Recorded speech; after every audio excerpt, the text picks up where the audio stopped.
We've got just what you need right here at Femi Wash Media. Call it the Midas Touch, and you wouldn't be wrong. Let us record, produce, mix, and master your audio like nobody does. Reach us on our contact today for the best quality job.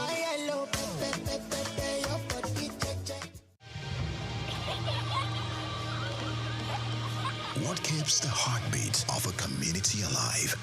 Is it the courage to create, the power to connect, the vision to transform? Well, it's all of these and more.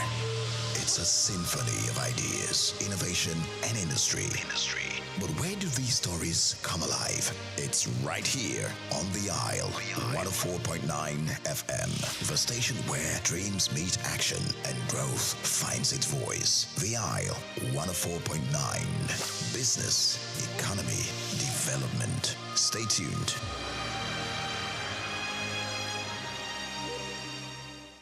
At the Africa Development Studies Center, ADSC, we are committed to driving sustainable growth and development across Africa through innovative training and research. Our mission: empowering leaders, policymakers, and professionals with the tools they need to create lasting change. With customized training, dynamic research programs, and study exchanges on leadership, management, and other critical development topics, ADSC offers a platform for exchanging cutting-edge ideas and global best practices. We provide comprehensive services in research and consultancy, capacity building and training, education programs, publishing, and knowledge sharing. Our esteemed faculty, composed of seasoned experts and researchers, ensures a learning experience that is insightful and practical. We specialize in policy development, implementation strategies, monitoring, and evaluation. At ADSC, learning is engaging and enjoyable. Our unique methodology includes talks, interactive exercises, games, video screenings, and lively seminar discussions, all in a comfortable and friendly environment. Ready to make an impact? For more information, email us at info@adstudycenter.com or call +234 912 439 2362. Visit us today at www.adstudycenter.com to explore our programs and upcoming events. Africa Development Studies Center, rethinking development for Africa.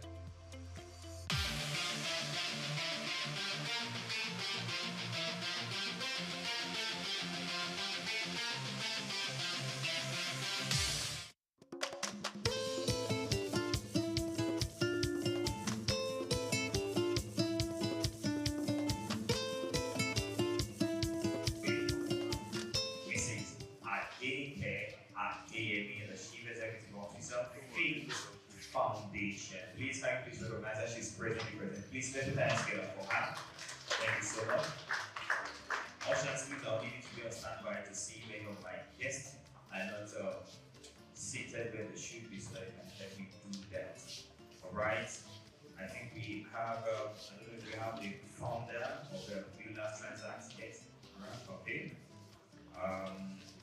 The legal state manager for Small and Medium Enterprise Development Agency of Nigeria, SMEDA, Dr. Olumi Odekaudu, still on his way. Mr. Twinchi Oket, co-founder of Get Funded Africa Technologies, still on his way.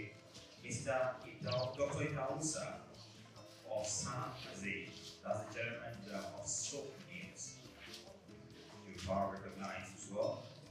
Mr. Shino Badikeshi is here with us, the managing director of Goxi Micro Insurance Bank. You're welcome. So, a round of applause. Can you wave your hands so that we are here with us? Thank you so much. Please, ushers. Yes. Can you help me move into his appropriate seat? Thank you so much.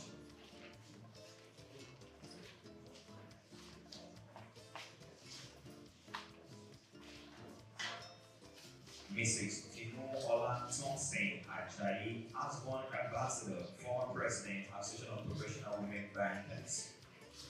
Alright, still on our way. Mr. Richard E. Monije, Regional Manager, Bank of Industry. You're most welcome. A round of applause for him. Thank you so much.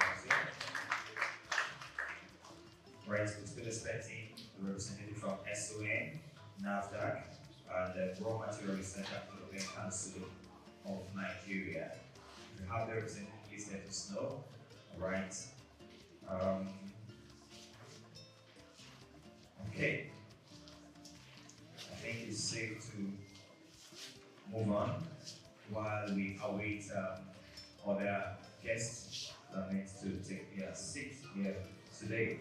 But meanwhile, while we do that, please let me at this point in time announce to us that this event once again is put together by ASBON, Association of Business Owners of Nigeria, in collaboration with the Lagos State Ministry of Commerce, Trade, Industry, Cooperating and Investment. And we are here today. It's going to be a record-breaking event for you. This is your first time. Please, this is your first time. Please, can we go ahead? This is your first time. Oh, wow, we have first time nights here. Wow. But don't worry, we'll serve you a drink now. That's the first time, don't worry. And that's what we do in churches, yes or yes. And first time honors, don't worry. Because we had drink, I'm not raising your hand. You didn't raise it before. Because you had to be entertained, there's no problem. Alright, every one of us will be entertained here today. We have our sponsors and brand. Many of them. We have Souq Bank, which is the lead sponsor, the platinum category, and of course, 7-Up will be company makers of Pepsi. And that's why you see Pepsi outside there. So please don't worry, we will be duly entertained. Bank of Industry, Adosa, Lagos State Employment Trust Fund, Souq News, God's American Insurance Company, the CRC Credit Bureau Limited, and of course, yes, these are some of our sponsors. And at this point in time, I think it's important that we know why we are doing this. For 5 consecutive years, this organization have ensured that this event is put together to celebrate stakeholders who are adding value to the small and medium enterprises in Nigeria, and to shed more light, to give us more insight as to why they've been consistent with this event. Please, I would like to invite no other person than the lead convener, the president of the Association of Small Business Owners of Nigeria, a great visionary, a great pathfinder. Please, let's celebrate Dr. Femi Egbesola.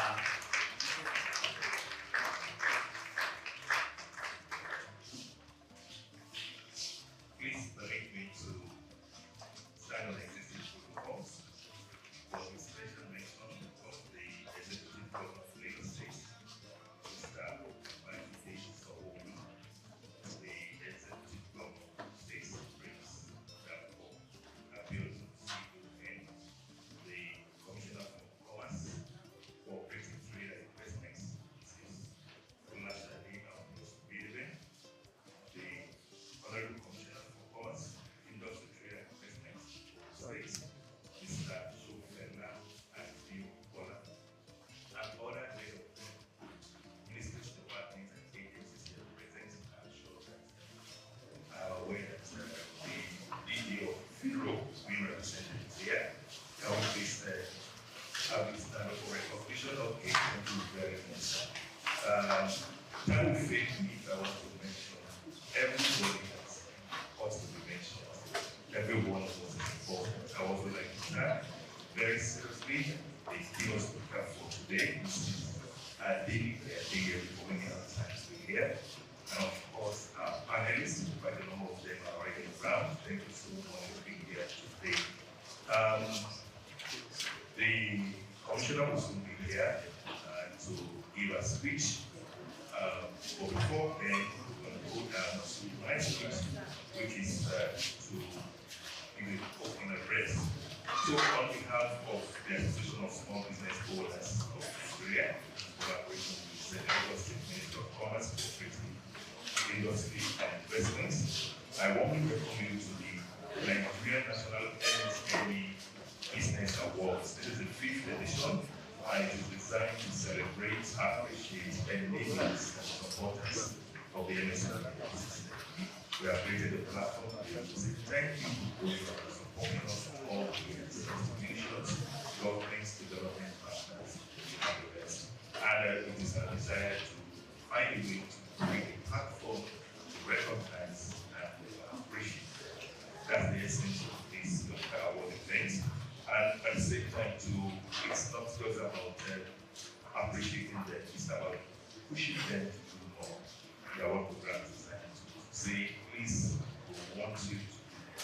So today it's not just about the application thing, it's about also encouraging them to support us more.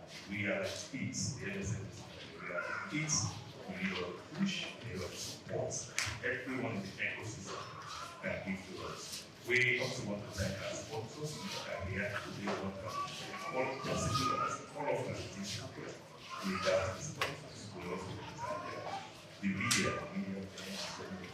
today, and of course, every other person, including my own immediate community, has won many and we. Once again, members of Osborne, I think we are by this side, right? Please, everybody celebrate them. Let's put our hands together for them. Members of Osborne.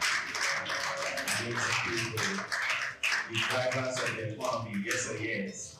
I think you guys have a slogan, Osborne. Start small, start now. Wow. Is that it? Can you get that? You know it. Wow. Amazing. Osborne. Start small, grow big, start now. See, it's very important, especially the last one. You want to start now. Many ideas are probably died in the heads of the conceivers, like, I will start tomorrow. I have this idea, and yet you never have the opportunity to start. So it's very important. Start now. God bless you for consistently putting this together. You are indeed drivers of the economy, and we celebrate what you are doing under the able leadership of the President, Dr. Femi Ekmeshola. Very energetic man. I don't know where he gets energy from. See, yesterday he was still reaching out, putting the dots on the I's, crossing the T's, ensuring everything is, on point. God bless you. I love your meticulousness. There's so much I'm learning from you, sir. God bless you, sir. Thank you so much. All right, on this note, Your Excellencies, distinguished guests, ladies and gentlemen, once again, it's still the 5th SME Business Awards, National SME Business Awards, put together by Osborne. We'll be inviting our keynote speakers to speak to us at this point in time. Your Excellencies, distinguished guests, ladies and gentlemen, our keynote speaker is all the best in the Executive Director of Faith Foundation, Mrs. Adenike Adeyemi. She will be speaking to us on sustainable business practices, the new competitive advantage for SMEs. A round of applause for her one more time.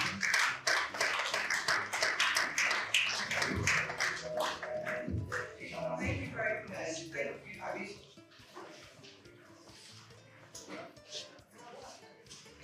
Great. Thank you once again. I'm really delighted to be here at the 5th Nigerian National SME Business Awards. Very honored to be giving the keynote address. All protocols duly observed, and I stand on the existing protocols that were earlier on outlined. And hopefully our special guests coming, and I know that we need time to acknowledge them once they come. I also would like to, I love the Osborne Start Small, Grow Big, Start Now. It's a very inspiring, but also very strategic slogan. And I think it speaks to the essence of what Osborne is, but also what Osborne should be, and the role that you play within the ecosystem. For me, whenever I come to events like this, the people who are very important to me as our VIPs are those who are building businesses of different forms. You are my VIPs, you are the champions of our work in so many ways. You are the ones that hold our economies nationally, community-wise, locally. Nobody gets benefits like people that run businesses. And I know recently we were talking a lot about emotional and mental health for business owners because they need it. Maybe even more than other people that do it. And I'm also happy to see that we have quite a lot of women here. No prejudice to our men, but to God. You're home builders, you're community builders, you're vision builders. So I want to especially acknowledge our MSMEs who are here in the room. So good morning once again, everyone. Decision on MSME can actually take view of the affordability of microinsurance. For them to adopt affordable microinsurance, for them to be as a means of risk management to protect themselves in the event that they experience shop. And of course, with as little as 1,500 naira, an MSME can actually, be able to access, protect their means of livelihood, or a minimum of 500 naira, monthly premium payment. They will actually buy an health coverage, that will, of course, protect themselves, protect their staff, and member of household against issue of out-of-pocket, health services. And of course, an MSME with that same little amount of money could also be able to access, some kind of insurance protection that will support the education of their children. All of these are very essential in terms of, support the MSME needs. What we found mostly is that MSME are not able to adopt, the coping mechanisms that MSME adopt are always very challenging, and most of the time, quite often than not, erodes their, small saving by having to deep hand their, already existing asset or saving for them to actually meet some of these challenges. Thank you. You'll be shocked to see that a lot of small businesses do not have access to data or do not make data-driven decisions that help their businesses perform, right? So to achieve continued success in a growing economy like Nigeria, small businesses need to focus on solutions that help them stay efficient. We are very focused on sustainability because we understand that SMEs are the engines and the main focus of any economy in any nation. So why do we talk about sustainability? There are different ways of ensuring that there's sustainability through strategic programs that it does. In SMEDA, we have various programs that are focused towards the whole MSMEs. Then we are also gender-centric and we focus on those that are mainly meant for women and youths. Some of the programs, we have about 15 programs off the top of my head. We have some that are focused on those in agriculture, the textile and the likes of them. For example, we have the YSP, which is Women in Self-Employment Program, which is focusing on women that are working for themselves and trying to thrive. So we always try to identify all these businesses and look at how we can have a strategic partnership within the ecosystem and building sustainability. Thank you. Some time ago, I was in Kigali and we were having a conversation and somebody said something that was quite very traumatic for me as a person. And he said there are two nations on earth that are very passionate about telling how bad they are. And those nations are Nigeria and South Africa. So we tell it very serious energy. And what picture does this paint out there is that nothing good is happening here. And so people are not even willing to come around to say want to do business with us because the way the media is structured in Nigeria only tells the bad news. We have data about things that are not working. We have data about things that are so bad. But on the good side of the country, nobody is telling it. And this is the challenge that, of course, the country is facing. So when people are thinking about Nigeria, the things that they can easily think about are the things that are not working. And this was a challenge for us. And so in 2022, we were in the UAE, and we saw the way the environment was working, as if the things that are happening there, we don't have them here. But the way they are positioned in the media makes everybody want to do business with them. So we decided to also come back home and see how we can position media differently in Nigeria. That we're not just going to be talking about politicians, how much money is embezzled, but we also need to talk about the good things that are happening within the business environment. There are a lot of people who are doing excellently well. There's one woman selling amala there, is training their children overseas. Nobody is giving them the platform to talk. So Souq came into existence to give platform to businesses, small and medium scale businesses, voices in Africa, so that people all over the world can see what we're doing, see your visibility, support your project, and then of course you can also become a global champion. You walk around, you see people doing things, doing business, and if you ask them if they have their business registration, you discover that someone has been doing business for a long time, for some of them 10, 15 years, but they don't have business registration. Some of them, they don't have business account registered in the business name, or they operate these businesses practically in their own name, and this is part of the challenges that they face in accessing finance as another challenge. Because as part of the challenges that will occur when you don't have a business properly structured, access to finance also becomes a challenge for you, as you do not have credit history developed over time for people to make informed decisions on whether they want to partner with you or not. So these are part of the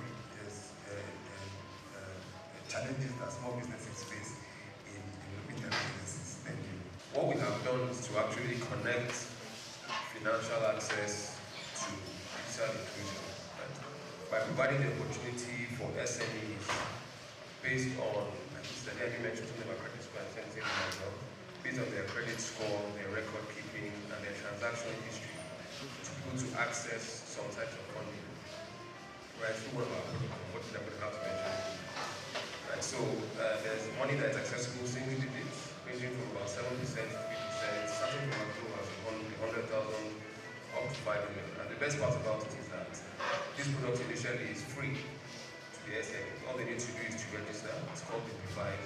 They're able to establish their online presence. Photographers, barbers, small shop owners. There's no reason why they can't use technology, right, to actually formalize their business and be able to create that history to be able to access funding that is available to them. By becoming more organized, more productive, and also more effective. So, as people in finance know, it's about following the money. Usually there is criteria that is set out, and this criteria, just like he said as well, it requires certain things like coming to the formal economy, right? Taxes, business name, having a bank account. I used to have a tailor that started from absolutely zero, right? He built his business such that he had like a bungalow in front and back, several staff. When you want to pay him money, he pays into his private account. It doesn't make any sense. And he's actually better spoken than I am. So until SMEs can actually understand that about criteria, right? And it's not free money. They have to follow a process to meet these criteria. Then they continue to laugh. I've been in a session with the marine director here at Ogun State stakeholders meeting where some of the SME associations are complaining to, I won't mention development bank association, that you're saying you have 5 billion, you're saying you have 10 billion, but only 5 members have collected this money. And the representative told them that, look, there is criteria.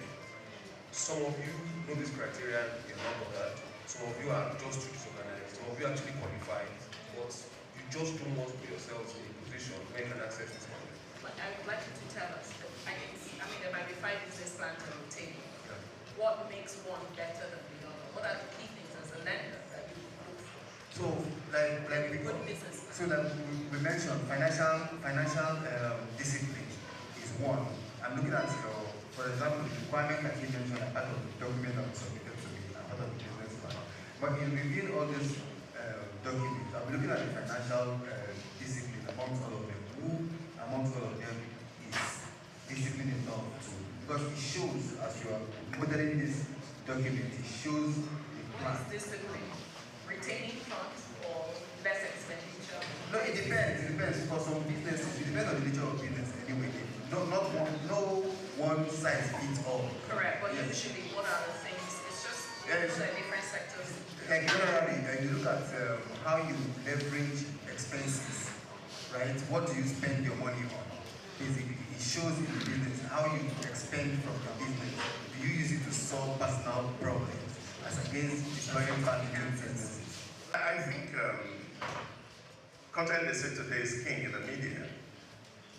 What we're doing today is that nobody's creating content for you, you're actually creating your own content. Take for example, you produce granite and you're showing on your mobile phone, for example, the process that you take to produce this granite as it comes to the market, and people are looking at it and they say, oh, how hygienic that you are. They're not just buying something because you also find it.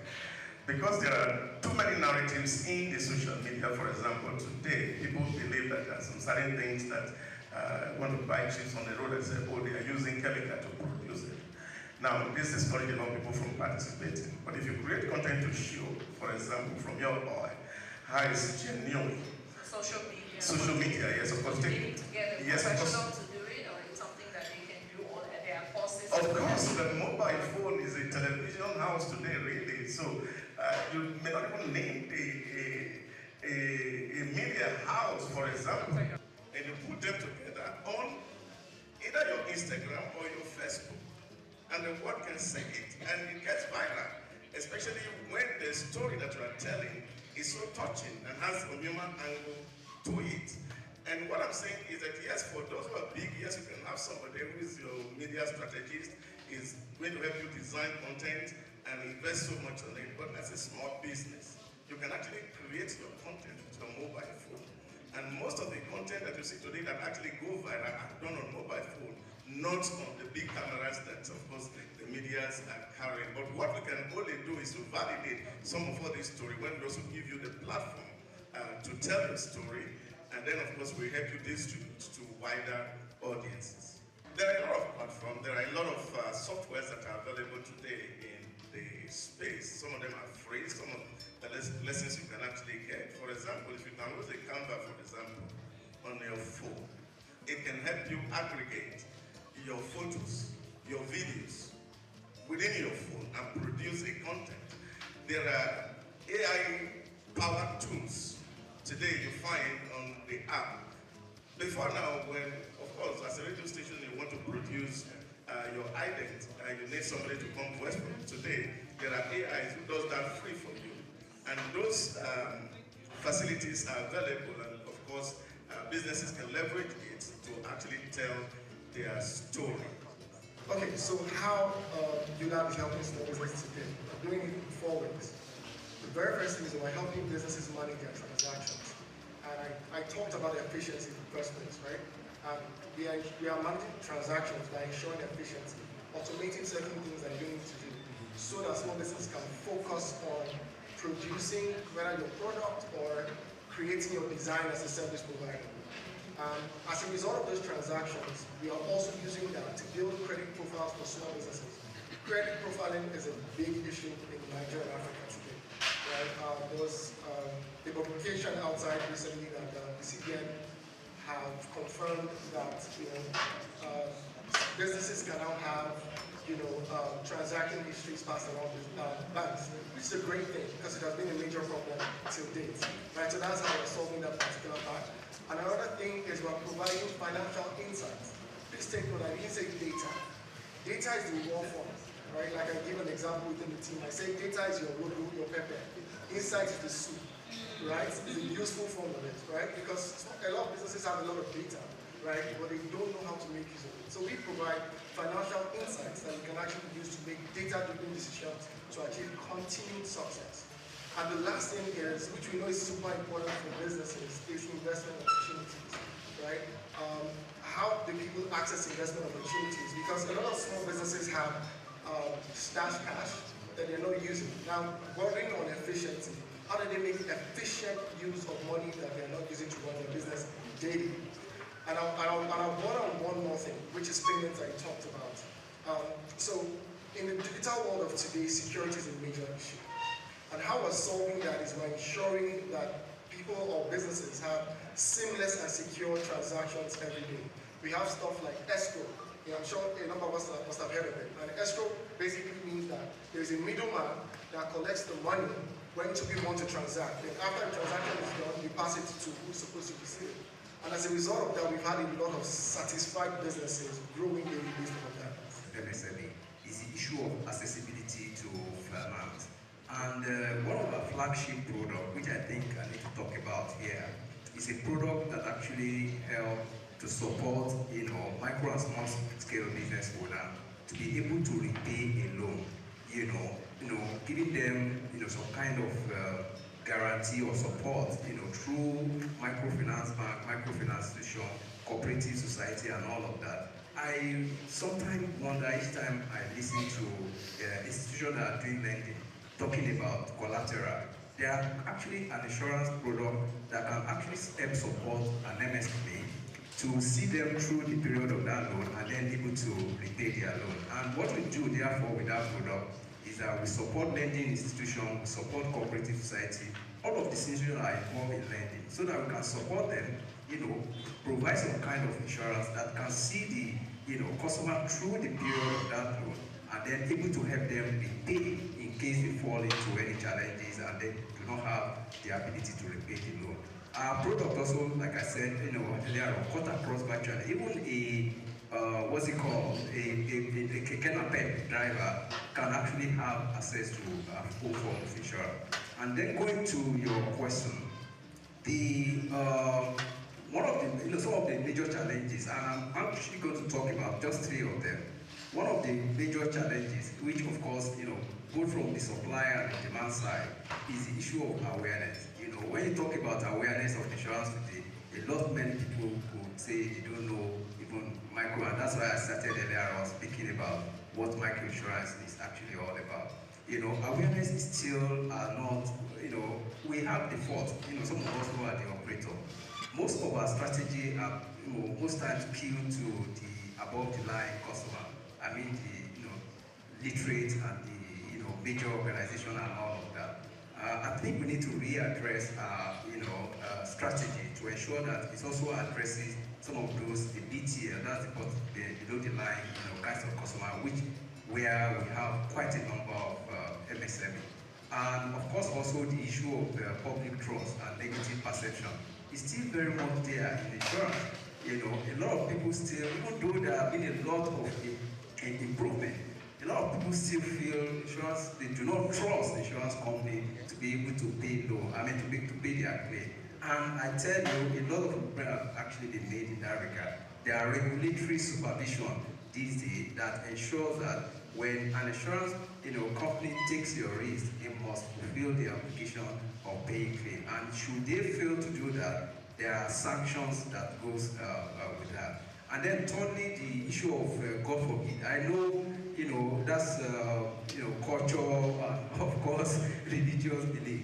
When you talk about, most of the time when our representative goes out to go and talk about insurance, the moment he mentions death or anything, or disability that could, be a form of insurance coverage, they say God forbid. So there are a lot of God forbid, and people most times do not want to actually listen to insurance companies, even pick the product before they stop them from having. I do believe that if we are able to address some of these things, if we have opportunity and the kind of collaboration that we do, especially with the like of Asborn, where we talk to their representative about insurance as we are doing today, many people will actually see the benefit of insurance and then be able to take on a product that will help them remain resilient and sustainable into the future. Thank you. My apologies for coming late, but Lagos is very big. So, but I'm nevertheless delighted to be here, and all the more so. I'm happy that I also got here in time to listen to some of the very insightful dialogue on the just concluded panel. That was really very good. I'm here to deliver the Executive Governor, Mr. Babajide Olusola Sanwo-Olu's speech, and goodwill and thank you, appreciative comments by the Special Advisor, Deputy Director General, Ogun State Investment Promotion and Facilitation Agency, and my dear sister, Ms. Shola Arubieke. Representatives of the commerce, representatives, obviously myself, my colleagues from the Ministry of Commerce, Industry, Trade and Investment, all here. Applaud them now. The Director General, Federal Research Institute Oshodi, FIRO, Mr. Lawal Adekunle. The President and convener here today of the Association of Small Businesses in Nigeria, Asborn, Dr. Femi Egbesola. Representatives of governments here present, leaders of business membership organizations here present, esteemed members of the panel of discussion, distinguished guests, gentlemen of the press, ladies and gentlemen. The acceptance speech by Mr. Babajide Olusola Sanwo-Olu. I am truly honored and humbled to accept the esteemed award for the most supportive governor for MSMEs in Nigeria from the Association of Small Business Owners of Nigeria, ASBON. I commend ASBON's leadership for their unwavering commitment to the MSME community and for tirelessly advocating for small businesses throughout our country. I dedicate this recognition to the hard-working people of Lagos State, especially our enterprising MSME community, whose resilience, creativity, and entrepreneurial spirit drive our economy. From the beginning of our administration, we've understood just how important micro, small, and medium enterprises creating jobs, sparking innovation, and alleviating poverty. To create a greater Lagos, it was clear, and it is clear, that empowering our MSMEs, the true engines of grassroots development, is essential. Our firm commitment to supporting small businesses is evident in our policies and initiatives, which include expanding the Lagos State Employment Trust Fund, LSTEF, providing billions of naira in loans and grants to MSMEs across various sectors, making it easier for them to access affordable funding and grow their businesses. Launching the post-COVID-19 Lagos MSME Recovery Fund, which delivered essential relief to businesses hit hard by the pandemic. Investing in enterprise hubs, business clinics, and industrial parks to foster environments where businesses can really flourish. Strengthening market access through initiatives like the Lagos State MSME Trade Fairs, the MSME Digital Marketplace, and forming strategic partnerships with private sector players. Facilitating capacity building training and mentorship programs in collaboration with local and international partners. Helping MSME operators gain the skills they need for the digitized world.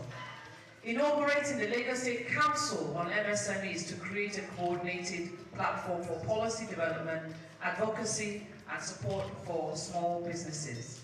Simplifying the business registration process and introducing tax relief measures to lighten financial burdens, particularly during these economic times. Over the past 4 years, through the Micro Enterprise Support Initiative, MESI, we have empowered more than 11,000 startup businesses, particularly focusing on vulnerable groups, women, and graduates from our skills acquisition centers. Our goal in Lagos State is to tackle poverty, is to boost wealth, and to help ease the economic challenges faced by the people of Lagos State. What is most important is that we are committed to listening, to engaging directly with MSMEs in order to truly understand their challenges and work collectively to create sustainable, impactful solutions. I want to assure you that we will ensure a business-friendly atmosphere, investing in infrastructure, encouraging innovation, and promoting inclusivity, making sure that every small business in Lagos has the chance to flourish. So let me take a moment to express my heartfelt gratitude once again to ASBON for this recognition. Your commitment to celebrating excellence in entrepreneurship is truly admirable. To all, yes please, let's applaud it.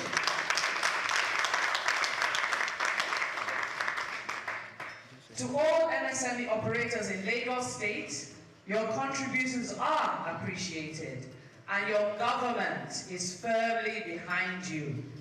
Let us keep working towards building a greater Lagos, one that is competitive on a global scale, economically thriving and socially inclusive. Thank you all, and God bless you. Mr. Babajide Olusola Sanwo-Olu. Yes, kindly put me award. Please come on, come on.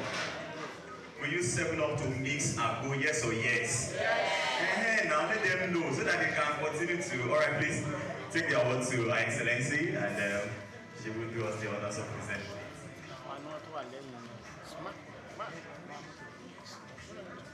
I'm incredibly delighted on behalf of the Nigeria National to present to you on behalf of ASBON the Nigeria National SME Business Awards.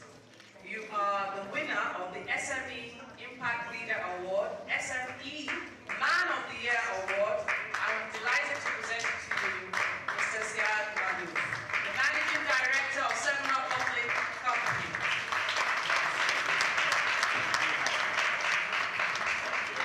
Please look at the camera.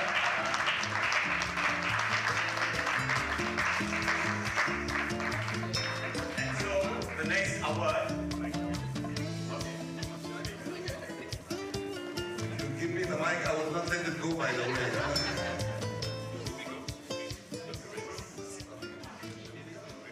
Madam, thank you very much for the award. It's a great honor for me to receive it, especially from you on behalf of Mr. Governor. It's a great honor. Thank you very much. Together we make a better Lagos. For Mr. Governor, as the SME-friendly governor, and this award will be jointly presented by our own Shola Obieke. Please come up, and Dr.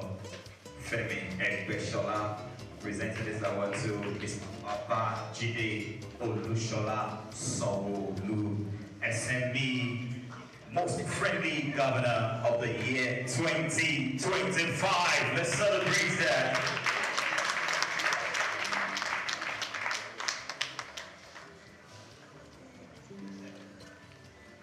Present the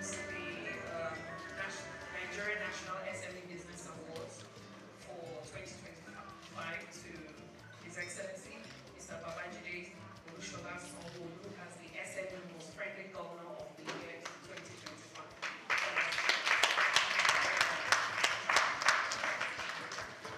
Okay.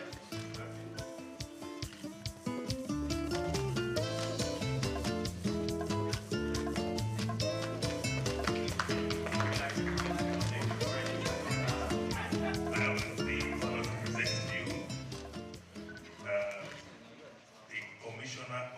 Year for Business-Friendly Reforms under the Nigerian National SME Business Awards 2025. Can you give it up to the winner?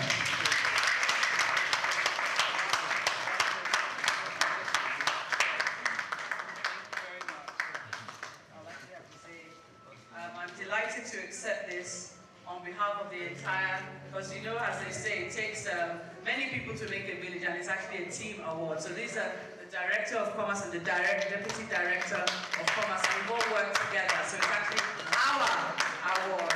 Thank you all very, very much indeed. Thank you. I present to you this award as the SME Most Supported State Ministry of the Year. Big congratulations.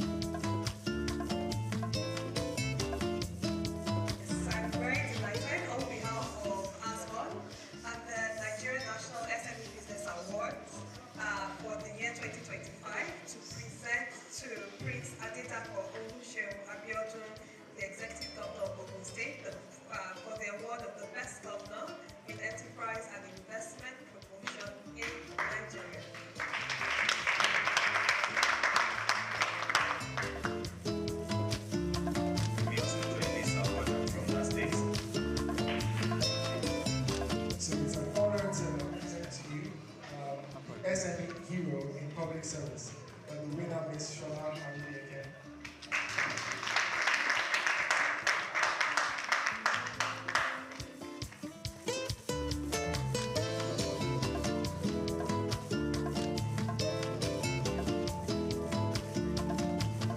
On behalf of Nigerian National SME Business Awards,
Micro Insurance Company Limited. Congratulations.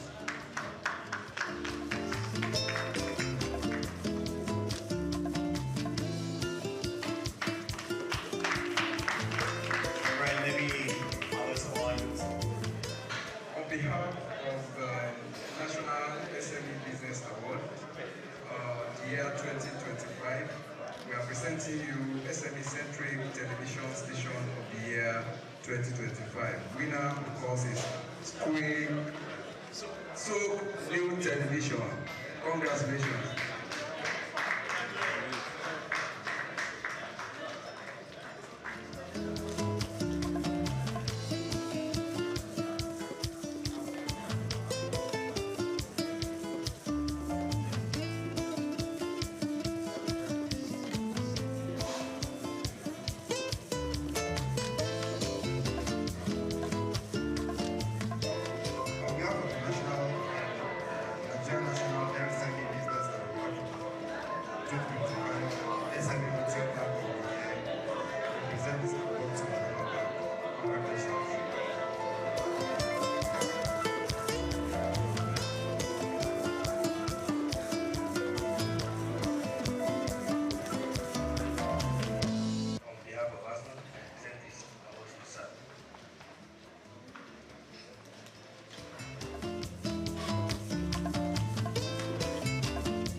On behalf of the National SME Business Awards, year 2025, the first SME brand of the year, and the winner is at Finance Bank.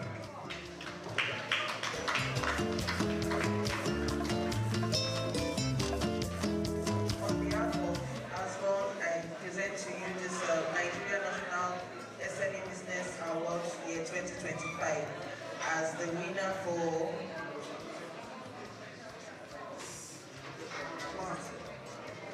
Customer Choice Innovation in Business Management. Congratulations.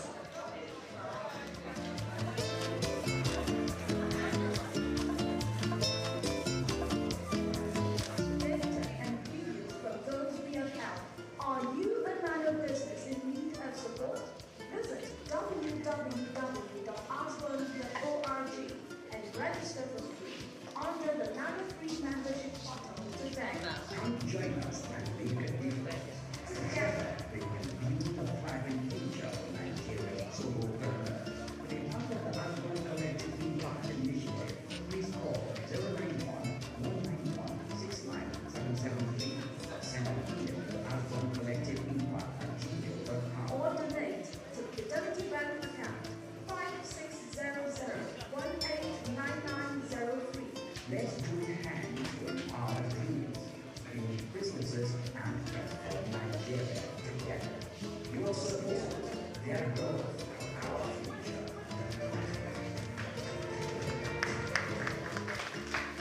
So that's it. Let's have a cake. Yeah, the cake stand. Let's be at the center here. Good afternoon, everyone. Mr. President asked me to give a 10-minute speech. I'm not very good at speeches, so I'll tell you a story. They introduced me as the MD of 7-Up Bottling Company, but I am the MD of 7-Up Bottling Company. I'm the chairman of the Food and Beverage Recycling Alliance, and I'm the founder of a company called SME Scale. When I meet people and they ask me and I tell them my titles, they say, how lucky you are. And I look them in the face and say, guys, I'm not lucky at all. This is not luck, this is determination, this is sweat, this is 24 hours work. Now why I'm telling you this story? Because I've been working very closely with SMEs for the last 2 years. And SMEs fit within 3 categories. The lucky SMEs, starting a company is so easy. Anyone can go tomorrow and start a company. The ones that work hard and smart and maybe a bit lucky, they scale up and grow very fast. The second category of lucky SMEs are the ones that shut down. The third and worst category in my point of view, and please guys, what I will tell you now, you might not like it, but the worst category of SMEs are the SMEs that continue 5 years, 10 years, 15 years. Because we are like, SMEs are like human beings. We are born as babies, then we become children, then we become teenagers. I went in a coma for 1 year, not knowing what to do. I was under shock. So I moved after that 1 year. I said, enough is enough, I have to do it. I started traveling and working in the worst countries in the world when it comes to safety. I don't know if anyone worked in Iraq after the American invasion. And people say Nigeria is unsafe. There, you have a probability of coming back home of 50% every day. I had to work 9 years, getting all my salary and paying to close my debts.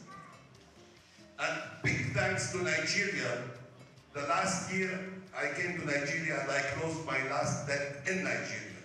So,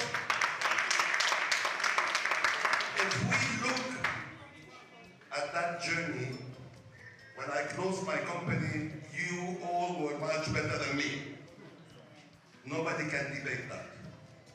But the moral of the story is, when we are determined to do things, when we do it the right way, the results will come.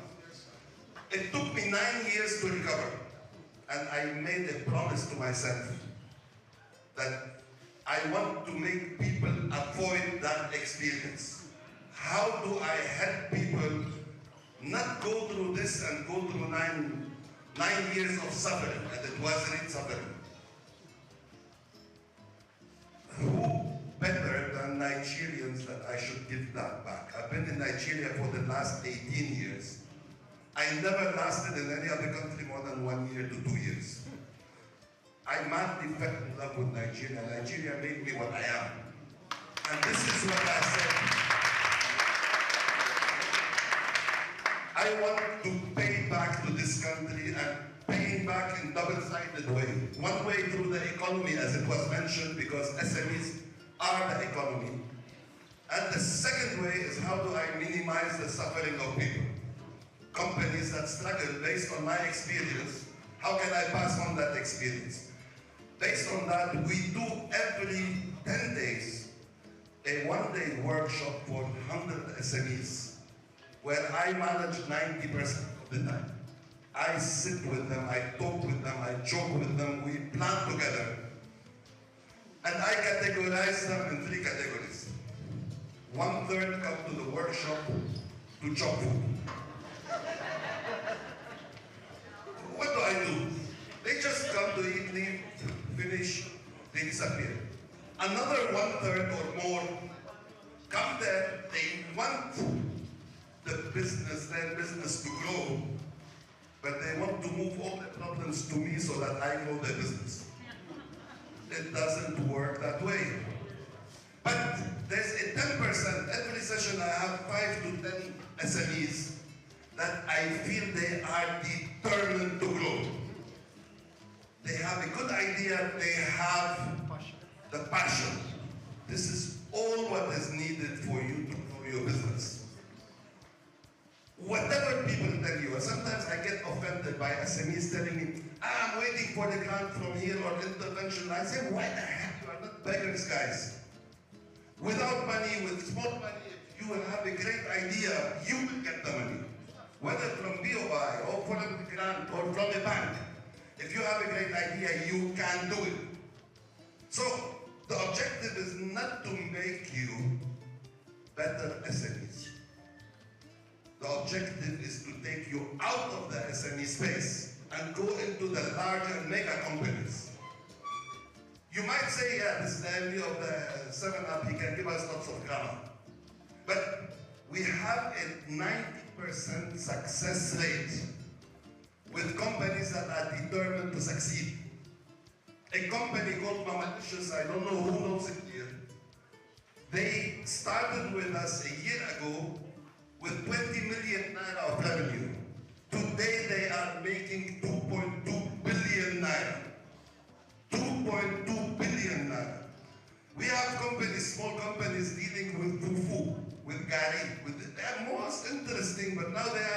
repositioning all this and growing their business significantly. I'm not promoting SME scale-up because it's not for profit. So all the attendance, anything is for free. People come, attend, we guide them, they can come meet with me anytime. Only one condition, they must be determined to go out of SME space within 6 months. And this is what we are aiming for. So if you have the idea, if you have the passion, you are welcome to join us. Nothing to be paid. So just get out of the concept that you believe you are small. Believe you are big, and there are lots of people that will help you grow that, but you have to do it. People will be there to just help you and guide you. Thank you very much, guys. Nano entrepreneurs makes about 85.5% of the total MSME ecosystem, meaning that we have 32.86 million MSMEs, but which are nano. And you begin to wonder, who are the nanos? Who do we refer to as nanos? These are small businesses, very small businesses, the solopreneurs that most often are being run by one person, one man, one woman, and then they hardly have to run. According to Sweden, their total turnover is always between 50,000 and 300,000 per annum. You can say they are indeed nano. This particular set of part of the ecosystem are not registered. Many of them are structured. They do not have access to funding, and they find it difficult to scale. So for us, we believe that for a country to succeed, it is important for every one of us in the ecosystem to focus more on the nano part of the ecosystem. And that's what we have done in ASPA. We decided that we are focusing on nano, and we take it as a decision, a strategic decision from January this year. We've been able to go to a number of markets, and what we do when we go to this market is to identify these nano entrepreneurs, see how we can uphold them. We also provide them funding, we have provided mentoring, and we support their business to scale. We also ensure that their businesses are insured. So we are now working with Group Microfinance, Microinsurance, to ensure that they are insured in case of shocks. This will help them to sustain their business and to be able to grow and scale. Between January and now, we've been able to impact 287 different nanopreneurs. Today we invited about 10 of them to come from different sections, from Yanopaja, from Oba, from Ikeja, from Shomolu and the rest. Can you please stand up for recognition, nanos? Can you stand up for recognition? Can we put our hands together for them? Thank you so much for coming. Yes, thank you so much for coming. But the question is, can we do this alone? The answer is a capital no. It's a project we cannot do alone. We want to continue to ensure that they get the support they need. And for that to be sustained, we need government to support us, we need corporate organizations like yours to support us, we need individuals to support us. There are so many platforms that we can use to support us to keep the initiative running. One of such is identifying those nanos in your area and deciding to impact them through us. Believe that there are some other people in your church, in your mosque, in your street, or all of that, and you feel that there's need to raise them up, lift them up. Why don't you partner with Hasbro and see how we can support things? I told you I'm not going to be spending more than 3 minutes, so I'm going to watch this video. It's less than a minute. Can we have the video? We're going to watch the video less than a minute, and I will be off here. Thank you for your listening and attention. We're going to cut a cake to officially launch the Nano initiative right after the video. I am sure that with your permission, we will request that the commissioner help us to take pictures after the cutting of the cake. Can we have the cake on the stage, please?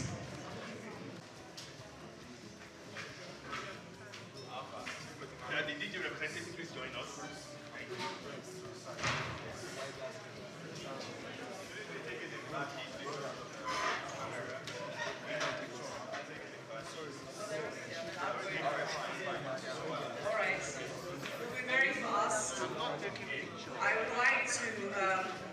first and foremost, can we give Asbon an outstanding round of applause? This is an incredibly impactful initiative and one that actually affects the masses. And for that, I commend you. And that's one of the reasons I stayed, because I was listening to what you were saying. And quite frankly, this is the core mandate of the Ministry of Commerce, Cooperatives, Trade and Investment. So on that note, and on behalf of all of everyone here on the stage here today, I will say, and may everyone, every business, I like that term, I'm going to be using it, solopreneur, continue to thrive and evolve into an entrepreneur. And on that note, can I say, after three, shall we say after three? Can we all say Asbon? On that note, or after three, can we all shout? I haven't said three yet. 1, 2, 3.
Okay, thank you so much.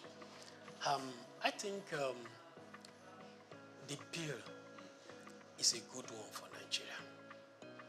And I think that the bill will be a catalyst for business to thrive in Nigeria.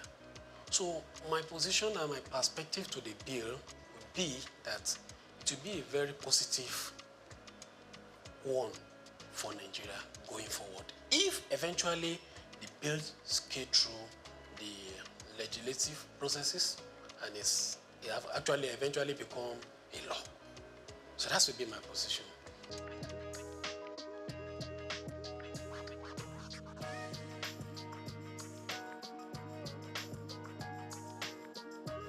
Thank you. Yeah, the bill will help business in different areas.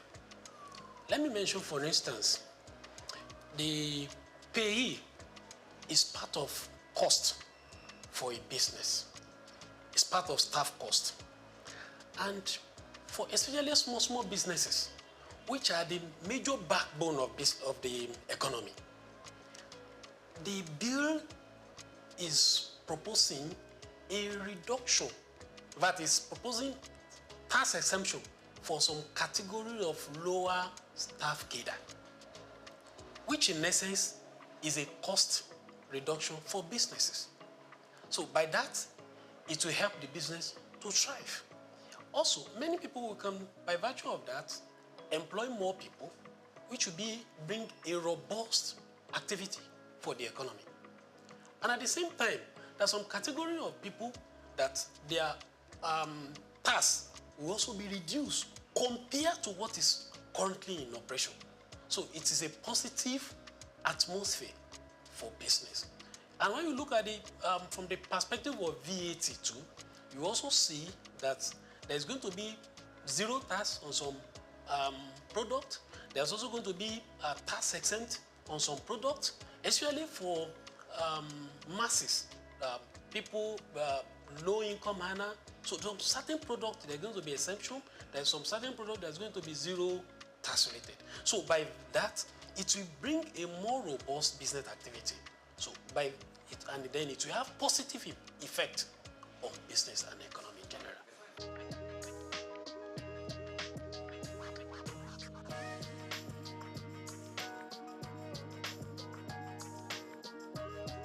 Yeah, the argument is important. It's very, very important. But when you look at it, fix and fix, the small business, it will encourage more small business. And also, even the 50 million turnover is not a small thing for business, though it is still small relatively to the economic activity. Then, but it is a plus, right? And again, for business that their activity are more than 50 million, then it's good that they should pay tax and contribute little as company income tax to back to the economy. Now, if their taxes are used judiciously, then it will bring more infrastructure to the economy.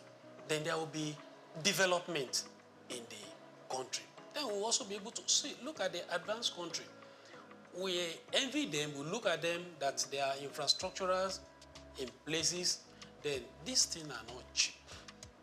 They are not cheap. So, but the main focus for now is that is in a positive trend. It's a positive trend. I encourage that the bill should be passed and the implementation then should be followed so that it will bring a positive effect to the economic generally and the business will thrive going forward.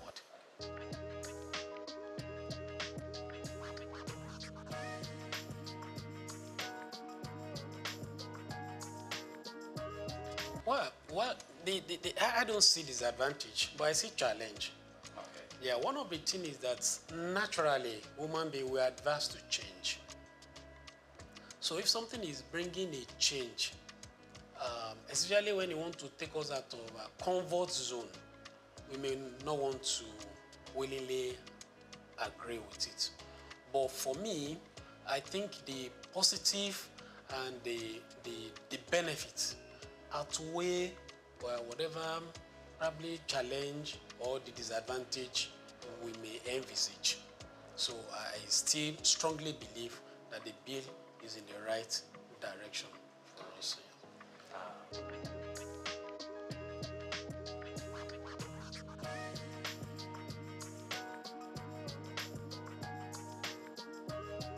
Oh, okay. I think from the angle of the value added tax, what I would like to say in that area is that it will help the lower income earners because, like I mentioned earlier, that there's some products that's going to be zero rated, which means that there is not going to be tax VAT on them. There are some that are totally tax VAT exempted. So, which means that, and these products, they are products that are commonly, they are everybody really, but more of a masses low income earner will not, with the VAT that will have been paid on it will have been an impact on them, then it's taking off. So I think from that perspective is also a good and a welcome one. And it compared to what was proposed before, a general increase in the VAT rate across board. So this one is narrow it down to a particular area. So wherein it also exempt or puts zero rated on some products that are commonly used by the masses. So it's a positive direction. It's a good one.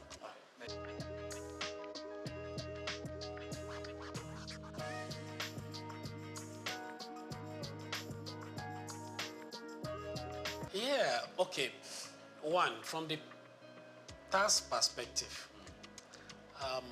one of the very good things about this bill is that it allows that you claim input fats. VAT is what you sell, what you buy. So the net effect of it is what you remit. Then this bill also helps to claim some expenses which currently is not in operation. So it's a positive one. Then again, you mentioned the increase in the VAT going forward. Well, let's appreciate that the increase is going to be gradual. That's one. Then two, let's also remember that the VAT, some of these products, they are not going to be with VAT again. that with common people like me and you, transport, there's not going to be VAT on it. Rent, no VAT on it. Food item, no VAT on it any longer. And many more. Health, no VAT on it any longer. So you can see that the VAT is going to be increased gradually, but it's not across board. So those basic that we know is every day is already been taken care of. So I think it should give it to the people that work on this bill.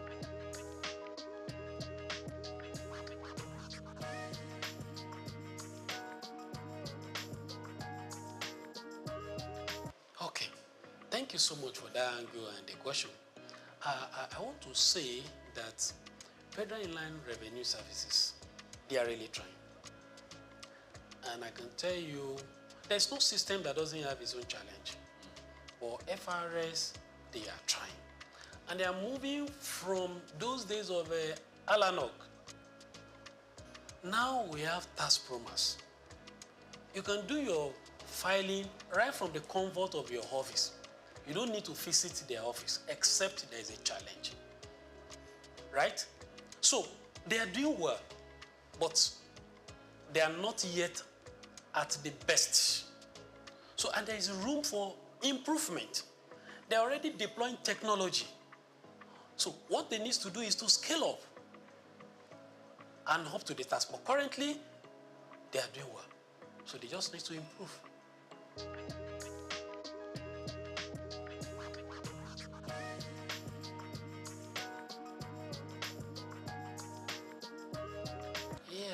Well, it depends on the perspective you look at it. Is it shrinking? Yes, we have some companies that are no more within the soul of the Nigerian. So in that case, their taxes is no more coming to us. But again, look at other businesses that are springing forth. So definitely those are coming to the tax net. And then again, there are some companies that are not, businesses that are not in tax net. So through the use of technologies by FRS, they're already bringing them to tax net. So the tax net is increasing. So the net effect of it, you can say, is increasing. Though we have some that are leaving the soul of Nigeria. So net effect of it, the tax net is increasing. Because we have people that businesses that are coming to Nigeria, and we have people that are businesses that are already in Nigeria, but they are not in tax net, but they are already bringing them to tax net. So it's like they are looking at perspective of increasing the threshold from 25 million to 50 million, as the case may be. Yeah. So are they saying that government should also still be taxing 25 million? Threshold? So we should applaud the bill that give opportunity for businesses that their threshold is less than 50 million, as the case may be. So, but from that angle, if you are looking at it that the business is shrinking, I don't see from that angle. I see from the angle of if the business is doing well and you are not to pay tax, rent, then your business is becoming robust, then you exceed the 50 million threshold. Then you also come back to the tax to be paid. So it is a way of giving boost to the business. And by the time the business is doing well beyond that threshold, then they'll be able to give back to the society. So it's a win-win situation. It's like giving a kind of relief to a business for them to thrive. And when they become better, doing well, then it's an encouragement to business, which they will also come to the net after that. So it's a good one.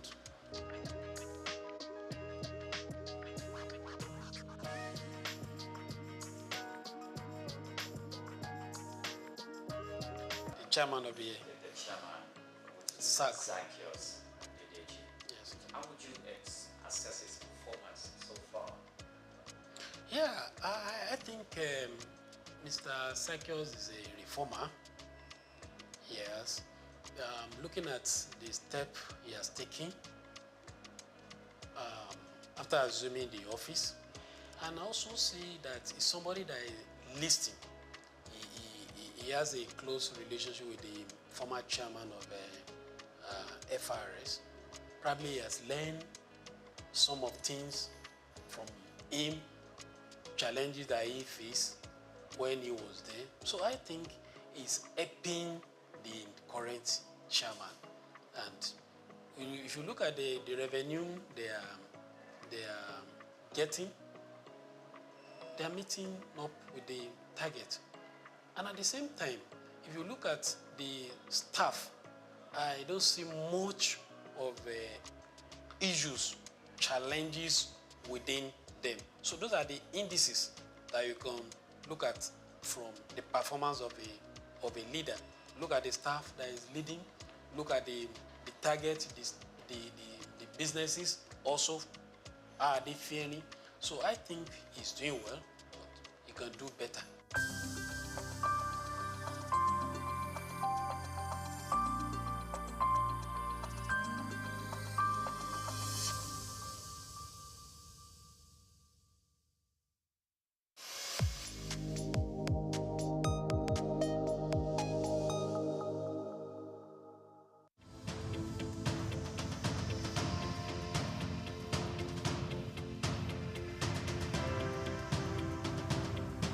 Eko Atlantic has become Nigeria's most sought-after city for its high-end infrastructure, prestige, and well-planned city layout, as reflected in an 8-lane boulevard, about 13 internal bridges, underground cables, and green footprints defined by over 30,000 trees. Additionally, having a building in the city has become a trend among the so-called big boys, as was the case with Old Ikoyi, Victoria Garden City, popularly called VGC, Osborne Foreshore, and now Banana Island.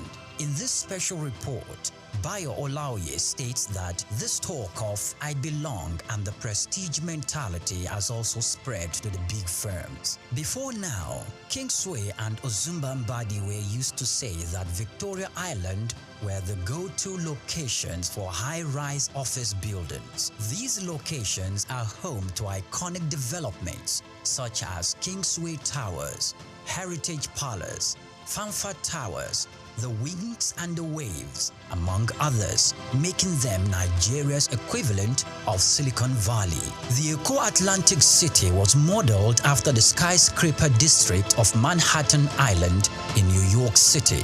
It has become the new destination for big-ticket corporate firms which are building or relocating their new headquarters to the 10-square-kilometer city, rising off the coast of the Atlantic Ocean in Lagos. The city is attracting investment interests in both residential and commercial real estate, the latest being MTN Nigeria, preparing to build a new headquarters. MTN is coming on the heels of First Bank, which recently turned the turf to build a 40-floor corporate head office, making the city's most iconic development so far. Prior to this courageous and ambitious entry into Eko City by MTN, First Bank, Dangote Group, and the Embassy of the United States of America have taken positions there, developing a new head office and a diplomatic facility respectively. Much earlier, a co-development company had occupied the city as the developer of the Azuri Towers, offering both residential and commercial facilities for high clients and corporate bodies. Arkaland Property Investment and Oak Homes are also in the city, developing A&A Towers simultaneously. These are the residential developments that will be standing on the 22nd floor and the 33rd floors respectively. Other developments are the Pan-African Towers by Periwinkle Residences, Eco Pearl with Champagne Tower and Eco Pearl Black Tower, Amni Towers and Ani International Petroleum Development Company, and Louisville Towers by Total Energy Staff Cooperative and Multipurpose Society. Louisville will comprise 300 residential homes spread between 2 towers, a world-class sporting center and a club, retail outlets, and other facilities. It is designed to employ modern technology to achieve smart living and high standards. Eco Atlantic is an exclusive luxury city with superior infrastructure that appeals to the kind of investors we have seen in the city so far.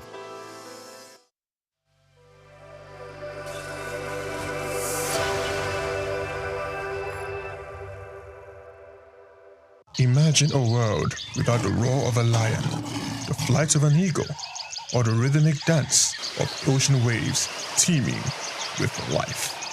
Wildlife is more than just the animals, their natural habitat. It is the lifeblood of our ecosystems, shaping the environment and maintaining nature's delicate balance. Yet, with each passing year, human activities threaten this balance.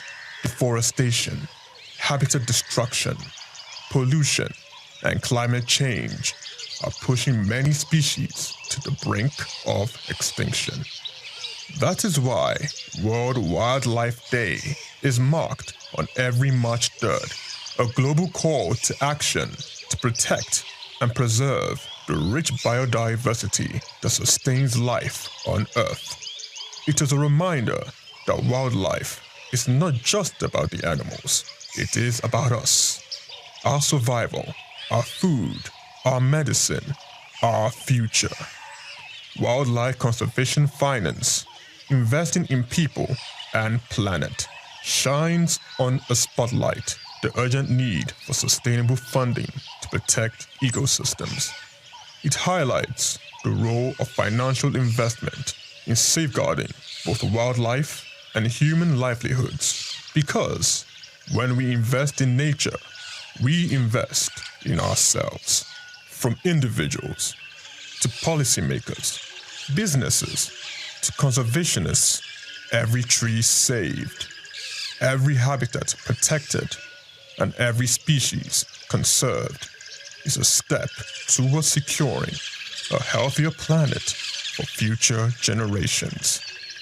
As humans, let's act before it's too late. The fate of wildlife is in our hands, and in saving them, we just might be saving ourselves. Chike Okolo, Souq News Television.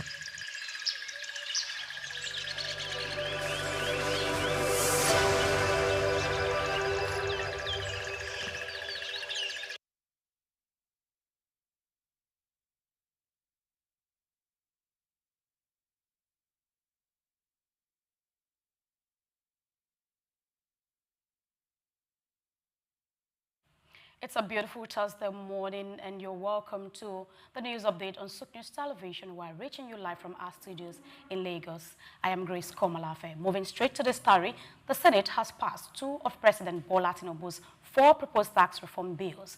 The approved bills are the National Revenue Service Establishment Bill and the Joint Revenue Board Establishment Bill.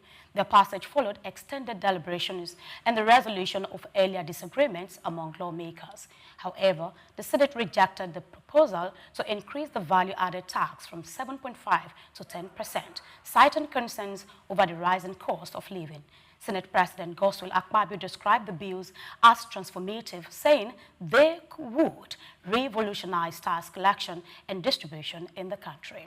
Deputy Senate President Barau Jibrim commended the maturity of lawmakers in resolving differences through stakeholders' engagement and consensus building. The 2 remaining bills are expected to be debated and possibly passed today. The House of Representatives had previously passed all 4 bills, and once the Senate concludes its process, the reform will be sent to President Tinubu for assent. Nigeria's stock market opened the week strong, with investors gaining 307 billion naira on Monday. Market capitalization rose to 56.52 trillion naira from 56.21 trillion naira on Friday, while the oil share index increased by 549.94 points to 100,299.48. Top gainers included Maya PLC, UPD Crates, Beta Glass, Vitaform, and Skyway Aviation. Maya led with a 10% rise to 8.80% naira. Shares in total 50 stocks gained, while 17 recorded losses. Trading activity improved with 542.96 million naira, shares worth 10.56 billion naira, exchange in 8,298 deals. Key sector indices like banking, consumer goods, and pension also posted strong gains. Away from that, Nigeria and Brazil have renewed their bilateral air service agreement, BASA, years after talks stalled due to bureaucracy. The agreement will enable direct flight service between both countries, boosting tourism and trade. A technical working group has been set up to finalize the deal within weeks. This follows a meeting between Nigeria's Aviation Minister, Festus Keyamo, and Brazil's Minister of Ports and Airports, Silvio Costa Filho, in Brasilia. Keyamo described the deal as a win for both nations, noting shared cultural ties and the need for stronger connectivity between Africa and South America. Both countries also plan to explore more partnerships in aviation and investment. Moving away from that, the Lagos State government has unveiled a new loan scheme in partnership with the Bank of Industry and Sterling Bank.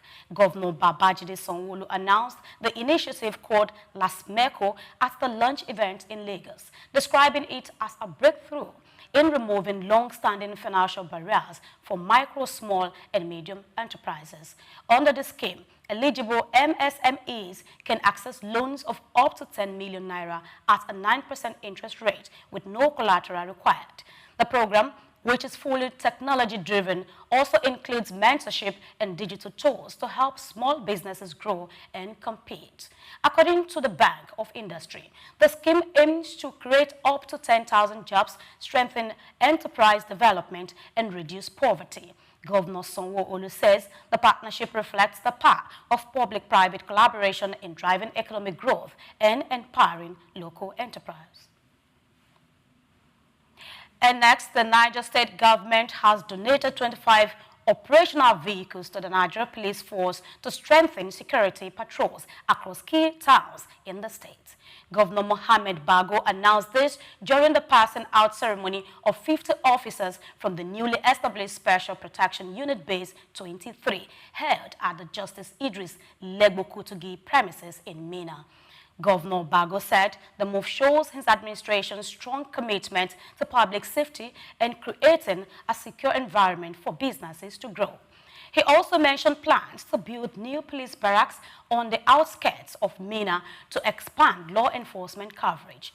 The Special Protection Unit Base 23 was created to meet the rising need for personnel security among top government officials and other important individuals. Its 50 officers received full training in personnel protection, convoy driving, weapon handling, and emergency response.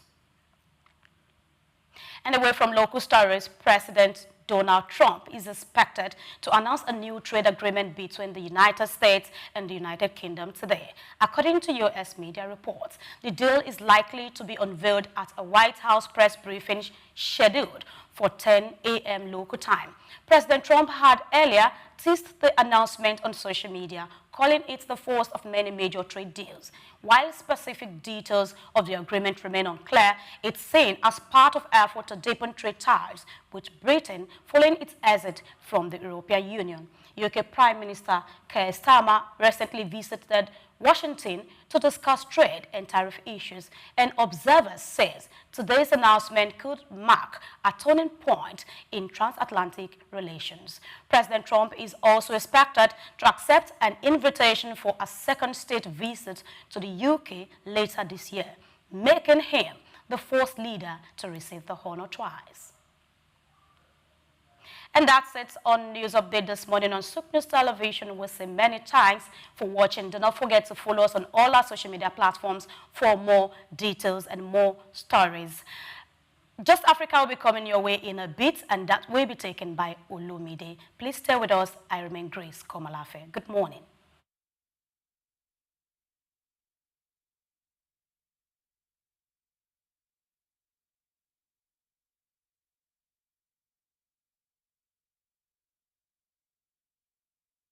We've got just what you need right here at Femi Wash Media, call it the Midas Touch, and you wouldn't be wrong. Let us record, produce, mix, and master your audio like nobody does. Reach us on our contact today for the best quality job.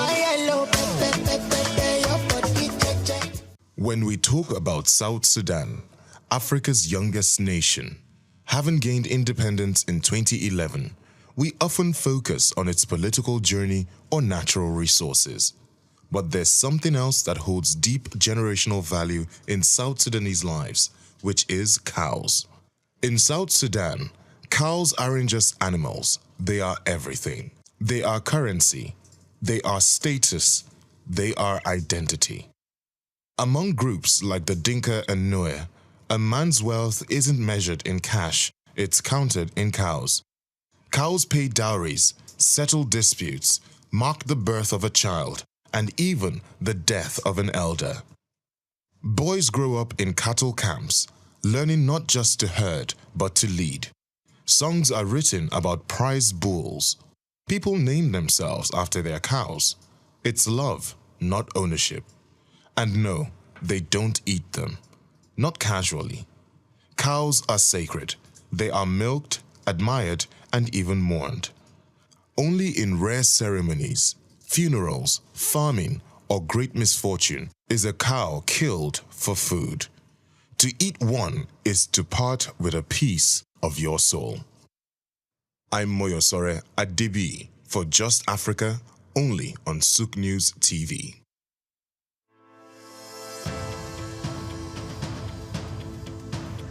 Plastic waste is a mounting crisis, but it also presents an opportunity for business and government to lead the vanguard for systemic change. While regulations, corporate initiatives, and citizens' engagement have made progress, much more is needed in how businesses shape consumer behavior, how governments enforce environmental policies beyond rhetoric, and how public perception is managed through strategic communication. For decades, Nigeria's reliance on single-use plastic sachets, bags, and food packaging has grown, driven by affordability and convenience. However, this has come with a cost. The country generates an estimated 2.5 million tons of plastic wastes annually, with only about 12% recycled. In urban centers like Lagos, Abuja, Ibadan, Port Harcourt, waste is a leading contributor to clogged drainage systems, flooding, and environmental degradation. In this special report, Bayo Olaoye examines the challenges facing efforts to tackle the menace of plastic wastes in the country. Despite past government efforts to curb indiscriminate plastic use, such as Lagos environmental sanitation laws under former Governor Babatunde Fashola, enforcements have been inconsistent. The challenge now is moving beyond periodic government crackdowns and isolated corporate initiatives to a coordinated long-term shift towards a responsible plastic use, recycling, and waste management. Leading Nigerian manufacturing companies are taking active steps to integrate recycling and responsible disposal into their operations. Key initiatives include investing in recycling hubs, with Coca-Cola of Nigeria, Nestle, and Guinness setting up plastic recovery and recycling hubs, creating an ecosystem where post-consumer waste is collected, processed, and refused. Retailers and distributors are being encouraged and in some cases incentivized to set up collection points where consumers can return used packaging for responsible disposal. There is also brand-driven consumer education. Organizations have introduced citizen advocacy campaigns to influence individual waste disposal behavior.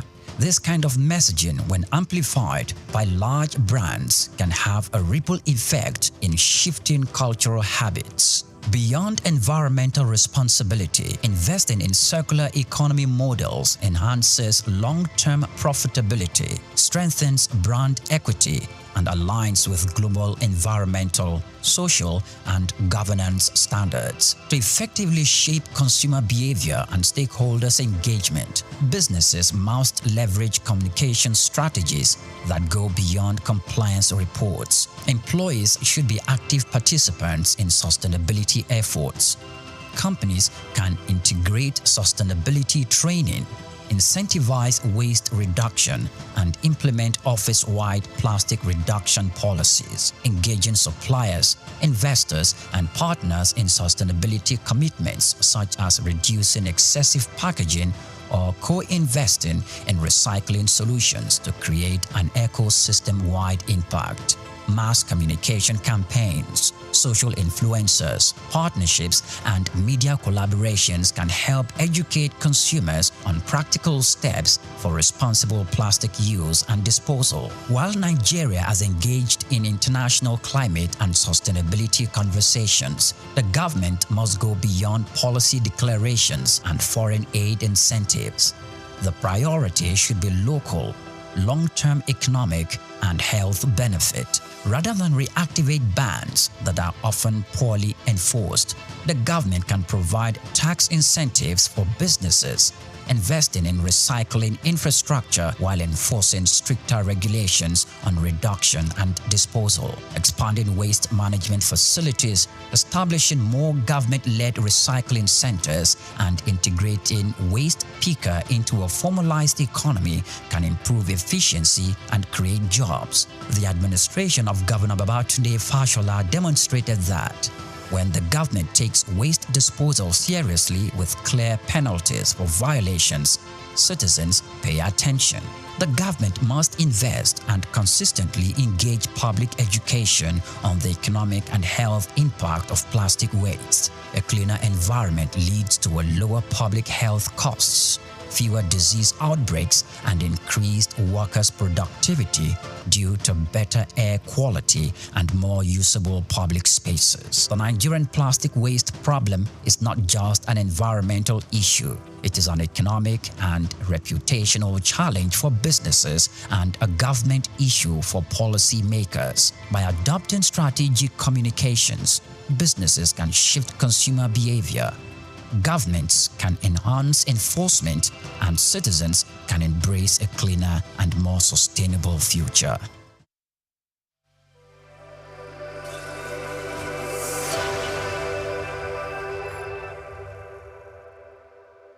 When Emeke talks about black gold, he isn't referring to oil. He buys it in sacks, not barrels. He sells it from a metal shack to customers in Lagos, Nigeria's commercial capital. Charcoal is big business in Africa. He says there's enough money in the charcoal trade to make the wealthy envious in several African countries. Charcoal has fueled Africa's urbanization. It is energy dense and difficult to regulate, much like the cities it powers. Despite concerns about pollution, deforestation, and illicit money flows, charcoal remains indispensable. In this special report, written by Bayo Olaoye, he explored the value of Africa's charcoal economy, estimated to be worth billions of dollars, and assesses its viability.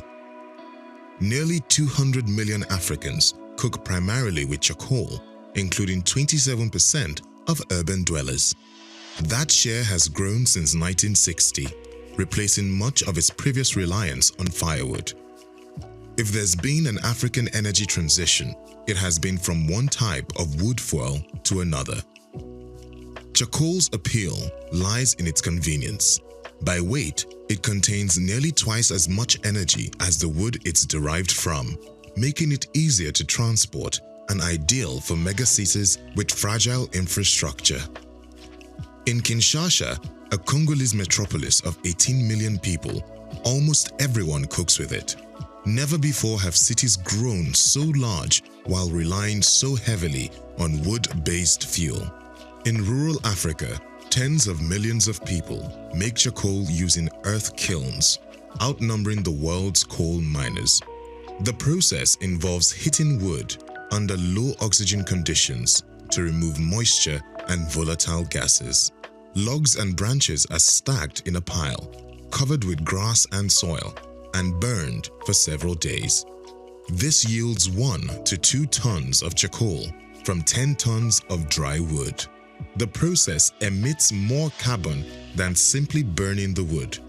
Much of the raw wood is free, harvested from farmers' own land or from forests. Many charcoal producers are farmers selling to traders when in need of cash. Others are entrepreneurs who bring in work teams, distribute chainsaws, and pay off landowners or local chiefs. Locals often complain about outsiders cutting down their trees. In Kenya and Uganda, vigilantes have even attacked charcoal trucks. Africa's charcoal trade is estimated to be worth tens of billions of dollars, possibly more than the continent earns from cocoa or coffee. The money trail often leads to soldiers or government officials. The United Nations Security Council banned charcoal exports from Somalia because jihadists were earning millions by exporting it to the Gulf, where shisha smokers prize the aroma of acacia wood. Charcoal production leaves destruction in its wake. In Mozambique's Mabalane district, 2/3 of the woodland was affected by charcoal harvesting in the decade leading to 2018, according to one study. To mitigate the damage, governments oscillate between legalizing the trade through licensing and forest management and banning it outright. Sudden bans, however, often fuel a black market. Enforcement becomes a chaotic negotiation involving traders, officials, police, soldiers, and local communities. Lorry drivers move at night and pay bribes to checkpoints. In Uganda, where charcoal production is banned, it's smuggled across the border and transported under official seals from South Sudan. Other policies promote clean cooking. Liquid petroleum gas, LPG, which burns cleaner than charcoal, is exempted from VAT in Kenya. Some companies have introduced metered gas canisters so consumers can pay as they go, easing upfront costs.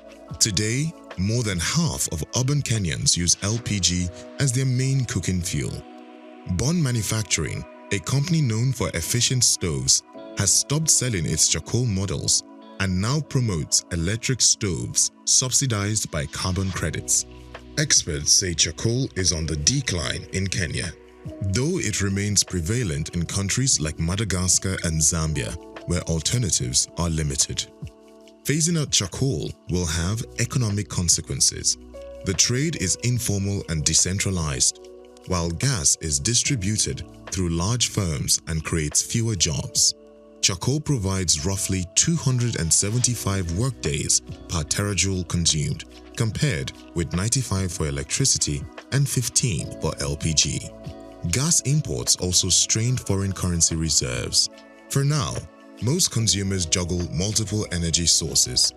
Charcoal production in Africa is still growing at about 2% annually. But one thing is clear: as long as there is the ghetto, there will always be charcoal.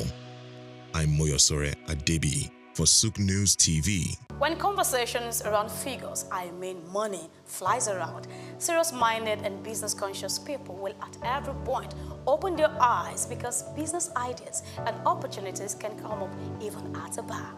But for us, we are bringing you business ideas to your doorstep. And today I am saying welcome to Cashcraft, where we share with you tips on making money. We dig into the ordinary things around us, things we pass by daily, never knowing they could be our next income stream. My name is Grace Komolafe, and today we are stepping into the world of charcoal, not the one you fan under your suya or barbecue, but the one that's quietly building millionaires, fueling export earnings, and heated up markets from Lagos to places like Nairobi. In the smoky corners of rural villages, behind the crackles of morning dogs, lies a black treasure, charcoal. It may not glitter, but don't be fooled. Charcoal is hot business, literally and financially. Now, before you turn up your eyes thinking it's dirty work for tired farmers, I want you to pay a close attention, because this is business, not push talk. Charcoal is made by carbonizing wood, burning it slowly in a low oxygen environment to remove moisture and volatile compounds, leaving behind a high carbon energy packed fuel. It's used in households, restaurants, bakeries, foundries, and exported in tons out of Africa to Europe, the Middle East, and Asia. Straight to the numbers, according to data from the International Trade Center, Nigeria exports over 400,000 tons of charcoal annually. That's millions of dollars flowing into an industry that, up until now, barely makes the headlines. Charcoal ranks among Nigeria's top 10 non-oil export commodities, and guess what? The market is growing, especially with the rise in demand for natural and organic heating fuel abroad. But how can you, yes you, tap into this business? So here are tips from top to bottom. Step 1, know your entry point. The charcoal business is wild. You can be a producer cutting and burning the wood, a distributor buying from villages and selling to cities, or a transporter, a retailer, or even go big as an exporter. If you want to go into production, you will need access to hardwood species like acacia, mahogany, or shea. This burn longer and cleaner. And please, don't just cut trees anyhow. Get your wood legally and where possible. Support replanting. Illegal logging is the fastest way to lose your business before it. All right, let's go to step 2. Carbonize like a pro. Charcoal is made in kilns. While many still use traditional earth kilns, modern alternatives like the Casamance kilns or Adaman retort kilns produce better yields, reduce smoke, and are friendlier to the environment. A small investment in an improved kilns can double your output and your profit. Now step 3, bag it right. Local sales, use 25 kg or 50 kg sacks. For export, your charcoal must be dry, dust-free, and neatly packaged. Now exporters deal in 20-foot or 40-foot containers, each holding up to 25 tons. So let's go to step 4. Know your market. If you're selling locally, look for suya sellers, grill restaurants, and food vendors. In urban centers like Lagos, Abuja, or Port Harcourt, and many in Nigeria, charcoal sells fast, especially during festive seasons. Now, exporters, on the other hand, deal with buyers in Germany, UK, Belgium, Israel, UAE, and more. You will need a registered business and export license from NEPC and reliable logistics partners. That's very important, isn't it? So let's move to 5. Learn network. Grow.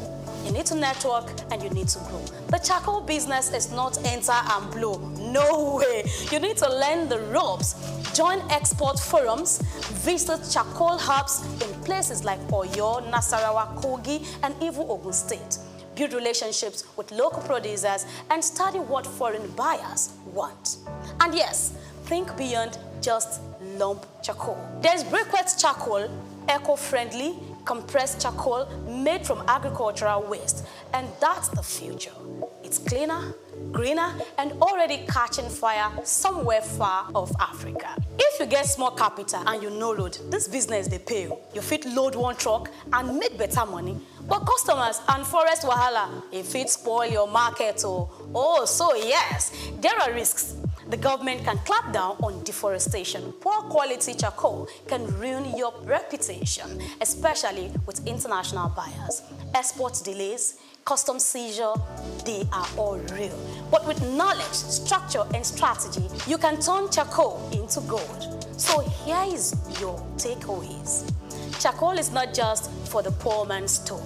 It's for the smart man's pocket. It's a hustle, a venture, a serious export commodity. And whether you start small or go global, it is very much a cash craft. Remember, this isn't professional investment advice. It's a spark, a mental wake-up call that opportunity is often found where people don't bother to look. Until next time, I am Grace Komolafe, and today, what did I do? I have actually helped you to turn smoke into substance on Cashcraft.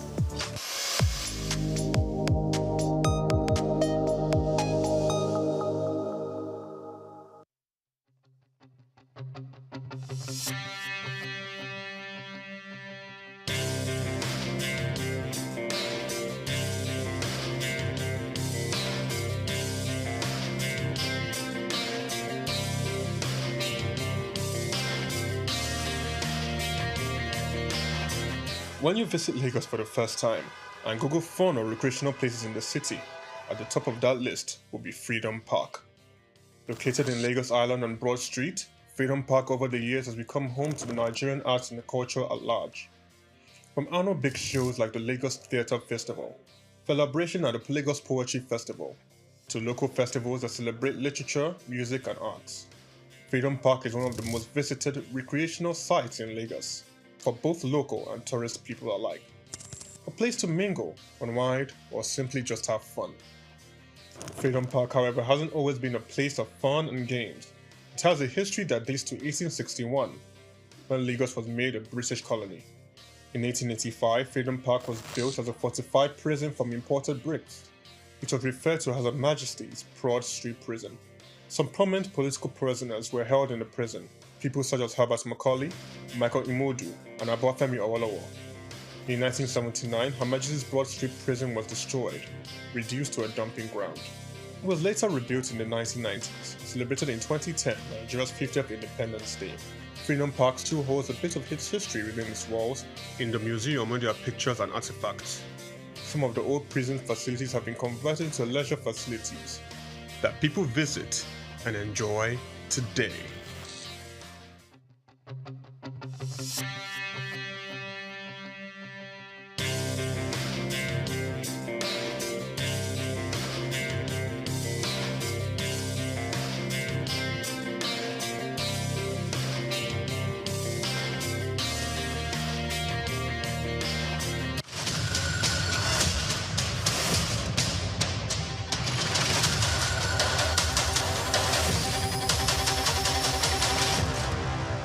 We've got just what you need right here at Femi Wash Media. Call it the Midas Touch, and you wouldn't be wrong. Let us record, produce, mix, and master your audio like nobody does. Reach us on our contact today for the best quality job.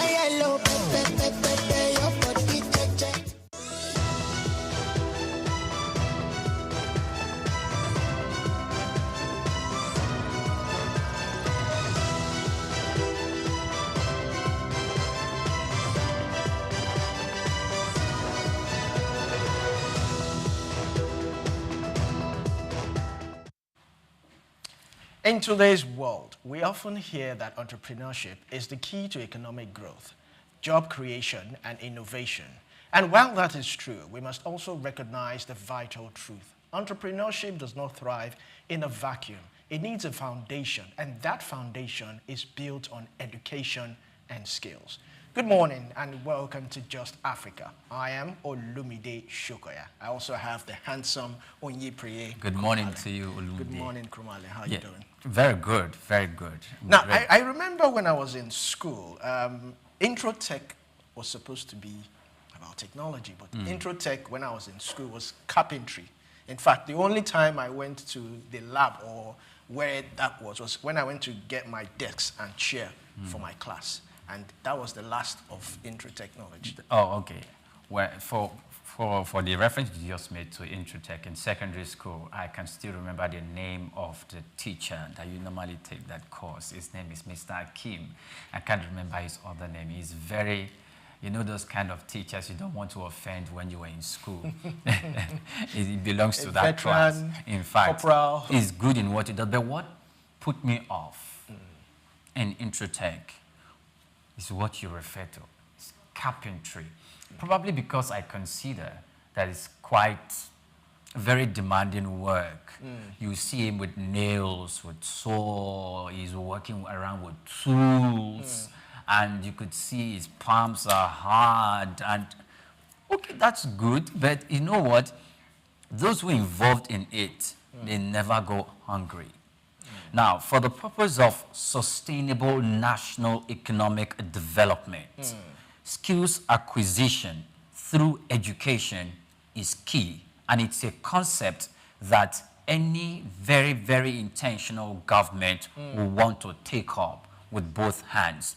You know, during the days of our fathers, there was availability of jobs. They were going to school, probably to secondary school or to universities, and there were already jobs available for them, both either in the public sector or in the private sector. because then relatively our population was not as large as the way it is right now. Definitely.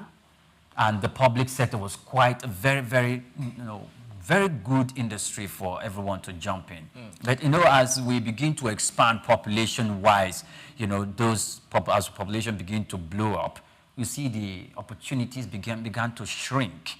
And that is why every government see it like, oh, if we are going to make sure that we do not have a population that is over bloated and unemployed, not useful economic-wise to the nation, then we must take up the strategy of, skill acquisition. Yes. That is why every government that comes to the saddle, that takes up the political power, must make sure that there are programs, not just one, different programs in place that will not only enlighten but equip the youths, not only with the education and the knowledge, but also with the tools for them to be independent, self-employed, so that by the time they are graduating from the university, they do not have to rely on the government or on the private sector, but they have to be independent and maybe individual employers of labor.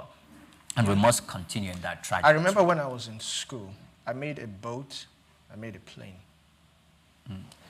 I actually started as a science student, but because the man teaching chemistry, he was a veteran, he was experienced in corporal punishment, so I avoided chemistry.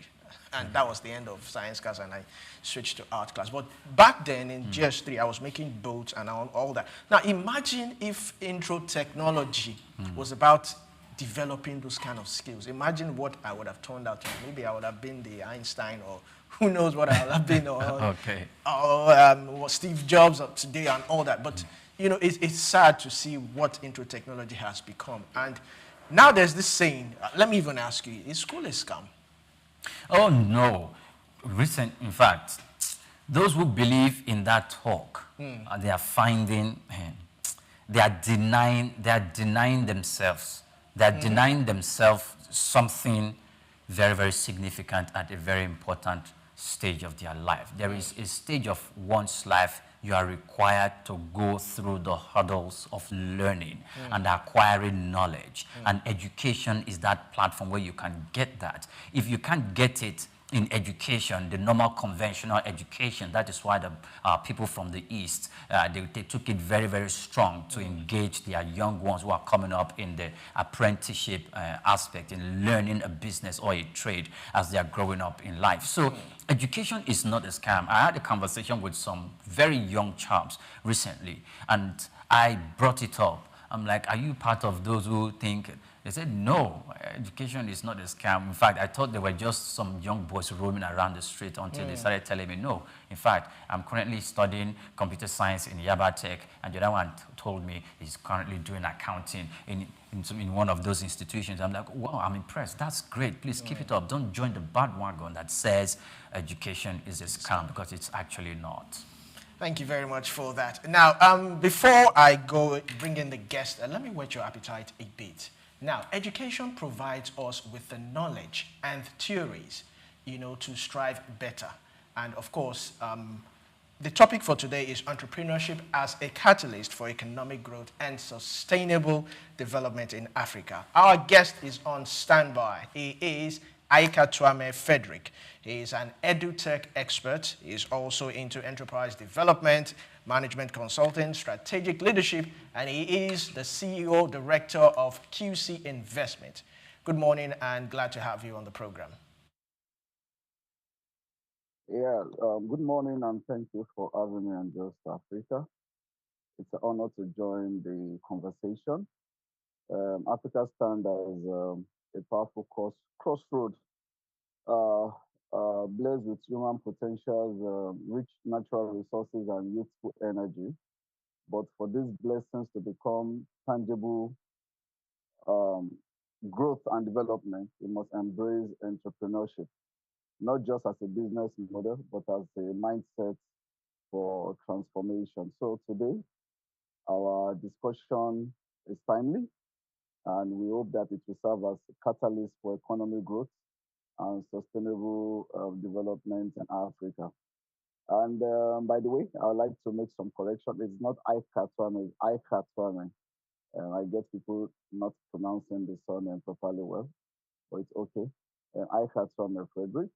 And for the Introtech man that decided to run away, Introtech is actually a very strong course. I think when I was in junior school, it was one of my best subjects, and I happened to be the technical prefect for that particular course. And it laid the bedrock for my engineering skills. And beyond engineering, we are now engaged in business and enterprise development. So thank you. It's good to be on the show with you. Thank you very much.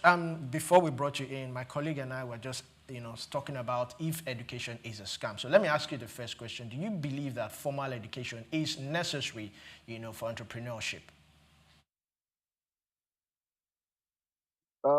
Education is not a scam. I think is a misguided narrative by people who believe that because we've had symbols of certain people in the society who have gone ahead to become wealthy without any form of job, without any form of vocation, without any form of business they are doing. And because of the corruption, the ills of society, people just got into studying wealth. So people just get to understand that education is a scam because the society seems to reward miscreants, seems to reward those who actually have not gotten jobs better than those who have gone through 12 years of basic education, who have gone through 4 years of university learning, who have gone through apprenticeship or internship program.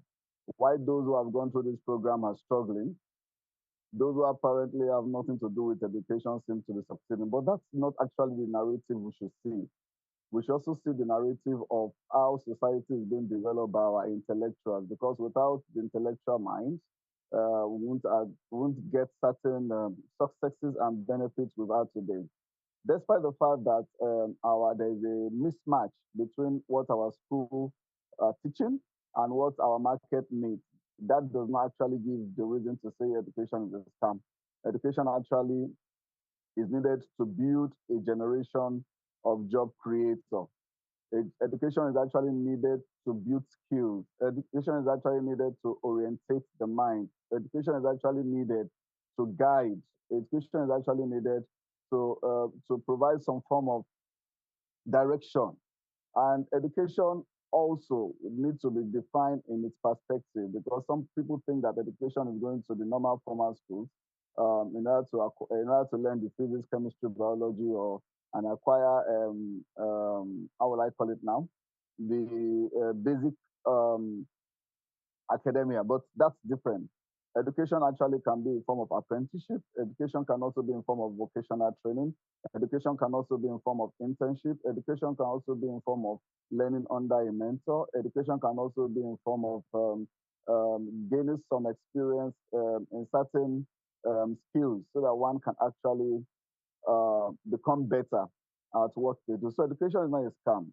If education were to be a scam, then we're going to have issues with having doctors in our universities. We're going to have issues with having the weather not being able to measure, because if the weather is not able to measure dimensions and length and breadth, then there's going to be a problem.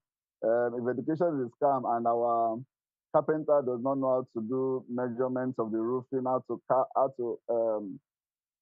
do the measurement by square feet or by square meters, then we're going to have issues in buying materials. If education is a scam and the bricklayer does not know how to measure the quantity of sand and cement that he needs to get the kind of concrete it needs for building, then there's going to be a problem. So education is not a scam. Education is actually the bedrock for whatever skill we need to acquire and for whatever we need to achieve as a nation in terms of entrepreneurship and innovation. Thank you. Okay, thank you very much, Mr. Frederick. I like that brief analysis you gave. But probably, maybe some of those young chaps who, went with that narrative that education is a scam. This is the reason they said education is a scam. First of all, I met someone who studied computer science in the university. Some 4 years or 5 years course in the university. After graduating as a student of computer science from a Nigerian university, we put him side by side with some of these young chaps who had never been to the university but who had spent almost all their life in a very popular area called Computer Village in Lagos. And that young man who went to school for 5 years to study computer science had to spend another 2 years to learn computer science from someone who had never been to school but spent all his life somewhere in Computer Village. I think you know what Computer Village or where it is and what they do. So probably that's the reason why some of these young chaps are putting that narrative forward, that education is a scam. It doesn't have anything significant to help my life. I could make meaning of my life by living in the streets. Don't you think they have an argument? Okay, as much as they do have an argument, but that is not actually a justifiable reason to say education is a scam. I think that brings to the question certain challenges we have with our educational system. Number one, we have the mismatch problem, which you have just said. Many graduates are unemployed not because they lack education, but because the education does not match market demand. And that's because the curriculum which we use in our schools today do not align with the market required skills. I remember I used to tease young people I used to tease educators when I go for their meetings. When we talk about computers, some schools still teach computer as an electronic machine. And I said, a computer is no longer an electronic machine. A computer has graduated from being an electric machine to becoming an intelligent machine. And that also brings to the fact that if you check in our system, because of this mismatch, if you check within our private school system, you'll see children being asked to pay for computer fees. A child will pay for computer studies fee from GSS1 to SS3. After the child has left SS3, still does not know how to use Microsoft Office. He still does not know how to use PowerPoint. That child will have to now go to a business center or somewhere to go and acquire this skill. So that brings to the question that we must begin to rework our curriculum in such a way that our curriculum meets what is expected in our market, what's expected in the from the labor market, and not until that calls for the fact that government has a role to play. Government has to come in, rejig our curriculum in our schools in order to meet with our national economic development challenge. We don't just go to school and read all about physics, chemistry without redirecting our learning to our learning outcome to meet what the economic actually needs. And I think that's where the gap exists. Despite this gap, we understand the fact that there are opportunities for vocational learning, and those who have taken time, to go to university uh, often gets better when they eventually get to a place where they need to practice. So this is what we advocate. Rather than saying education is a scam, the university system gives people the opportunity to understand the basics better than um, understand the basic of a thought. Then we also feel for them to actually get the best of our students, we should begin to include what we call entrepreneurship. We should begin to include what we call internship, apprenticeship into our learning system, such that students don't actually have to spend 4 years in the classroom.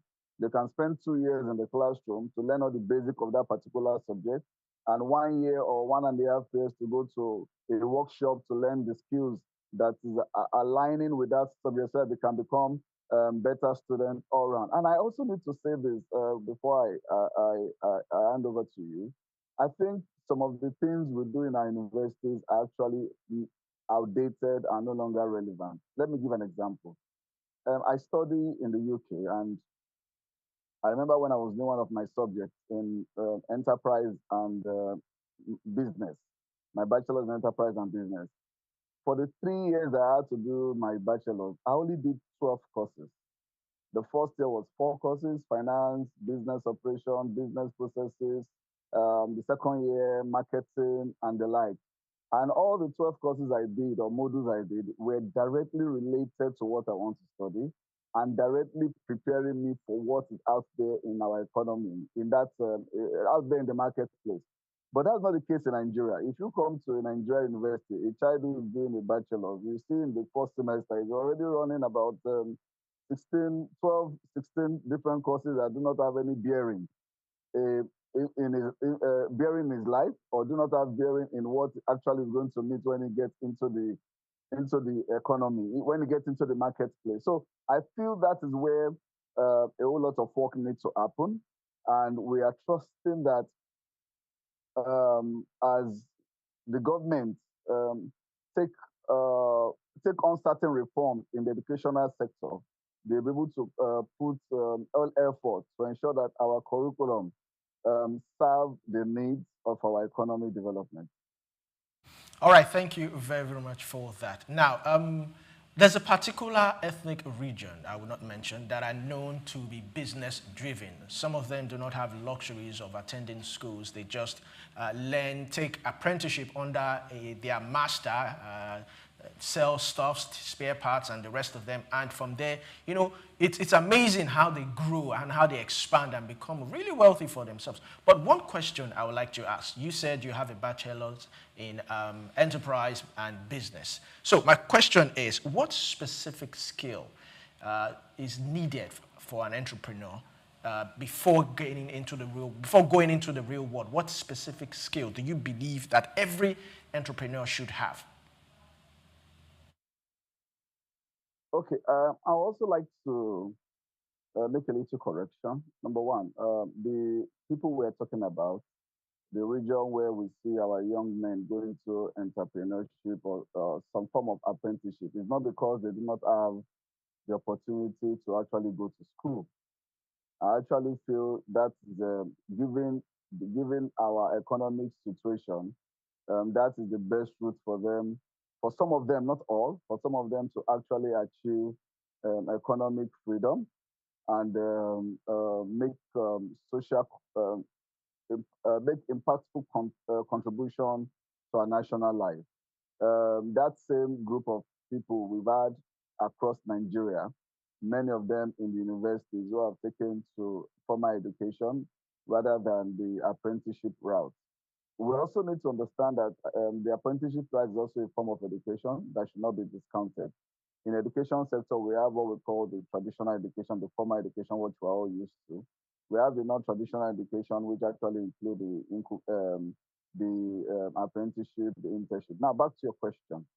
What skills do we need from entrepreneurs? Number one, an entrepreneur actually need four major skills. Number one, an entrepreneur should be someone who has a critical mind. It should be somebody who is able to think critically, not somebody who just got in there because he feels, well, there is no other job. Let me just look for something to sell. No, that's not entrepreneurship. Because entrepreneur is somebody who actually say, okay, there's a problem. I need to provide a solution. There's an opportunity. I need to take advantage of it. So I see a possibility in doing something different.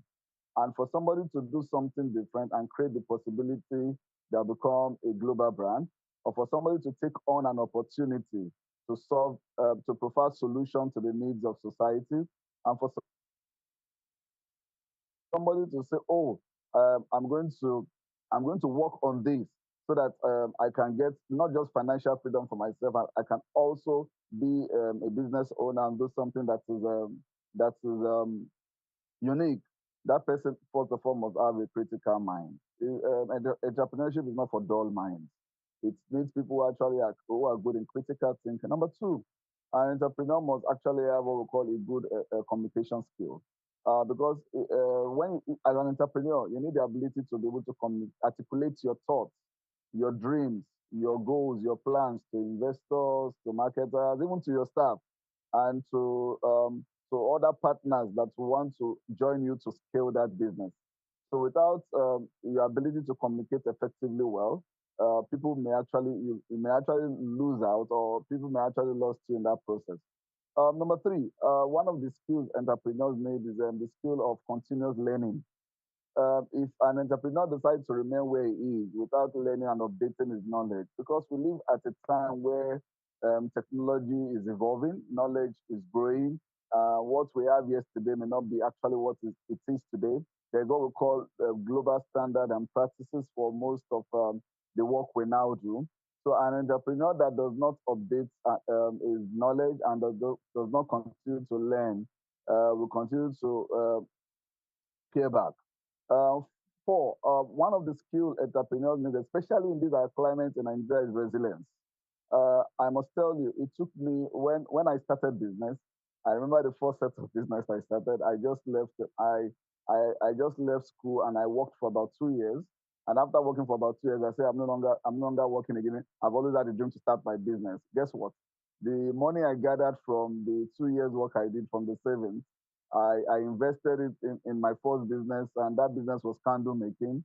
And within 6 months, I lost the entire money. I made it, the money went just like that. Why? Because I did not acquire the necessary education that will enable me scale as an entrepreneur. I didn't get education. I didn't get guide. So I just dabbled into the business because I felt I have some form of idea. And after the loss of that business within 6 months, I had to go back to do part-time teaching to raise money to get back on my business. And today is over 21 years doing business. So an entrepreneur must actually have resilience. Then finally, I'm going to warn this. Do not go into business without getting the necessary guide. Always look for a consultant. I know here in Nigeria, if you tell an entrepreneur to look for a consultant, they'll be looking at the amount of money they are going to pay. Sometimes the money you pay before you start into business to get some form of consultation, to get some form of assistance, will save you a whole lot. Because and that will save you. You won't be like me who ran into business within 6 months and I lost all the money I took into it. And you'll be like some of our elderly men who got all their pension, all their gratuity, and the next thing they threw it in one business, and within few months the business died, and they are now looking worse off like than when they were working. Not because they didn't make tens and hundreds of millions, they didn't get that as pension. It's because when they went into that business, they did not seek guidance. They did not seek. They did not get a consultant. And even when they seek consultant, many of them were looking to their children or lawyers to help them. That is actually a wrong way to go. So for entrepreneurs who want to succeed, number one, they need first, I think that should be the first thing. They need to get some form of guidance, look for consultants. Number two, their mind needs to be as sharp and open as possible, very critical. Number three, they must be able to articulate their thoughts and communicate effectively well. Number four, they should continue to learn. And number five, they should be resilient in what they do. Thank you. Okay, great. Thank you so much. Now, when I looked at all these, all these things that you pointed out, it's quite a lecture, and I like the fact that I'm part of those who you're lecturing this morning, and apart from our viewers out there. So the question is, some people have argued that these teachings or these classes that the entrepreneur was supposed to go through and the education that they were supposed to acquire, well, we should be considering them when they are in the university. But there's another aspect of the argument that it should start right from when children start going to school, from the primary school to the secondary school, then continues at the university level. And if we are to do this, it will have to come through the instrument of policy framework that will be initiated by the government. Do you see that possibility? Or if you were to be in a position to advise the government to influence the education system and the law that governs in that space, what would be, how would the policy look like? How would the policy advice look like?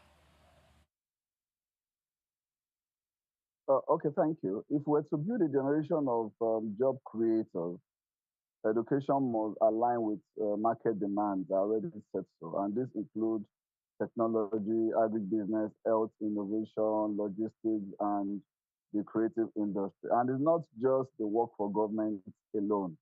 The private sector must collaborate with academic institutions to redesign programs and offer mentorship, internship, and reward exposure.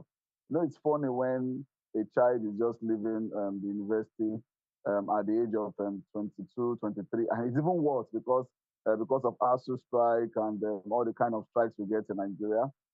People get to leave the university at the age of 28, 29, and you now ask a student or somebody who just graduated, and now say there's an opening in an organization and the child must have 2, 3 years experience. And sometimes I wonder, where do you want that child to get 2, 3 years experience? So we get to see newbies in the market industry relying on their CVs that they've had 2, 3 years experience because that child who has gone through our educational system has not in any way, maybe except those who went to do education, who have teaching practice, have not, or maybe engineering students who have 3 or 4 months IT, they've not actually in any way acquired the needed skills to be able to work. So that is actually a challenge. So I feel government need to rework, like I said earlier, need to rework our curriculum. And our curriculum should be more of, from nursery school, should be more of an applied kind of learning. Let me give an example. I attended a nursery school and I saw a teacher teaching the children finger painting. The children will paint their finger and now stamp their finger on the white paper, and the teacher will just call them. And I called the teacher. I said, "Do you know what you are doing?" I said, "See, what you have done. You have not actually taught those children. If you are going to teach those children, you should be able to teach them in such a way that what they are learning will be relevant. They will be able to see relevance in their day-to-day life." So I brought the children together, and I said, "Children, okay, let's do our finger painting again." They did that. They stamped their fingers on the white paper, and I shared the paper among them. So I said, "What's the difference?" And the children were now beginning to work, collaboration, do what they thinking they were spotting different. I went ahead to say that you see that every one of us actually have different fingerprints. And how do we use our fingerprints? We use our fingerprints for security. We use our fingerprints for opening of the door. And that was a way of teaching knowledge in a more applicable way that relates to their day-to-day life. So we don't just do finger pricking because the teacher said we should do the finger painting. We're doing it because it relates to our day-to-day life. We'll be able to see relevance. So we should be able to help government. Government should be able to come up with a way to review our curriculum so that it become more relevant to what we need in the society. And the private sector, institutions to collaborate with private sector to be able to provide the needed skills, internship, mentorship that is needed for our young people to get the exposure they need to scale in their field of endeavor. All right, thank you very much. And still on this particular area that you are looking at, in today's labor market, when companies or organizations, when they post or advertise vacancies for positions, there's a requirement. You see 3 years, 4 years of experience. And a fresh graduate with no years of experience, how do you expect him to fare? Then I also noticed that sometimes when you employ, I've worked in different organizations, when you employ these graduates, what they are being taught and the reality, there's a disconnect. You can imagine someone who studied mass communication and can't stand in front of a camera, can't talk and all that, and you begin to wonder what was taught. So my question is, do you believe that there is a disconnect between what is being taught in school and in the real world, and how can we bridge this gap? Okay, I said that earlier. There is a mismatch between educational output and labor market demand. And in order to bridge this gap, there are actually 3 things we can do. Number one, we should be able to create internship, incubation opportunities through industrial partnership with our schools.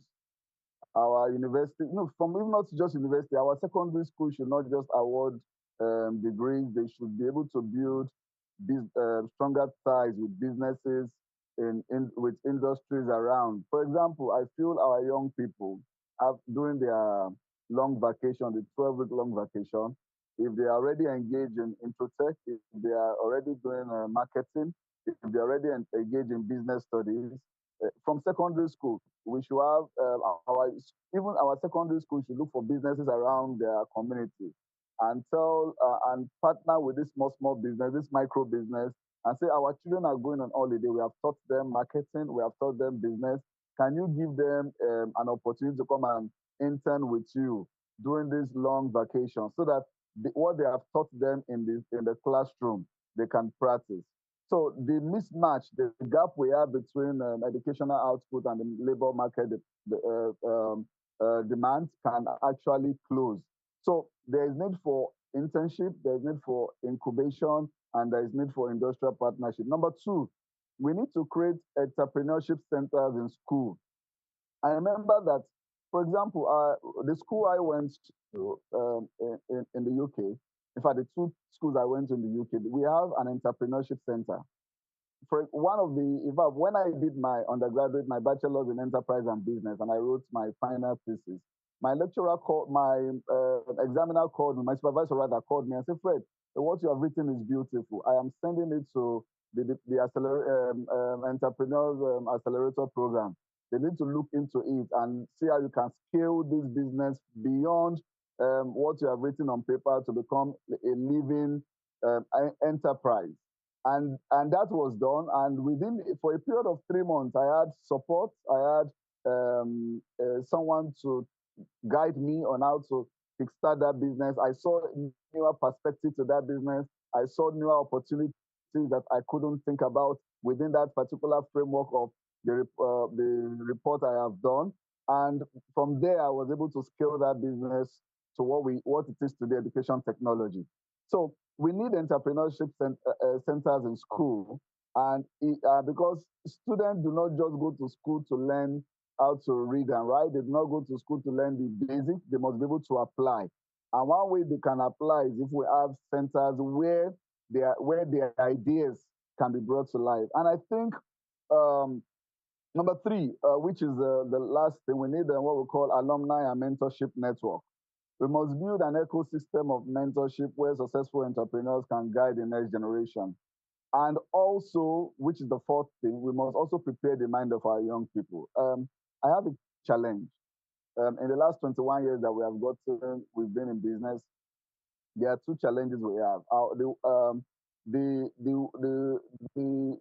excellent culture, let me use the word excellent culture, of our young people is actually faulty. A young person just comes to work, the level of productivity is poor.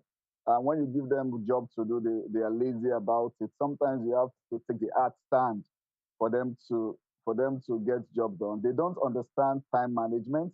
They don't understand what it takes to actually measure up to certain expectations. I'll give an example.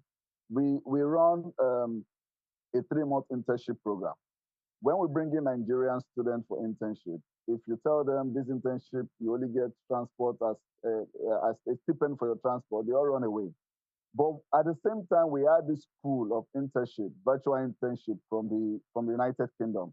There is this particular organization that provides interns for businesses globally. We applied to this company for interns. They gave us about 3 or 4 at a time. And guess what? This intern, we are not paying them. This intern, we ensure we have daily meetings with them, daily sprints. We meet at least 30, 45 minutes every day. We give them the tasks for the day. One of the things we realized that for the 12 weeks of training this international intern, their work ethics, their culture of excellence was superb. Their productivity was top notch. They were not lazy. They were not giving excuses. They were not telling us tasks were difficult. Where they did not understand things, they asked their supervisor. And within 12 weeks, we had over 98% kind of effective engagement.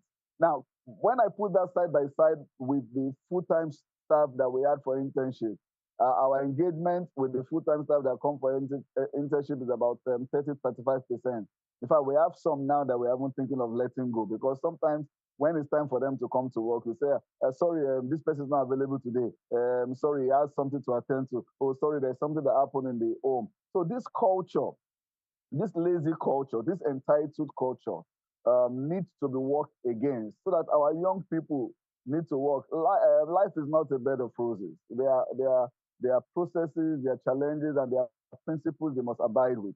And not until we are able also beyond providing the network, beyond providing the education, beyond providing industrial partnership, apprenticeship, and integrating internship into our program, we must also find a way, like my Bible says, renew their mind so that they can become the best of them and turn out to be the kind of entrepreneurs and change makers that we need in the society. Mr. Frederick Aikochome, thank you very much. You have been brilliant. We do appreciate your thoughts this morning. And of course, we would hope that we would get more knowledge and invite you subsequently. Thank you so much. Yes, that was very, very, very powerful. Oh, yes. I saw that he's someone who, had been very, very intentional about business, even from the onset in his career, and from the fact that he went to a specific school where, after writing a project about, and the supervisors could look at the project, I'm like, oh, I think this project that you wrote from the business perspective had the potential to bring forth yields, and it's something that you can actually upskill and make something worthwhile in your life. And they took up that responsibility to send him to the appropriate headquarters or appropriate quarters where he could be tooled. It's something that our university system, our education system needs to adopt here, not that you are graduating from the university and your final thesis after you finish writing them and submitting to the school, of which probably you must have put in some diligent work by going to the community to carry out some research and put out your own discoveries and recommendations to the governing authorities. Probably you're talking about tackling transportation in that local government area, or achieving crop development, crop productivity and farming produce, logistics and all of that. And maybe after that, the next place you find your project is the woman frying akara by the roadside, or from the suya seller somewhere in Surulere, and you begin to ask questions like, okay, this is your final thesis from the university. That means it's not useful. These are questions we must begin to ask. And the other thing we must look at is that the private institutions or government should have a way to make sure that the universities or the universities management themselves need to get a way to liaise with private institutions to sponsor research and development in the higher institutions, so that you do not just you can. There are some activities that government can't just jump in and engage in because it is saddled with so much responsibilities, and some of these institutions that have responsibilities to development of the persons, the capital, the human capital investments within their domain, needs to go through their, carry out so much research to make sure that, okay, we have a research to do that will promote our product, and they look for some of the students in the school who could do that, or some of the lecturers in the university who could do that, and they can actually sell that. So some of these universities outside the country actually get a lot of income through research and development. We must begin, and diversification does not only mean moving away from oil to agriculture. There are other aspects that we can beam our searchlight on to make the most out of it.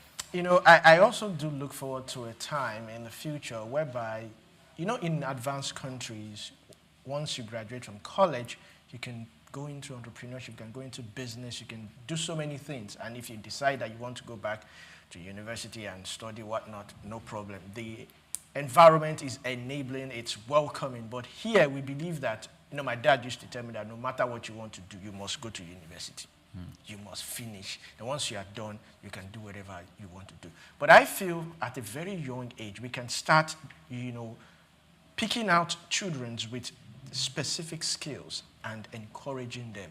For instance, when I was in secondary school, I used to draw. I was very artistic. But my dad used to tell me back then that, do you see those people on the roadside painting? That's where you end up if you do not go to school. So I dropped that, So then again, schools, secondary schools that pick different students that go for competitions and all that, and they win big prizes and all that. What happens? That's the end. Probably they win a TV or something that goes into the principal's office, and but we can start developing these children. Teachers, they are the ones who have close contact with these children with special skills. So you can start to develop them.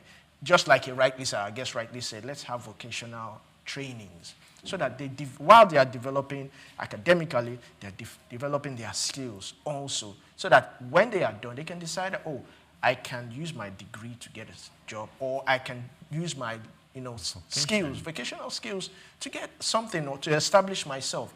This is the way to go, because outside this country, people don't even think about what your degree is. But I'm glad that today now, even in the workforce, it's your skills that matters. It's not what you have on paper. Because most people have seen that. Let's not dive into that. Papers can be forged. Yeah, let's not dive into that. So in other climes, one thing that Africa needs to be very, very intentional about is about the development of the workforce. When we look outside the continent of Africa, you look at Germany, you look at China, you look at even the UK, the United States of America, Canada. The services that are most expensive are, have to do with plumbing. Thank you. Plumbing, bricklaying. The artisanry industry is, in fact, that's actually sometimes, if not most of the time, what sustains the industry. So unlike the white-collar jobs or those who work in corporate bodies or in boardrooms, those are good as well. But that specific industry is not neglected. Yes. And they are not underpriced. So Africa, if we want to develop and if we want to really move or to come at par with other climes that we're looking at, we must begin to focus our attention on the people. And focusing attention on the people requires development, capital, human capital development, capacity building. And it starts from the education sector. So maybe we need to go back to the drawing board, and the intro tech that we're talking about, we need to review it and redesign it in such a way that it will be appealing to the young people so that they can come in there. Today, you are not just talking about intro tech, carpentry or furniture making. You're talking about tech, because that is the major driver of most economy and most industries. So tech is very, very key and critical. And look at the budget. Look at the budget for education every year. The United Nations, how many percentage does the United Nations recommend for the budget of each and every nation? It should be around 15%, yes, 15%. Or more, or maybe a little bit less. But as we speak, the budget of Nigeria, as we speak, who is going with a large chunk of it? Of course, it's going with the military. Yes, the military is going with a large chunk of it. Even though health is equally going at par with a large chunk of it, education is among the 5 industries, or the 5 industries that is going with some sort of large chunk of it. But it is so low compared to the United Nations requirement. So we must begin to take all this into consideration.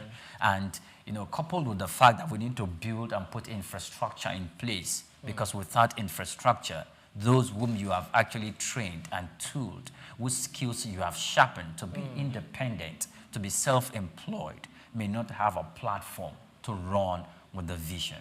I don't know whether you saw a viral video. A guy was arrested.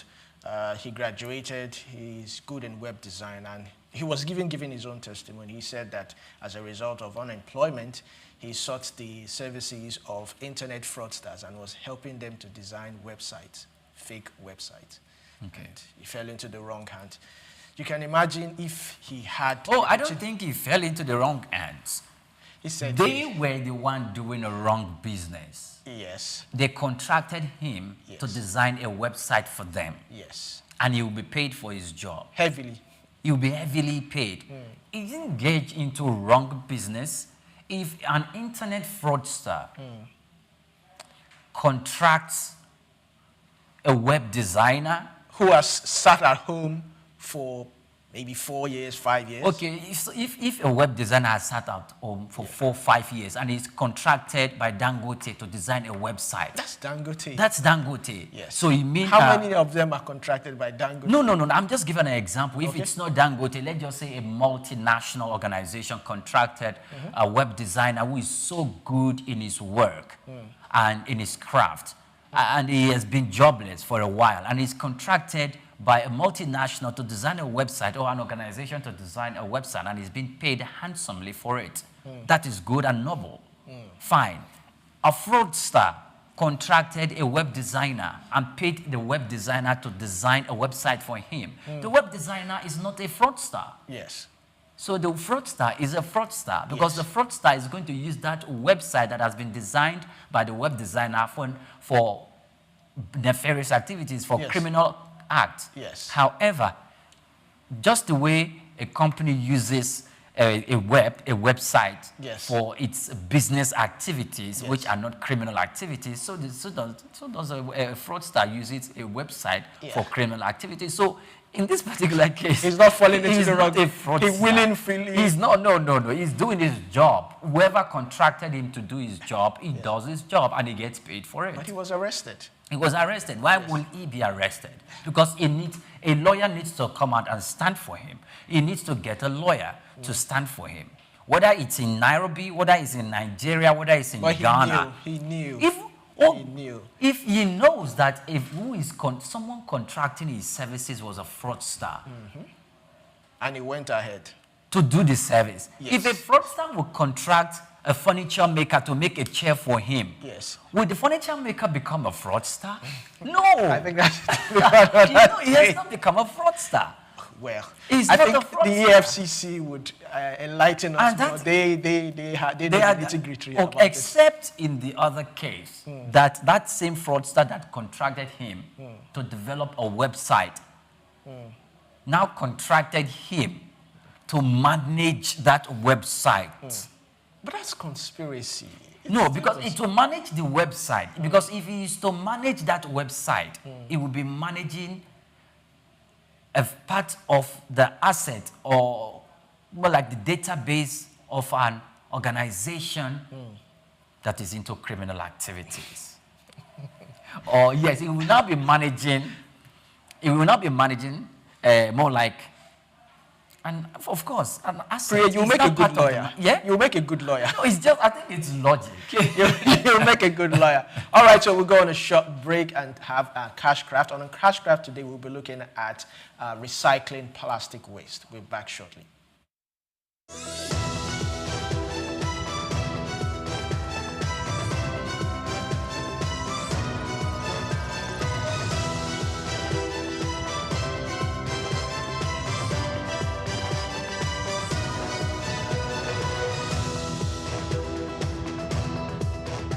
Hello and welcome to another episode on Cashcraft, the show that helps you see business where others see problems.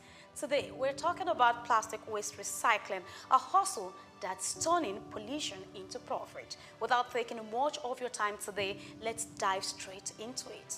We start with the steps. Step 1, start with collection. Plastic is everywhere. Sachets, bottles, packaging. But for business, PET bottles are gold. Start by partnering with waste pickers, shops, schools, or run your own buyback point. Now you're going to offer incentives. It could be 100 naira per kilogram, depending on location and type. You need to do research on that actually. So once collected, bottles must be sorted by color and type. So you know, clean, clear bottles fetch more money. So pay attention. Let's go to step 2. Clean, crush, cash, nests. What am I talking about? Wash them, remove caps and labels, then crush or shred them into flakes using a plastic crusher. These flakes are what buyers, local or export, actually want. Now, clean, well-sorted flakes commands better prices. Think 200 to 350 naira per kilogram depending on quality.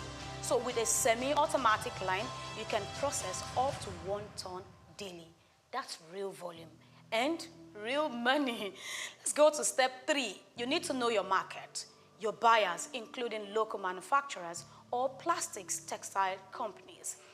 And even exporters, that's very important. You never can tell. Some flakes are shipped to India, China, Vietnam, or reused here in Nigeria to make buckets, chairs, or even new bottles. So let me give you a pro tip. You need to form relationships with aggregators or industrial buyers. And if you can process into pellets or fiber, your margins jump like boom. So step 4, add value, add impact. Don't just collect, create. Now some entrepreneurs now turn waste into tiles, paving bricks, and designer bags. I tell you, a lot is happening with recycling bottles. So you reduce plastic pollution and you add jobs while doing it. Step 5, learn the rules. This business is tied to regulations. So register with local waste authorities, and if you plan to export, get listed with NAFDAC or the Nigerian Export Promotion Council, NEPC. Now complying means credibility and access to big opportunities. Recycler, na bottle we dey see everywhere, gutter, road, market, but with correct machine, you fit make better money. The work dey stressful, but if you no lazy, e go pay. Of course, there are challenges: dirty waste, poor sorting, market fluctuation. Sometimes power supply slows down operations, but where others see nuisance, you should see niche. It's a dirty business with clean money. So here is your takeaways. Plastic recycling isn't just about helping the environment. It's a smart hustle. It's scalable, impactful, and already reshaping communities. From bottle to bank account, plastic is profit if you know the game. And I am Grace Komalafe. I'm here reminding you that waste is only waste when you waste it. Until next time, keep crafting your cash.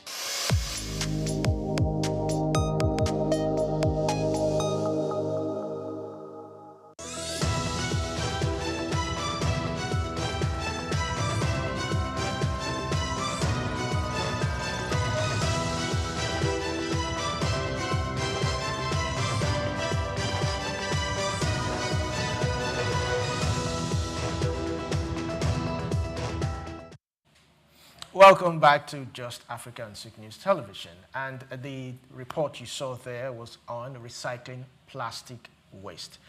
I remember I had an interview with a lady, I'm trying to remember her name. So she suggested that if government, in a way to reduce waste being thrown on the streets and all that, if we could have bins, situated in different places, whereby if you drop something, if you drop a plastic or something, you get a certain amount. That would encourage people. And that's another way of recycling, our plastic waste. I also remember there was a viral video that was on Instagram and all that of people throwing stuff in the gutter, and they had to seal that building. I think it was last year during the raining season and all that. But, I know recycling is a whole lot. It's something that Nigeria really needs to look into, and we can actually make real money from it. But it's the culture. How can we encourage Nigerians to dispose this thing in a moderate manner? Okay, so the thing is, it's not about only Nigerians. I know of Kenyans who are taking this initiative and watching other programs. You see, during Tunde Fashola's administration, you talked about waste basket being kept around the street corners. It was very, very effective. In fact, we became so conscious of it that even if you are taking mint, when you're done taking it, if you look around you and there is no waste bin, you put it in your pocket. I still do it. Yeah, and you walk for a distance on the street, you definitely see a waste or a trash can by the side of the road, so you can dump it. And The initiative has been there for Nigerians, for Africans, for the governing authorities to say, okay, there is a large recycling system. And a large recycling system we always find in the middle of an urban area. Yes. More like a metropolis, like Lagos, where there is a large recycling industry. And the government knows at this moment that it is not enough, so it should be working around the clock to make sure that that is put in place. You see those plastic waste, they drop it. And when they drop it, they're like food they're like industrial raw materials for the industry. And that in itself, if Lagos is a city that's more than 20 million, if Nairobi falls into that category, if Kinshasa fall into that category, or some of the top major cities in Congo, they fall into that category, then those industries are going to use those raw materials. And of course, you need people and technology to work in industries. That in itself would have opened up another avenue for job provision, for the increase of technology. Even if we do not have that technology, at least it's part of those machineries that we import from Europe. And that in itself will serve as another avenue for IGR, internally generated revenue, to the government. So it's something that the government needs to continue to sound in the ears of people, not only in Nigeria, but in all African countries. The National Orientation Agency should liaise with some of these private organizations.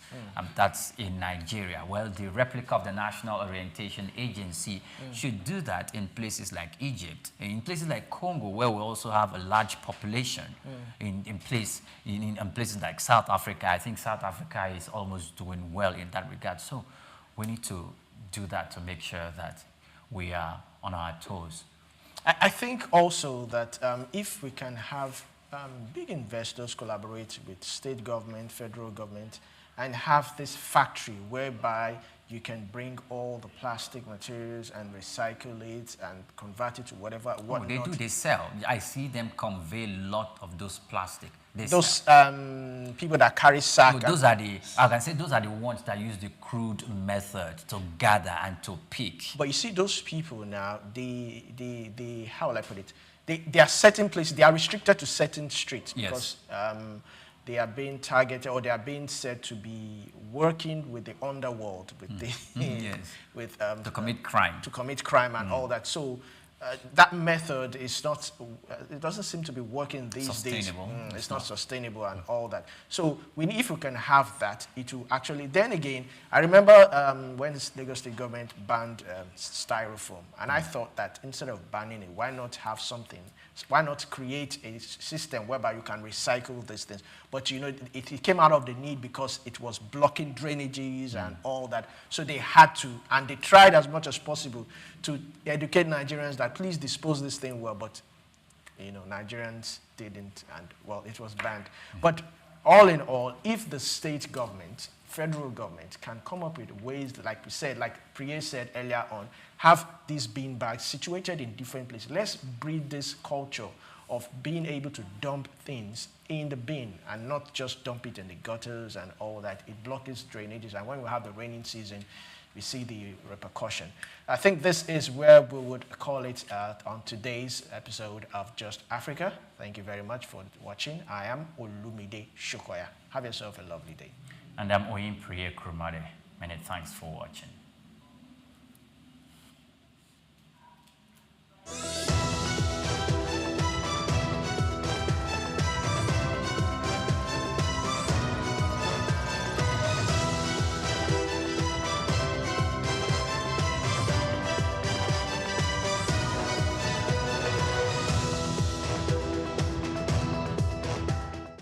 Welcome to another episode on Cashcraft, the show that helps you see business where others see problems.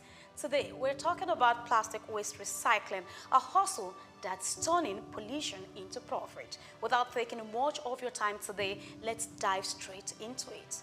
We start with the steps. Step 1, start with collection. Plastic is everywhere. Sachets, bottles, packaging, But for business, PET bottles are gold. Start by partnering with waste pickers, shops, schools, or run your own buyback point. Now you're going to offer incentives. It could be 100 naira per kilogram, depending on location and type. You need to do research on that actually. So once collected, bottles must be sorted by color and type. So you know, clean, clear bottles fetch more money. So pay attention. Let's go to step 2. Clean, crush, cash, nests. What am I talking about?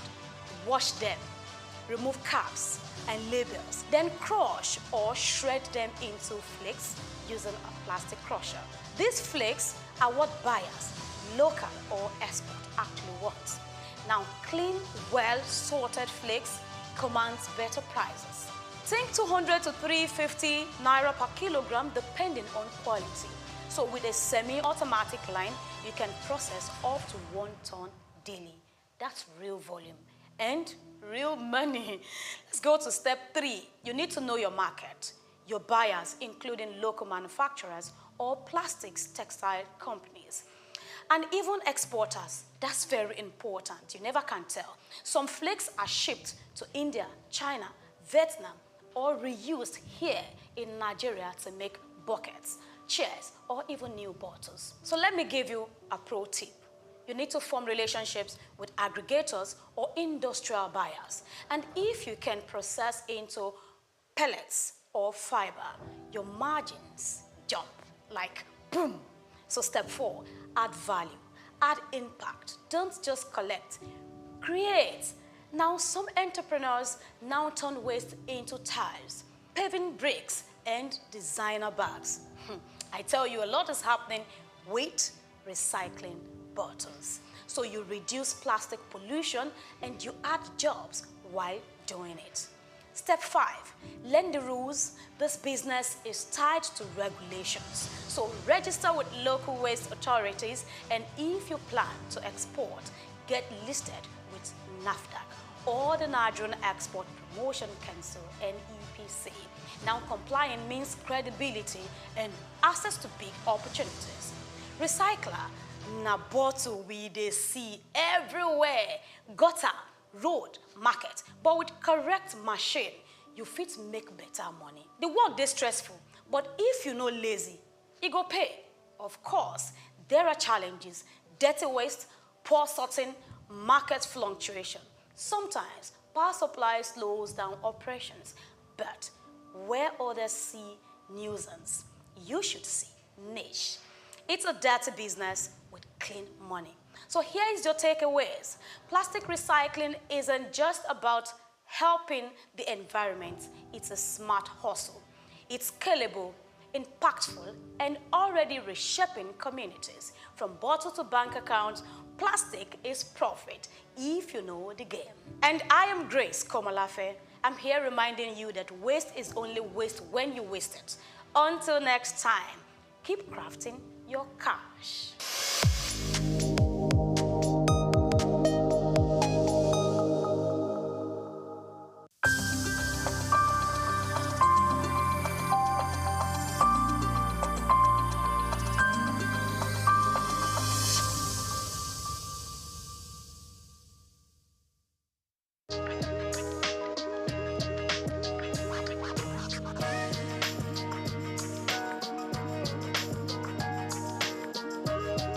Well, I would say now he's gotten the job.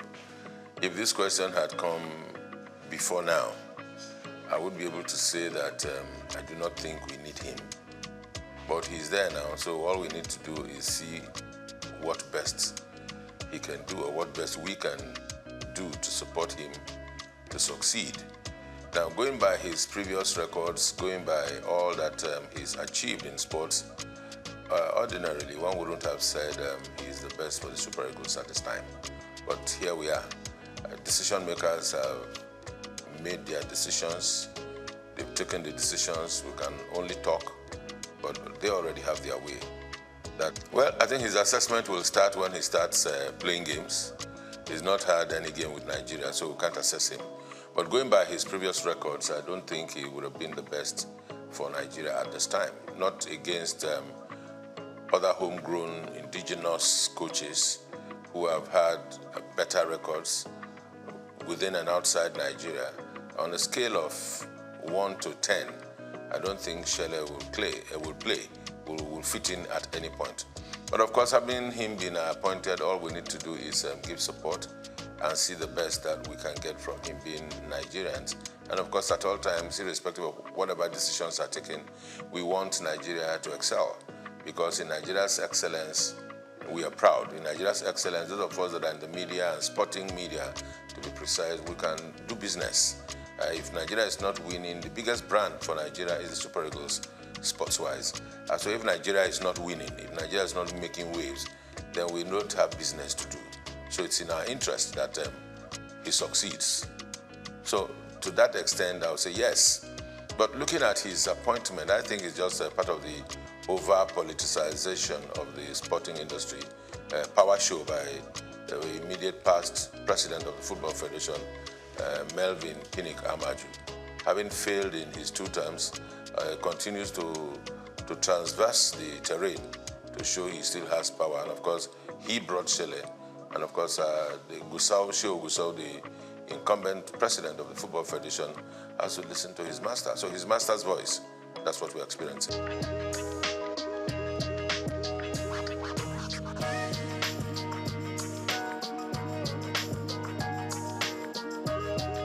If they like, let them bring the Herusadi. You see, there are things about Nigeria and Nigerian sports that should not surprise anybody. Politics are played everywhere, and balancing of acts are played everywhere. Federal character everywhere. And the federal character thing is just all very pretentious things they do. It's definitely not for the interest of Nigeria. Just to show that, okay, we've taken somebody from the south, or we've taken one from the west, or we are now taking from the north. Who will we take in the north? Let's bring Ahmed Musa. He's calm. He'll be able to talk to the players. What is he going to say to the players? He's past his prime a long time ago. So it's all politics and not in the interest of the nation. I can tell you that. But for Chele going around Europe, yes, he has to. Because everywhere you go, to be the chief coach of the Nigerian national team, senior national team, can be a huge task. Because every day you have Nigerian boys showing up in big leagues, in small clubs, in championship clubs, even around the country. You find players everywhere. Nigeria, I think today, if we are not exporting oil, I think we are exporting footballers to everywhere, even those that are born abroad. I mean, you can imagine this young boy at Arsenal, 17, Ethnan Nwaneri, and there's an Okoli, there's Ndidi. You have both at Leicester City.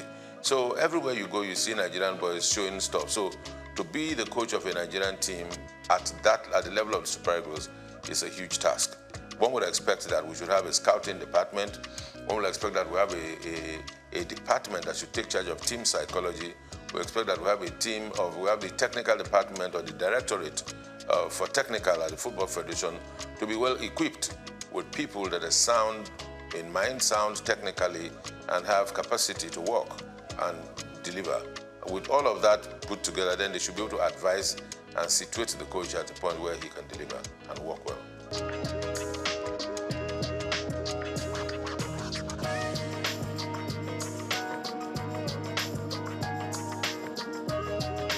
Well, you see, I said yes, because I've been one of those that have always been clamoring that there's need to have a National Sports Commission.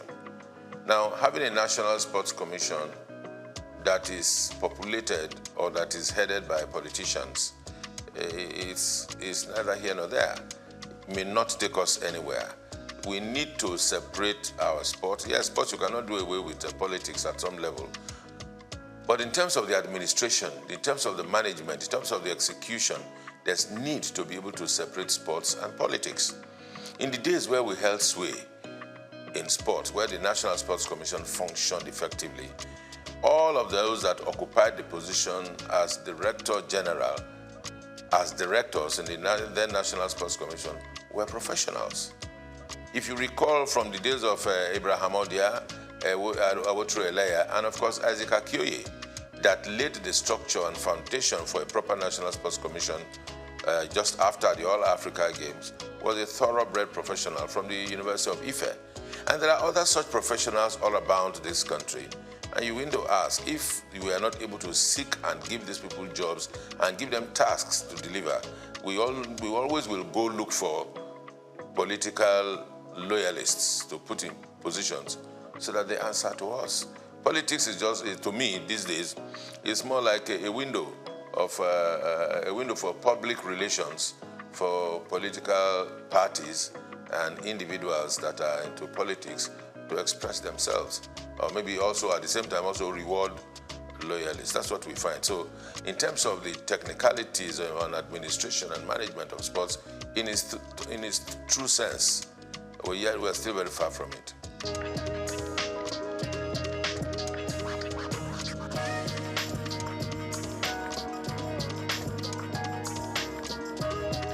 Plenty improvement, I would say. The current managers of the league are doing everything they can to ensure that our league gets back to a competitive level at the continent, gets back to a competitive level at the rate at which we, those of us local people like myself, can appreciate our football and our footballers once again.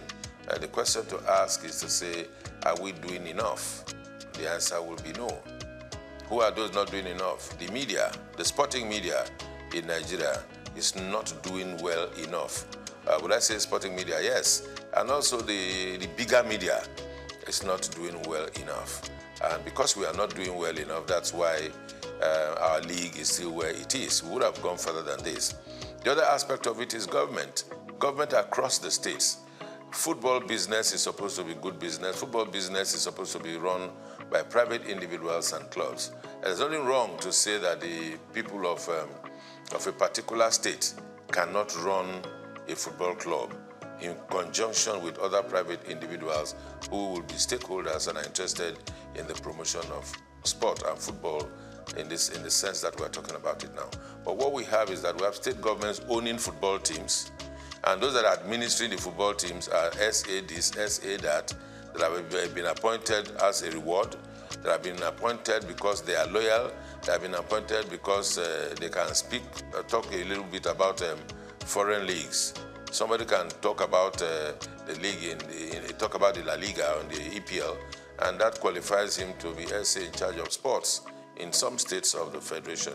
And these are the bunch of persons, or the group of persons, who are running our football around the country. So who runs the clubs, the texture of the clubs, what names the clubs are bearing, what history behind the clubs, and those are the things that tells you that the states are not doing enough, the Football Federation not doing enough, but I think largely the media, check out our sports programs.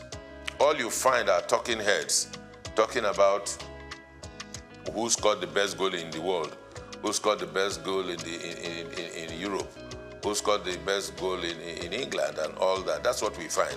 You hardly will see shows, package shows about the best goals of the Nigerian League over the past weekend. The best goals, the best dribbles, how many passes, proper statistics, because the media is not doing enough. The sporting media, that is journalists that are practitioners there, not doing enough because they are not tasking themselves. They just go on the internet, download one or two things, watch and everything. All you know is you take, as a content creator in sports, you need to just take a shot of the goal that, the assist that Nwaneri gave, or Merino scored a goal for Arsenal, and you superimpose yourself and you talk over it. And that's content. And you post it, and there are likes and there are followers, and that's it, what we do. But you do not have individuals going to places to take content. All around Lagos, that's we look at as we are now, all around Nigeria, sports is going on every day. As a practitioner myself, in those days when I used to be the street reporter, we covered football from everywhere. From Abeson, from Bagada, from Volkswagen, down on Ojo, Abeta, anywhere. All of those places, and boys are still playing football. You go to Evans Square, boys are still playing football. Go to Lafayette, they're still playing football. Go to Alakoro, you still see boxing. So all of these sports are still going on. But where are the journalists that will cover these events and bring them to the fore and package them? The journalists are not ready to do that job. Even those that are ready are not funded.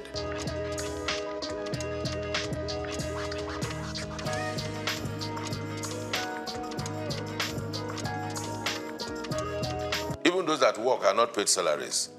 So everybody is just finding the easy way out, cutting corners and doing their best. Now for our league and our sports to grow, there has to be heavy investment in the media. Because everything you see about the EPL, the La Liga, you take the EPL and analyze it, you see a variety of shows all about the weekend games, the weekend wrap, the best goals, the best flops, the referee angle, even the advertising and marketing. Because when all of this are put in a fray, then people can relate to it. People can leverage on it. Brands can come and give sponsorship. But we are not able to attract sponsorship because there's nothing for the brands to take away.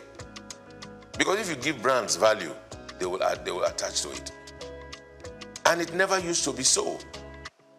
Before 2006, the La Liga was not popular.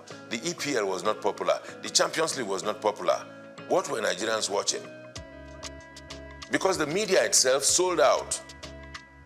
By investing, Nigerian media organizations came together, put money together, and went to buy rights of the EPL and started broadcasting it on Nigerian television for the consumption of Nigerians so they can make cheap money from telcos and from the brewing industry. They made more money for themselves. I mean, the media houses, rather than invest in the local league. Then they will tell them, who will watch Nigerian league? I mean, those are the questions they asked at the time. Some of us that were able to find courage, we found courage and we asked them, why would we be doing this? But of course, we were not many enough for our voices to be heard. And that's why we're here, we are where we are. So it's not far when we lost it. Can we redeem ourselves? Yes, we can, if we want to. But it will take a whole lot of courage. It will take a whole lot of work. It will take a whole lot of commitment. God help us.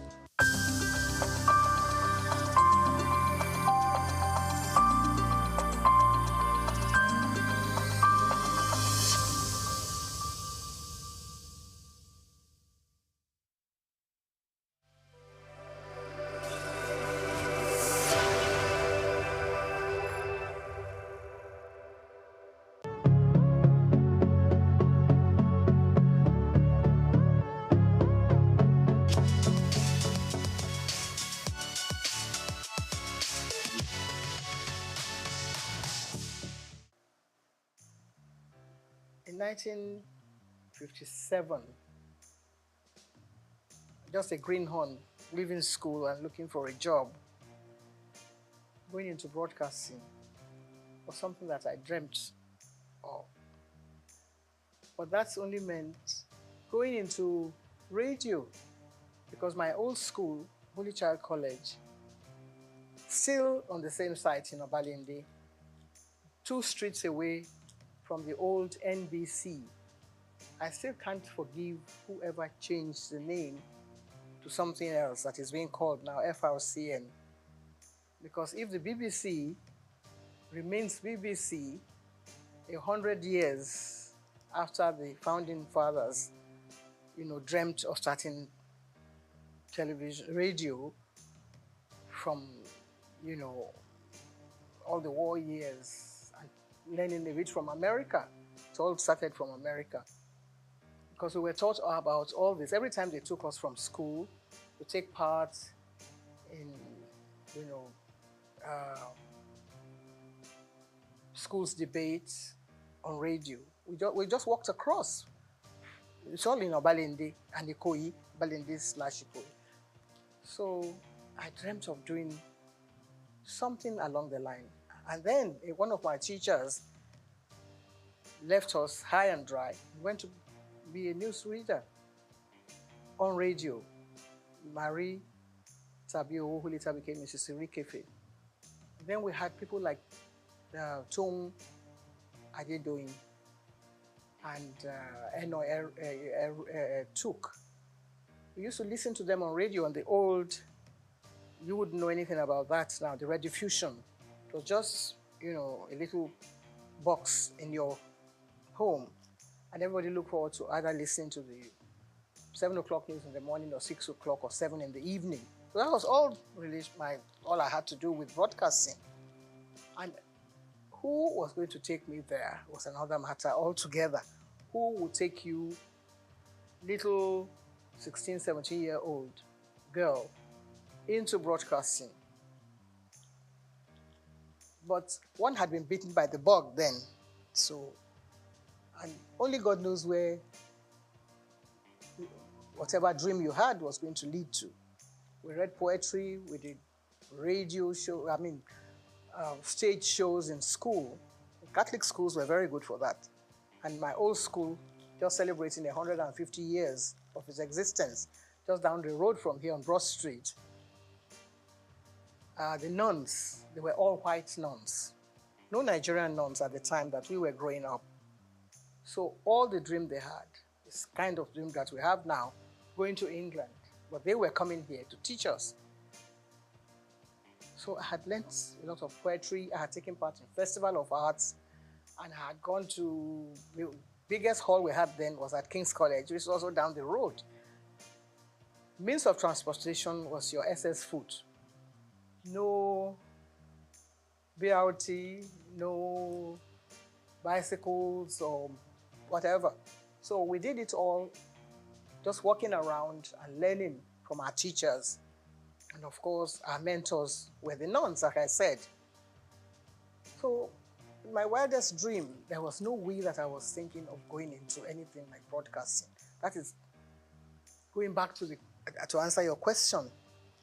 But they had a lot of plans for the girl child. And not along the religious lines now, but actually they came to actually engender this whole idea of pushing the girl child forward. And not just me, a lot of us. People like Mrs.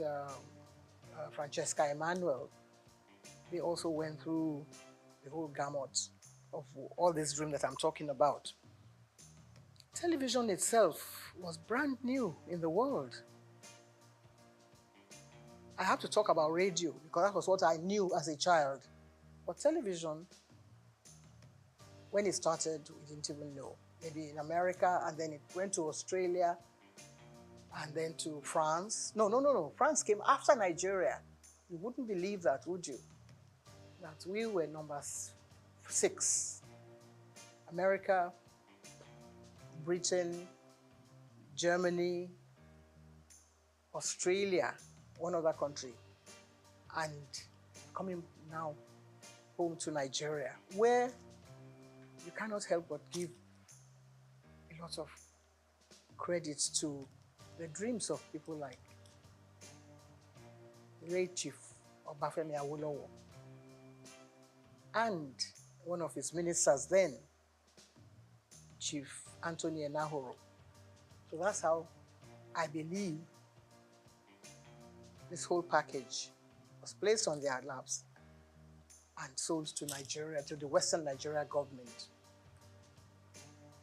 On the radar were lots of other people like me who had dreams about becoming Miss Nigeria. So maybe that will now give you a little background about how I took part in the Miss Nigeria pageant, Western Nigeria, and I became Miss Western Nigeria.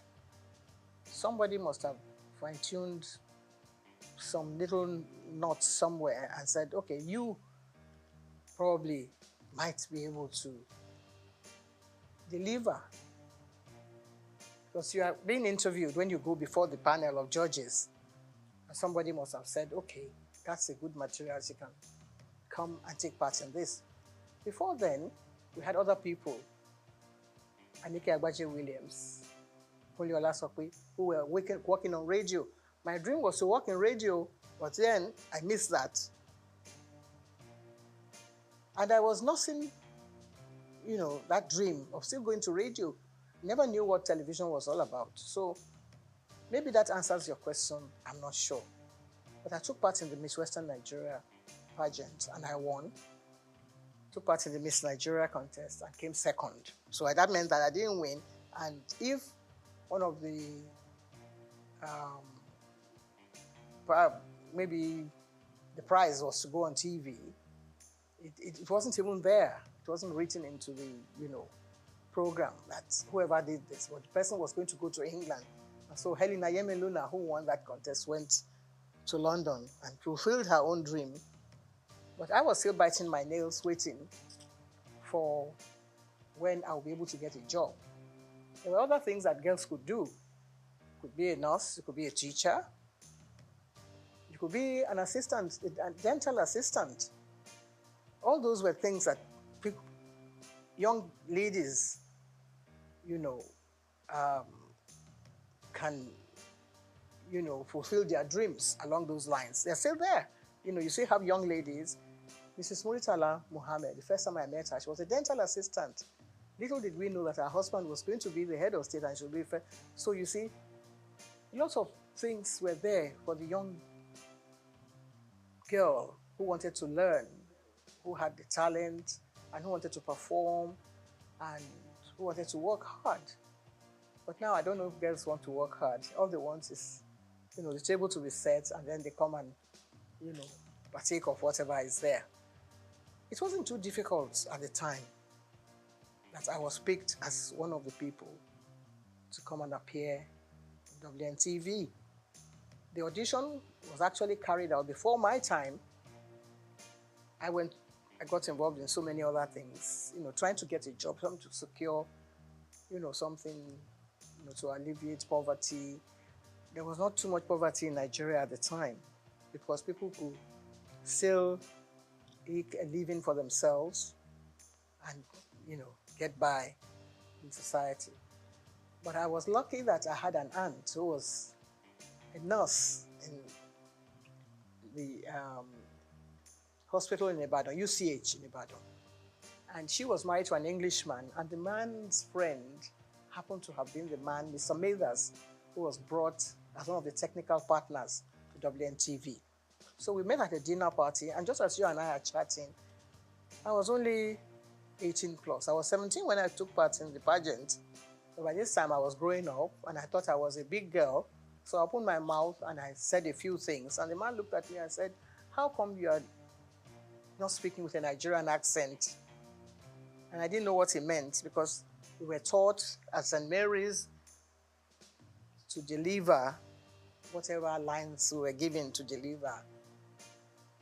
The Festival of Arts, I came second after an English boy from Corona School. And I was given a beating for coming second. Not because I didn't perform well, but because I forgot to curtsy.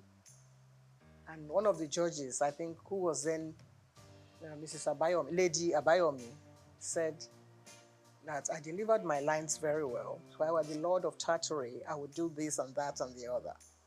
So I came second. And when I got back to the school, the nun, Sister Marieta, said, "You were not paying attention." So whatever you do in life, you have to be consistent. You have to perform well. The way we're trying to do now, the way we're trying to project your voice and whatever it is you have to offer with a lot of humility, not, trying to show off or to project your own image, but whatever message you have to deliver, you have to make sure that it is well delivered. The following year, St. Mary's Convent School, which is my old school, which is 150 years old in existence, went to the same King's College Hall, and we beat a lot of secondary schools. We came first. Pied Piper of Hamelin. Have you ever heard of that poetry? Pied Piper of Hamelin was about someone who wanted to get rid of all the rats in Europe. And all he did was to play the pipe. So that is what we were more or less doing. That's what you and I have being a Pied Piper, trying to get off all the ills in society. That's the main job of a broadcaster. There's so many things happening in the country, and it's only TV and radio that binds the country together. If the country falls apart tomorrow, You will rely on someone from radio or from television to make the announcement, to introduce the head of state who had just won the election or the one who had just taken over. It's a huge responsibility.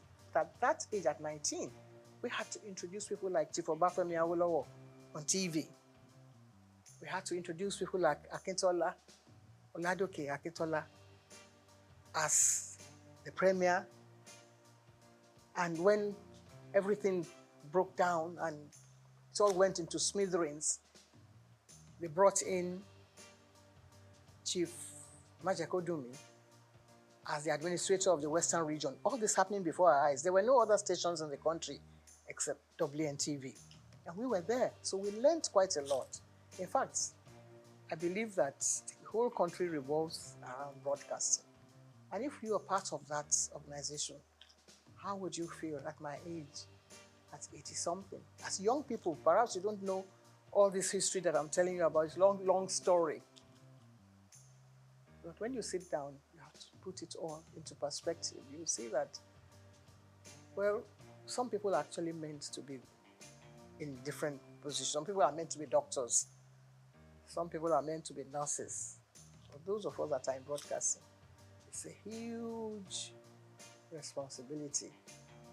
It's a passion. Something.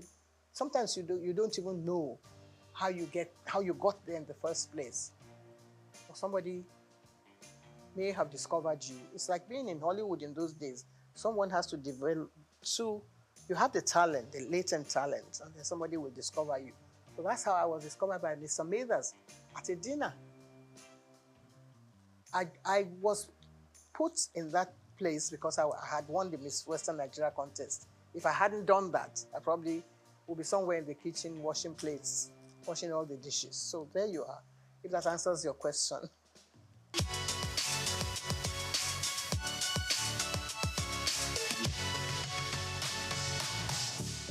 Well, there's no one that actually picks someone and puts you plonk without, I mean, of course, if you don't have any experience on the job, you have no business being there in the first place.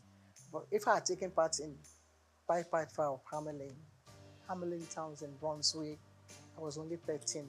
By a famous Hanover city, I was speaking like an English person. When I was only a Nigerian, little girl, being nurtured, by my mother, who was a seamstress, how would you ever get there? But you already have that background, that solid background on the rock, as it were. So, by the time I was ready to go on TV, I had learned from all the other, people that I mentioned their names earlier, like Anike Agbaje Williams. And I wouldn't say it was easy, because you always have that, butterfly fluttering in front of the camera or wherever. I think I took to television like I was meant to be there, with all humility. If I had been groomed by all these nuns that I have mentioned their names, they came to Nigeria to serve the people. They were not earning salaries, To become a nun, you have to take the oath of obedience, chastity, poverty, and all that. So you're not earning a salary. But whoever is there now is thinking of how much money he's going to get from whatever take comes from here, there, and yonder. So they taught us well. And nobody said you're going to go and appear on TV or you're going to be on radio. But just do what you're meant to do properly, with a lot of sense of responsibility and diligence. And that stands at the back of your mind. That goes everywhere with you, wherever you go in life. Even when I was nursing a sick child, my late son was a sick child. And I was meant to take part in Verdict 79 with my colleagues Kerry Ahmed and Adamu Aogi. They all came with me to the hospital, which is just next door here. And then we came back and mounted the podium and continued our business as if nothing was happening.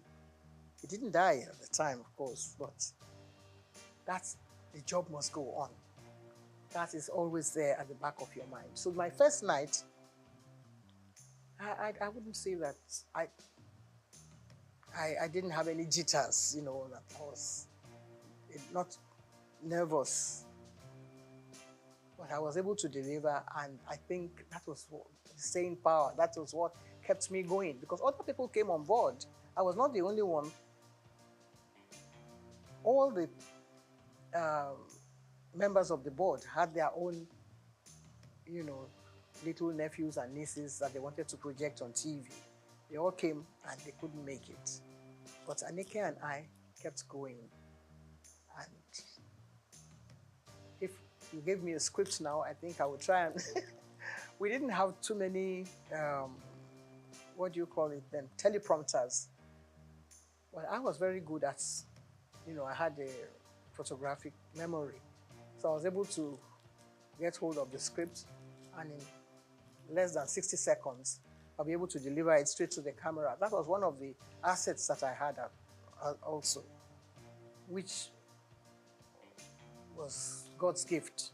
It's not by own might or whatever you think you have. You have the talent, of course, but also there has to be some other little bits of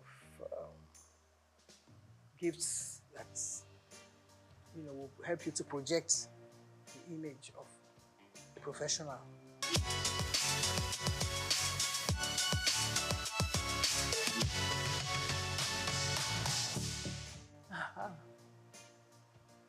A lot of controversy.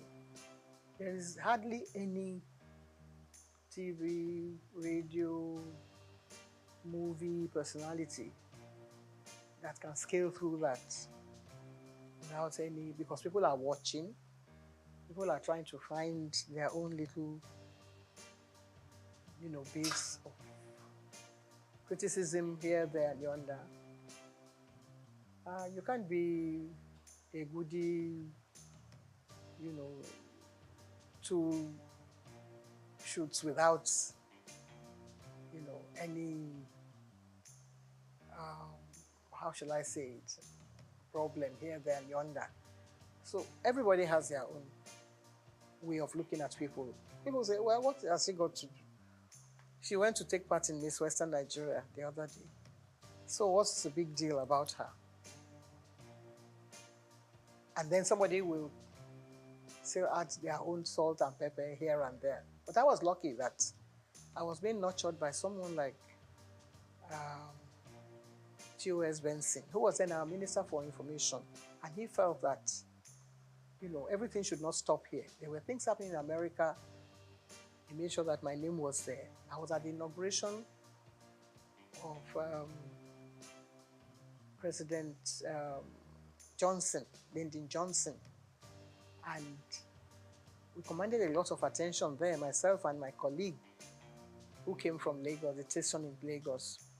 And for the president to notice that there were two black people sitting behind him at his inaugural ball, I think it was very overwhelming for me, because not many black people had invitation to that event.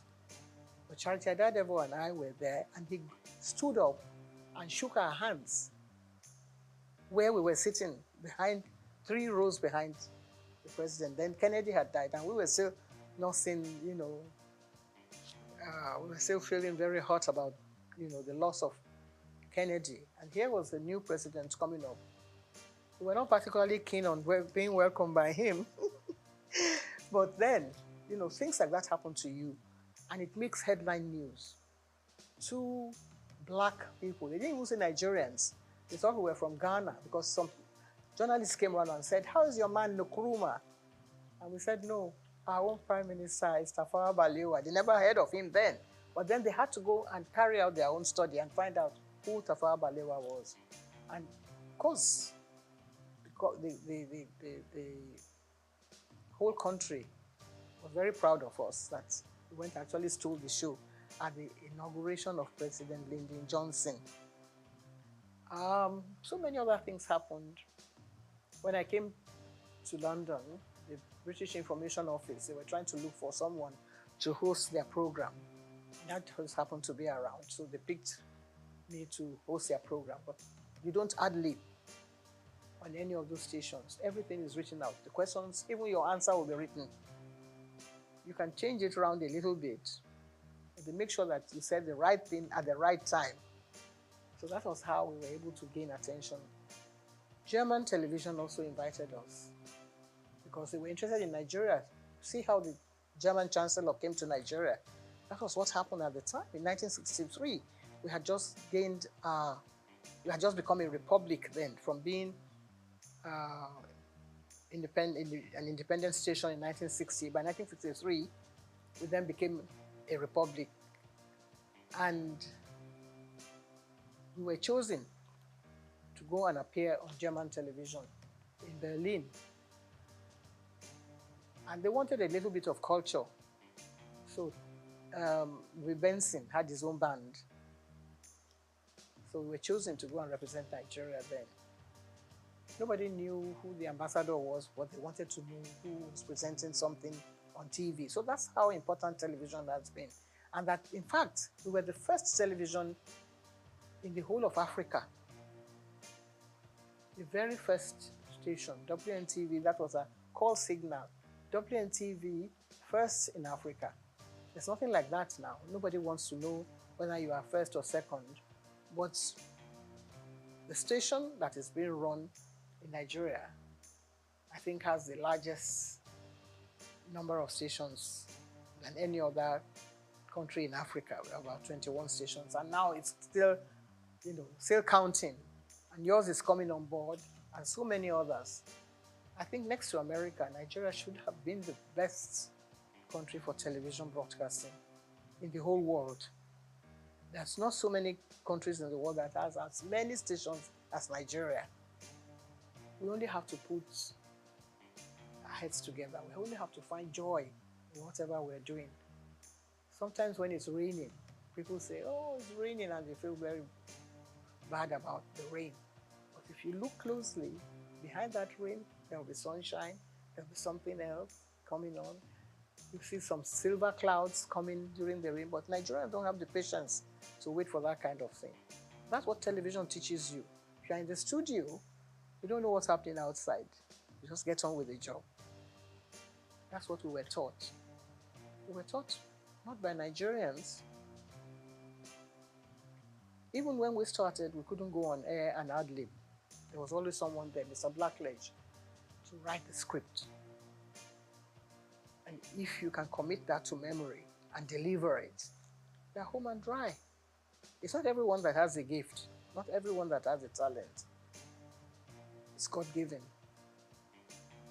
And if you listen as a child at 17, 18, 19, at my own age, I learned from school, and I was able to impart this into the job. So within a few months, we got double promotion, all of us, because we were doing very well. Anike Agbadin was excellent. Yola Sope was superb. And so many other people reading the news. We were the first female to read the news. Women were not allowed to read the news. Nigeria started it. BBC wouldn't allow a woman to pick up a script and read the news. But we were already there. So that's how we were able to gain this global attention that you mentioned.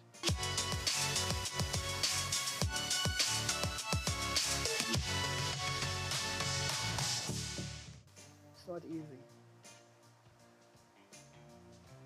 It's not easy. Like I said, when we were taught not by Nigerians. But somebody came along the line and said, we don't have to speak like English people. You can just carry on and use your own parochial background. If you are a Robo man, you can speak English the way you like. That was his own idea. Because he didn't believe in us doing all this la-di-da and trying to, say things the proper way. But that watered down the standards a bit. Because then everybody, maybe he had a relation who wanted to appear on TV, and he wasn't allowed to because he couldn't speak like Ikenanda Goba or Bojalalade and things like that, or Friday Fude or Mike Nahuru. So somebody must have gone to him and said, oh, because he doesn't speak like any of those people who were taught by, foreign teachers, people who had learned, people who knew what a DJ, we had a Bible then, that you had to pronounce your words correctly.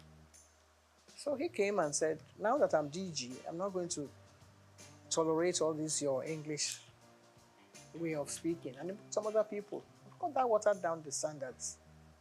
That's not our making. We were still ready to continue the way we were doing, but then they pushed us to the background. But there were others who were able to perform well. Ruth Benamesia, Opia, Siene Oweban, of course, Bimbo Oloyede, who was born in England. If you already employed those people to deliver the goods and to present your programs, you're not going to sack all of them because they speak with English accent. I don't see how that can be an offense. Cannot be, guilty of speaking English well, like the English people. But they then brought out other people. And you had the head of presentation. I became head of the presentation after I came under Buba. And you're trying to prepare your roster. You wanted to put such people online to read the network news. And they say, okay, bring somebody who can speak like the Radididu and do a little bit of Ewe on the side. It's part of our culture. So that is what is happening to TV broadcasting in Nigeria. It's all very interesting. So, this cultural milieu and bringing, a touch of Nigeria. Nigeria is doing well. In that aspect, in the music world, I think we're leading. Some of us who grew up on Handel's Messiah and Mozart, we have to sort of put our hands behind our back now and watch, all the way things have turned around. And Nigerian music is doing well. Afrobeat is reigning everywhere in the world. So really, you can't find faults with that. So when they watch a bit of Fela and his children and all his grandchildren doing well, then listen to the channels on TV, you have to take what you get from there as well.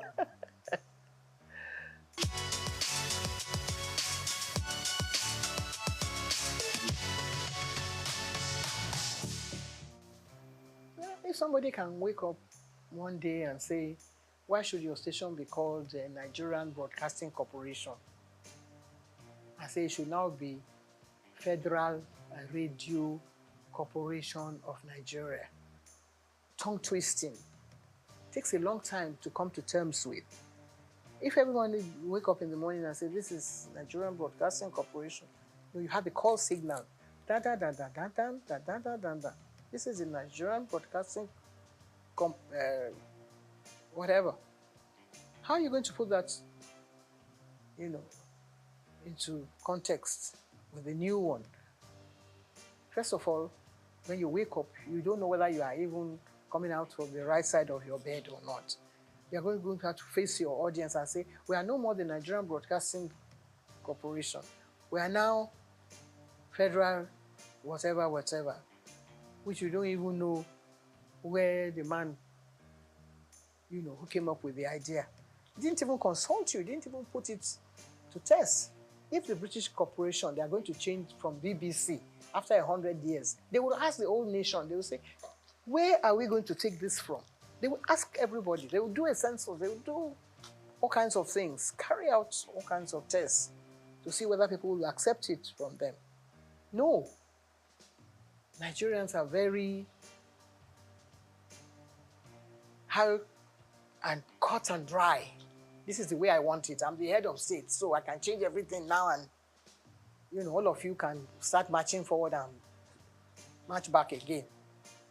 Soldier go, soldier come. I think Fela would have been a good head of state for Nigeria, because he would have got some people marching the right way. So, I think that is what has happened to this country. But we will still settle down. The soldiers that have been marching since, they will do attention one day. And then we'll be able to sort ourselves out gradually. I think we're going through the right process now. People are beginning to find their own feet. If things go around, price of goods go up, Nigerians will find a way to come to terms with that. When we were growing up, everything was done. We won't say according to the colonial rules and regulations, but at least there were standards that were set down for you and things that you had to toe the line. This is the proper way to do things. But if somebody says, no, let's turn around and turn it upside down.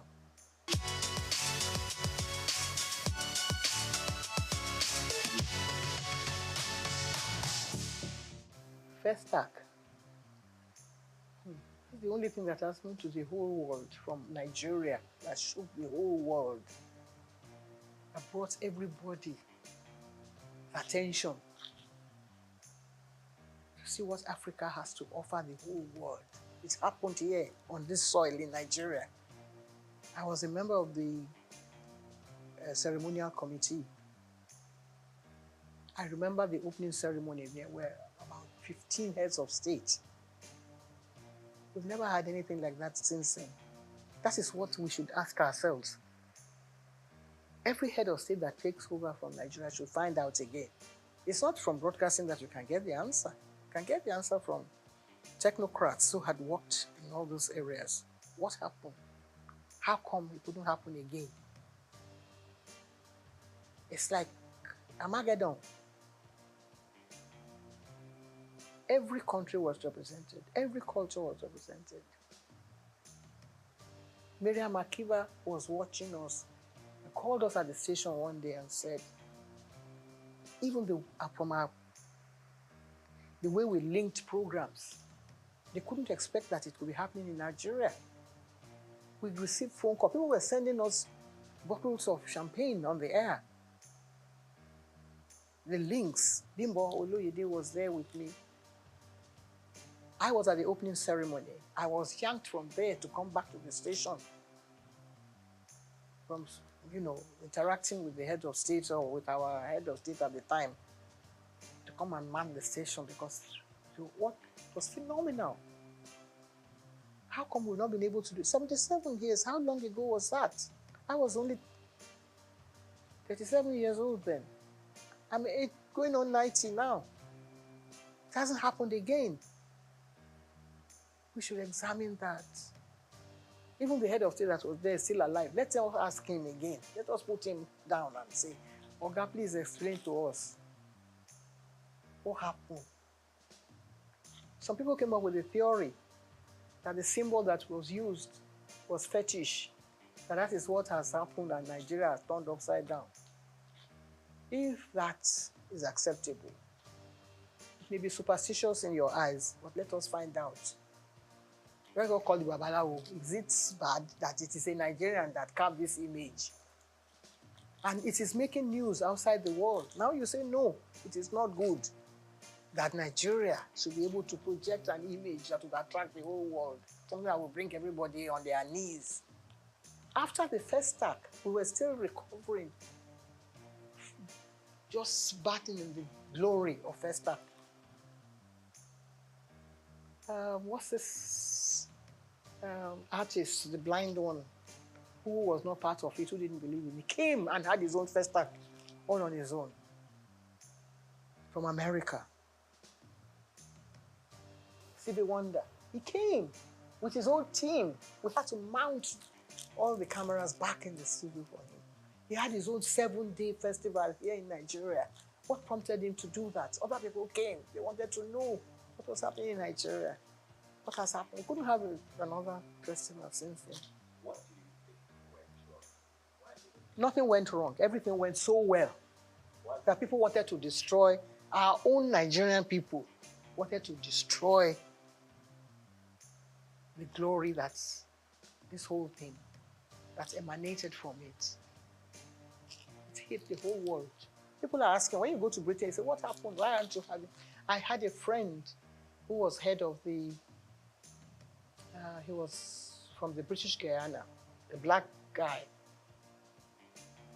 He was friends with everybody. He knew all Nigerians. Said, what happened? Why are we going to have another festa? Professor Ian Hall, he keeps asking me. Even if we can't have it because it was very expensive anyway, Nigeria had all the money. Even though we had a coup after, it was first of all the brainchild of Gawan. And then Muritala came on board. Muritala was killed. But in spite of that, they couldn't kill that dream of having a festac in Nigeria. If we are able to bring out all those programs again,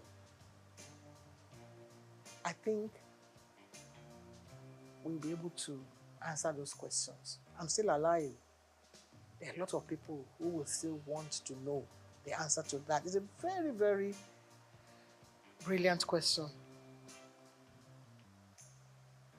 that you have asked. I think if it was another country, they'll set up an inquiry and say, what happened? Can we resuscitate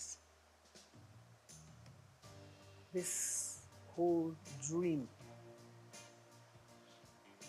Some of the tapes that we had then in WNTV, some people put them in one place and set fire to them because they felt maybe somebody in their religious organization said, you are the one projecting all these things, so Nigerians are bringing idols around.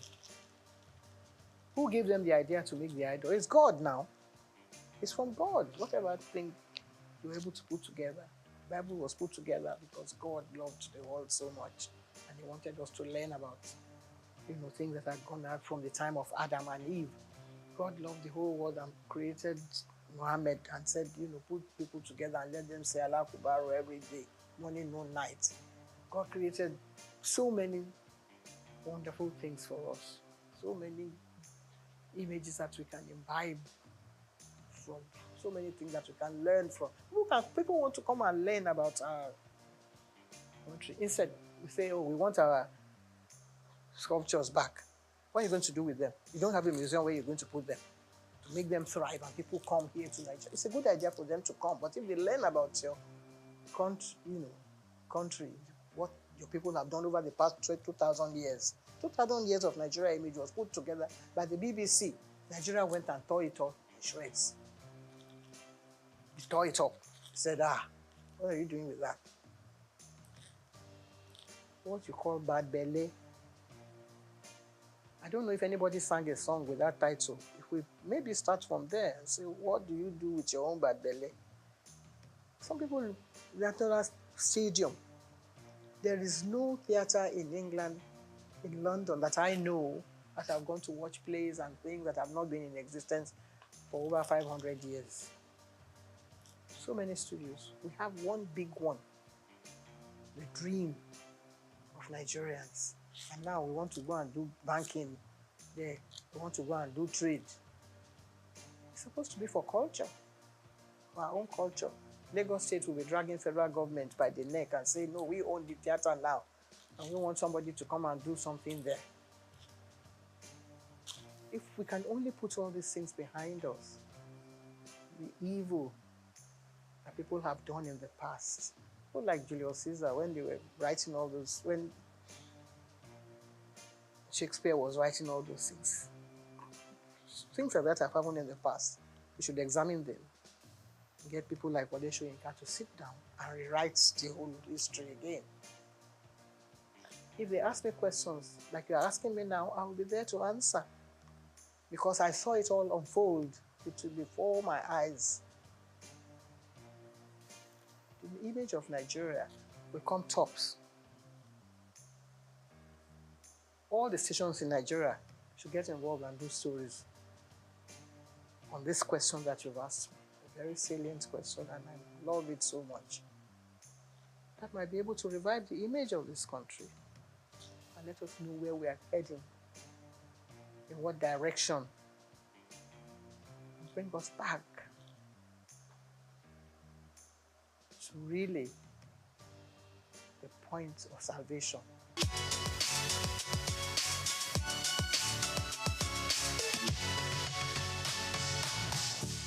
Well, I haven't seen it. I must have mentioned it somewhere. I think on one of the channels. When they was trying to build the scandal around it, and I said, and I tried to put the record straight. That wasn't really what happened, and that it was from, I think it was from a book that was written by one of the wives that said that I was party to his breakdown of their marriage. And I was trying to put the record straight that that wasn't really the true picture. I with due respect, I have to, bow wherever I come in the presence of a president of this nation, past, present, or even present, yes. I hope I'll still be around when we have others coming on board. But I was taken aback that the head of state asked me a question that, because in the past, we were in the studios when the head of state came, and we were given scripts. If there had been, there had been several coups, and it's always the presenter or the station, either the managers that take the brunt of the whole, the issue when things like that happen. You don't know who's coming. You don't know how many jeeps are going to be coming in. You don't know how many, what do you call that, all those heavy equipment that they drive in as they are coming into the studio. You don't know where they are going to shoot the station down. Nobody knows that. It's only the people who have worked during that period that can relay those experiences. Sometimes you're at work in the morning, by the time you come back in the afternoon, the government has changed. And if you haven't got maybe your ID card, you won't be allowed into the station, or somebody can throw you in or into jail. So all this had happened in the past. Nobody has told any of these stories. People like Segun Lushola or Dr. Kolade. Somebody might come and say, so has happened. I was driving my former husband to work in the morning. I dropped him at the station. By the time I reached home, there had been a coup. Murtala had been killed. And they were under siege, the whole station. Just imagine that kind of scenario. Things like that had happened in the past. But Nigerians don't have that sense of history that wants to sit down and say, well, we want to ensure that it doesn't happen again. Of course, we'll pray that it doesn't happen again. And you wake up in the morning and somebody is announcing something else, different from what you have. A colleague of ours had been, pushed into something that he wasn't aware of. Those are kind of situations that have happened in the past. But this one, we were all dressed in ceremonial costume and trying to, I was the only one that was asked to stay in the presidential, what do you call it, special area that is demarcated for head of states on issues like that. And all of a sudden, the president is following me all about. And I said, this is getting too close for comfort. And I said, what's your name again? I said, my name is Julie Coker. I was trying to play innocent, that I didn't know what was happening. He said, how much did your dress cost? Can't happen. Sorry, sir. I don't think I'm the proper person to answer that question, sir. Yeah, you don't have answer. It's a bit unprofessional. I mean, that's not in the profession per se that we mean, but I wasn't prepared for that kind of thing. So I must have given a rude answer to that. And then, before I knew it, Ade Lanwa, who was then the head of Navy, came to me and said, "You have been very rude to the president." The president said, he asked you a question and you couldn't answer. I said, "Good morning, Mr. President, sir." Because when we introduce them on TV, that's how we introduce them. We're now going to be addressed by a new head of state, Mr. So, sir. And I said he should go and ask the president of Souq. I'm sure he has a record of what the question is asking me can be answered, better answered by the president of Souq. If he finds that unbearable or rude, then either that one is not doing his work well or I'm not doing my work well and I don't belong here. But I carried on regardless. Shortly after that, another top army officer, Joseph Garuba, that one was the tallest man next to Ufwe Bonye, or the one from Mali. And he said, "Julie, I know you can be rude at times." I said, "Not on this occasion. This is a wonderful occasion for the whole nation. And I'm trying to be my best behavior." And he said, the president said, "You're being very rude to him." He said, "I know you, maybe you can say things." And I said, "No, I never." He asked how much the dress cost. And I don't think I have an answer, which may contradict what will be on record if you really examine it thoroughly. I was getting very nervous at the time. So I dropped everything and disappeared from the scene, and I never went back again. But the thing reverberated right down to all the committees and members. My late auntie, what's her name? Kentebe, which was a lady, commodore of the Navy. She said, "Julie, I think she heard that she was going to be sacked that day because the naval officer sent to her and said, 'You are the one that did this.'" And I said, "Can never, God forbid, can never reach me because I'm not in the forces. I'm doing my own job here as a professional broadcaster."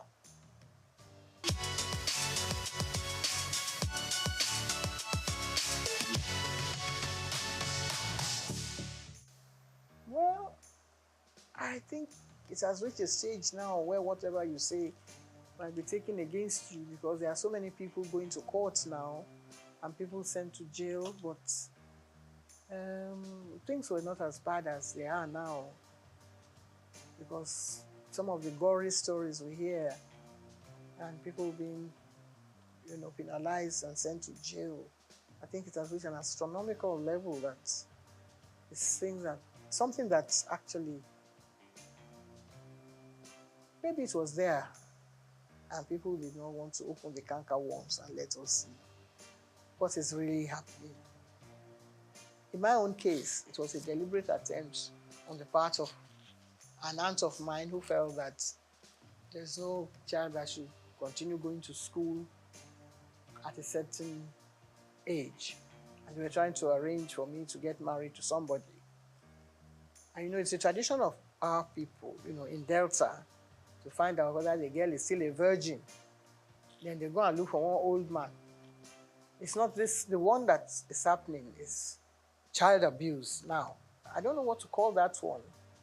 There are other cases too of children being sold into, prostitution and apply this a trade that by some madams, which is not really acceptable.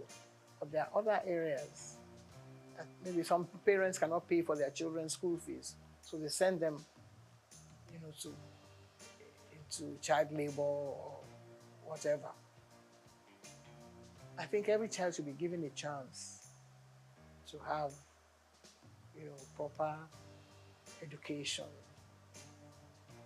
If Awolowo can start free and fair education to children, whether all genders, boys and girls, see what the results that have come out of that. But in some other parts of Nigeria, they believe that that it's not acceptable in their religion, and so they still keep the children down and send them into early marriage. And a lot of people have dealt, people like Dr. Simi Johnson, they were in the forefront of that vanguard to liberate the children who have been kept into powder at age 13. And when they have children, they are not able, either they die, premature deaths from, being too early to go into pregnancies and have the children properly and things like that. Different stages, it's a very serious issue that actually I think has been well looked into, not by the United Nations or by, but Nigerian government itself should look at it more, more serious terms and try to find how to deal with it. But there's something that happened in some homes, which is now coming out now, which in the past, members of the family will not allow maybe a woman that is a victim. The child is a victim, but there are other, things that sort of trigger down the line, like a wife, for instance, who is watching her husband, trying to abuse children that are under their care. And the children definitely cannot, rise to the level that a child who is being abused at an early stage cannot continue with her education. So I have been involved in issues like that because I was affected as a 13-year-old when an aunt of mine felt that I should stop going to school. But I was rescued by another aunt. So I was lucky at the time. Not many people have been able to, get through all this kind of trauma. I was lucky that just at the time, the man was busy talking to some other people, and it's like somebody being kidnapped and another person coming to your rescue. So I was lucky at my own, to escape that unscathed and get on with my life. If I hadn't gone through, maybe I would have been having 13 children. My son, oh man. It's good to have children so that the population will multiply. But then you have to make sure that the children are able to, get on with their education. And when you educate that child, he's able to look after other children. I've raised so many children in the process, I was able to earn enough money to take care of members of my family. And that is what everybody should sort of, try and rise up to that challenge.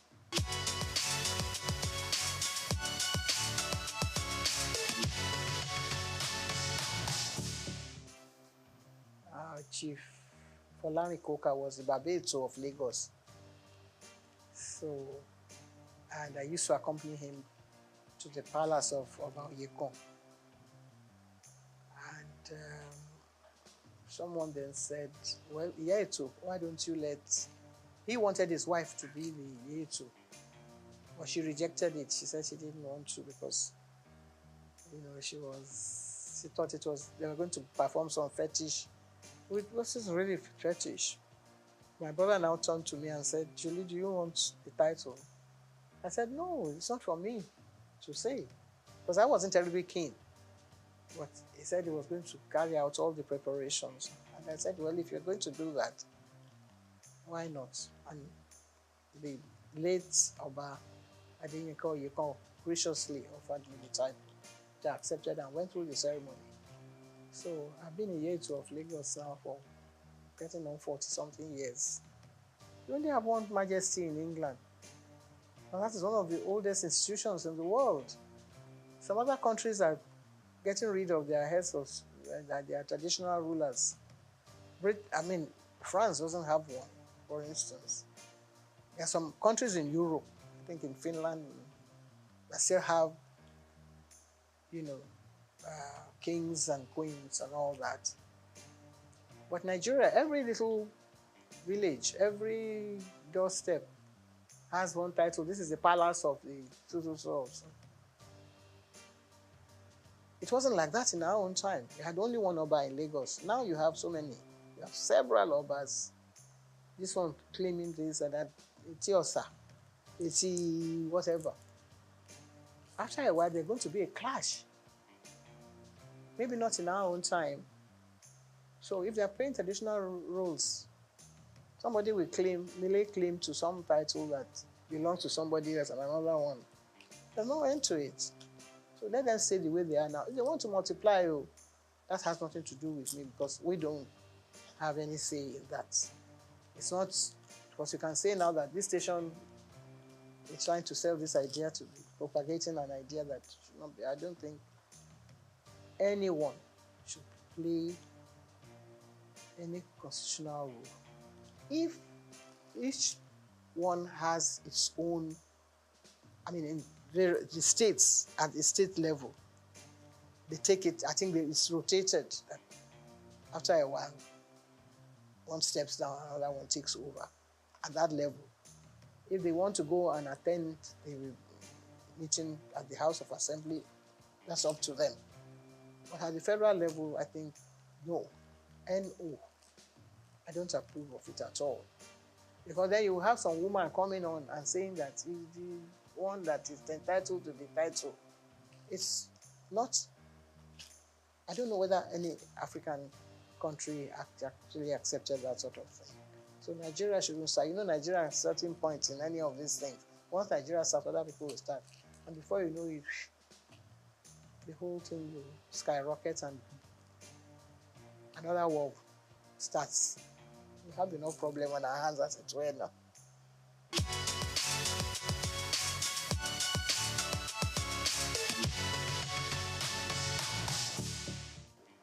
No, we are lagging behind.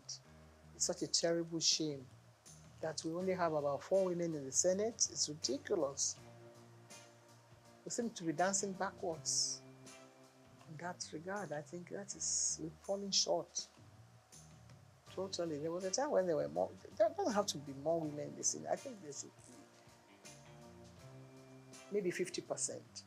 Not even 30-something affirmative, whatever that they went to Beijing to talk about. There should be more. There should be more women participating in politics. I don't know whether it's because. No. I don't want. I just believe that we should have more women in politics. Because women are more sensible. Women are glamorous, they come out looking beautiful, but their contribution to national issues, I think, more. Look at a man who went to beat up somebody in the house the other day. He says he's a hero. Hero of where? That kind of man should not be allowed to even come and address the press. Maybe the press find it funny, humorous to feature somebody like that. There's no woman that will come on TV and speak like that. If you examine every single one of the men, they all have different issues. Some of them have issues about wives and men and things that they have been doing, or they are corrupt and they have been taking money, dipping their hands into different coffers. No woman would do that. I think women are more, serious-minded, and they address issues the way they should be addressed, and they will take more care of issues that affect the nation, girl-child issues, health issues. The men don't even care about health issues. They don't even want to know what's happening. The men even wear bigger agbadas than when they are going to the house. First of all, they should cut down on the amount of clothing that some of them wear. They spend more time thinking of their image, how they're going to appear. Since television has now gone into the chambers, you find that they spend more time, on things like that. And it's ridiculous. We watch other countries, the way their parliamentary issues are being addressed. We're not learning anything from that. We shouldn't be learning from them. They should be coming to learn from us if we're doing the things we're supposed to be doing properly. But if women are really at the forefront of all this, I'm sure that they'll be able to calm all those hot issues that erupt sometimes in the houses.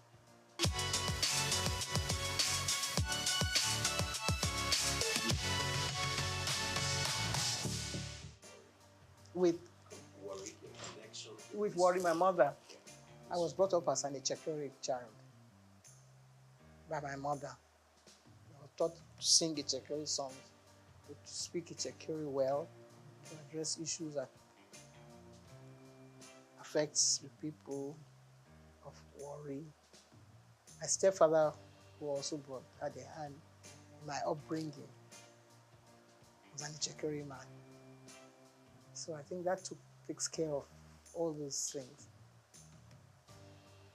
Well, I was brought up in Lagos, so I have this dual kind of nationality, and I knew my father came from Egba land, but I didn't have much to do with him. I only have connection with the family, like, Toye Koka, who was my uncle, who took care of me as well, but he was too busy doing other important things. But occasionally when they're having issues in the family, I'm invited like a stranger.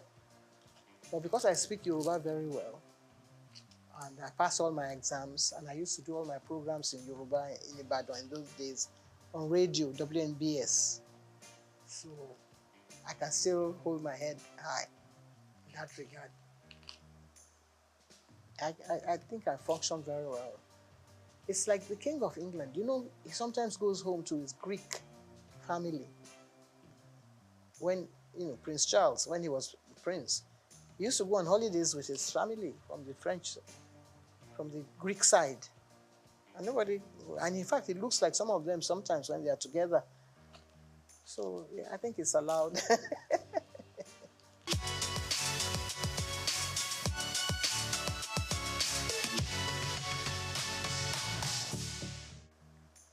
Well, one of the first one, my 40 years in TV, which is actually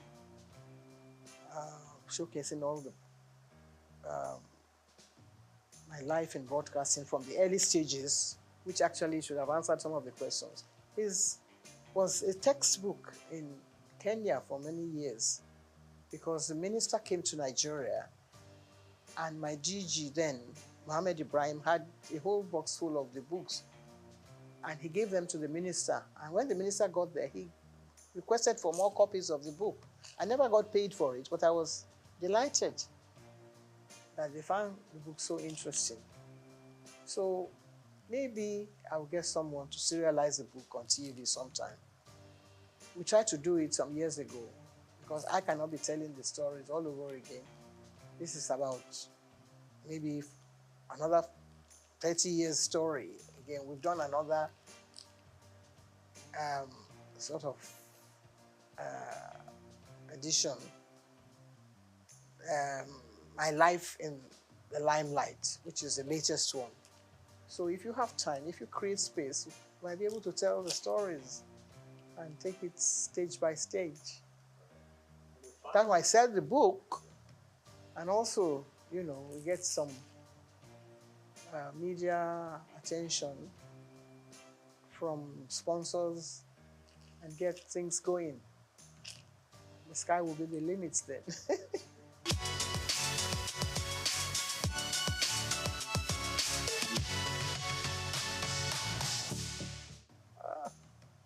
Well, eat well,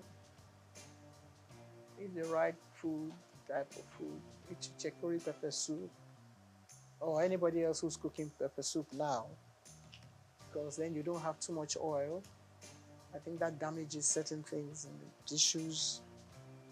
And if you want to avoid having cancer, there's nobody in my family that has ever died of cancer because of the type of food we eat. So get someone, to prepare. There was a time when Chekuri food was being prepared in the museum, and people used to go there to collect the ingredients and the menu, and people live well. So like people are eating Chinese food, which is good. It's healthy and lots of vegetables. I recommend that for people. I'm not saying that I very good health, but I still walk about on crutches. I don't know, my knees are not functioning very well. But still, if you say you paid me compliments, I accept it. Thank you very much.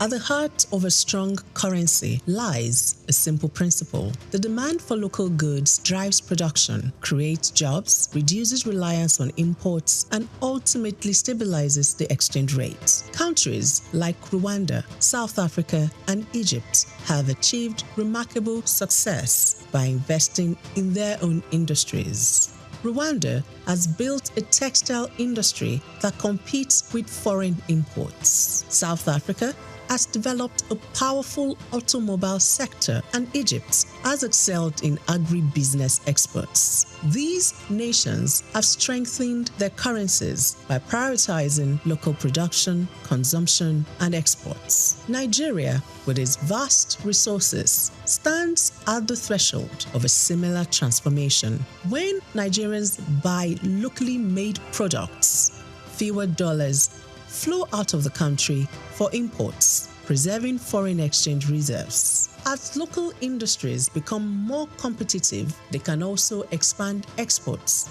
particularly under the African Continental Free Trade Area, bringing in foreign exchange and strengthening the naira. In 2022, Nigeria spent over $9 billion on food imports. If just half of that had been directed towards locally made goods, it could have significantly reduced pressure on the naira. The key lies in industries with the potential to drive economic growth: agro-processing, textiles, automotive, technology, and leather goods. Nigeria is already a leader in agriculture, but to fully benefit, the country needs to move beyond exporting raw commodities to processed goods. Products like cashew nuts, shea butter, palm oil derivatives, and hibiscus flowers command higher prices internationally.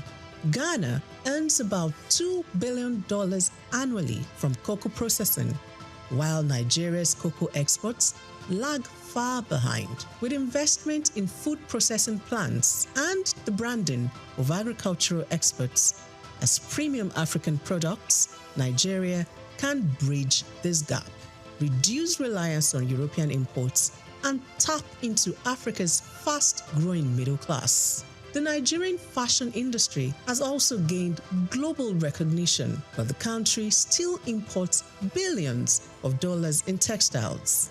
In 2021, Nigeria imported over $4 billion worth of textiles, while Ethiopia, using local cotton, earned $110 million from garment exports. By boosting local textile manufacturing and using Nigerian cotton, Nigeria could reclaim a significant share of the $15 billion Africa fashion industry, positioning cities like Lagos, Aba, and Kano as textile hubs. Nigeria's automobile sector also presents an opportunity. The country spends over $8 billion annually on vehicle imports. In contrast, South Africa's automotive sector contributes over $12 billion to its GDP and employs more than 100,000 people. By implementing policies that support local vehicle assembly and production, Nigeria can reduce import dependency, create jobs, and become the region's automobile hub. Nigeria's tech ecosystem, home to fintech giants like Flutterwave and Paystack, is already Africa's largest. If Nigerians prioritize homegrown software solutions, the country can reduce capital flight and strengthen its tech industry, making Nigeria a global player in technology. The leather industry, particularly in Kano, also holds significant potential. While Nigeria produces some of the finest leather in Africa, much of it is exported as raw material. If we focus on producing high-end leather goods like handbags, shoes, and belts, Nigeria can meet local demand and expand exports. Ethiopia's leather exports exceeded $133 million in 2022, while Nigeria's remained under $50 million. By branding and exporting premium leather products, Nigeria can become Africa's leather capital, boosting the naira through increased foreign exchange earnings. To strengthen the naira, Nigeria must prioritize investments in infrastructure, improve product standards, enhance branding, and implement policies that favor local manufacturers. Consumers must also consciously choose locally made products to create jobs and drive industrial growth. The success stories of Ghana, South Africa, and Ethiopia show that this strategy works. It is time for Nigeria to invest in and promote made in Nigeria goods, solidifying and strengthening the naira for a more self-sustaining and prosperous economy.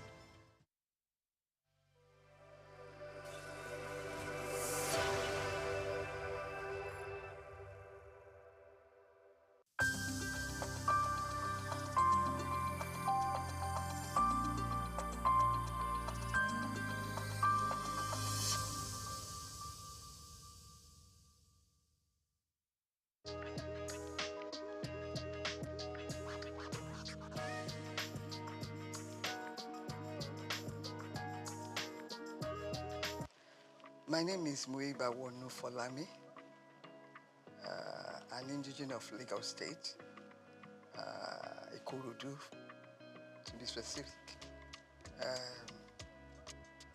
I was born in Lagos 86 years ago, and to the glory of God, I'm still alive and well, and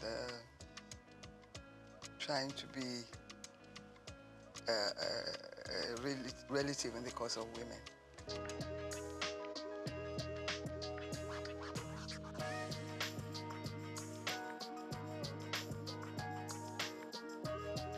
I attended primary school. I started at Ansarudin Alakuru School.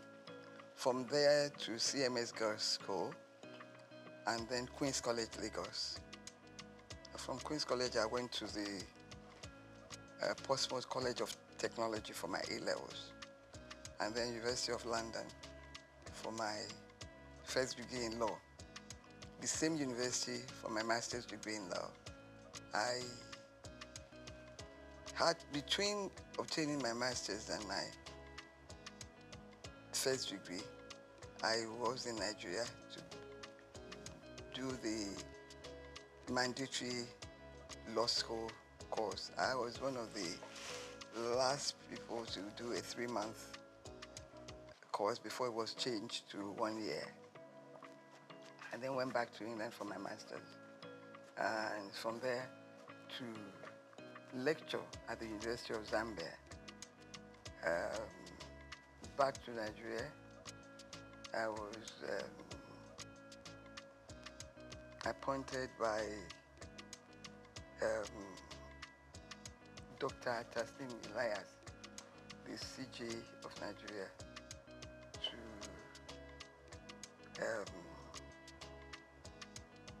the Commission for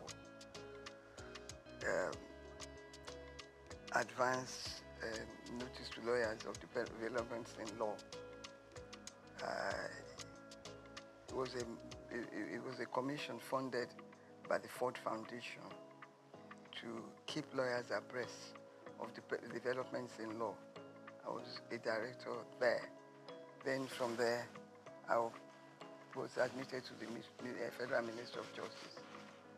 Right after being legal advisor to many ministries, I ended up as the Director of Public Prosecutions for the Federation. And after that, whilst I was the Director of DPP, I was appointed Attorney General and Commissioner for Justice in Lagos State. After retirement, I've been involved in social work, in religion. I've always had religion, but I spend more time on religion. I read, I watch telly, and I live a good life to the glory of God.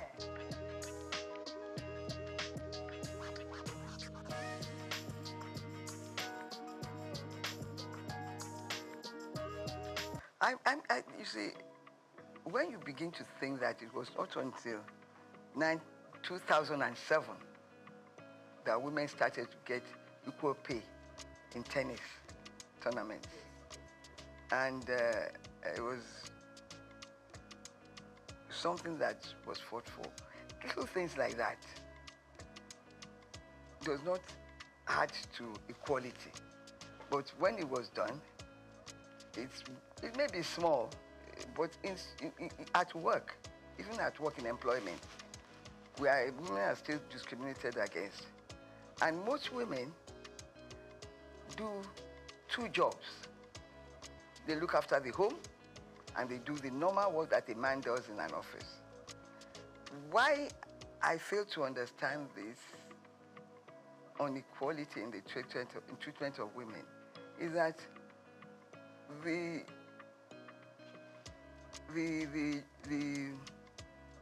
work, the responsibilities in a workplace is not reduced for women, even though we do not want to be paid the same salary as men. It's a fight that has continued, and in that area, I think we need to do more to push for more recognition. Women have contributed immensely to the society. The men that are now resisting equal pay were brought up by women. That's what I do not understand, that they can think like that. We continue to push. But how can we speed this up? By bringing it to the attention of world powers, recognition by every country of equal opportunities, equal pay. I want to know, somebody to explain to me the jobs that women cannot do. Yeah.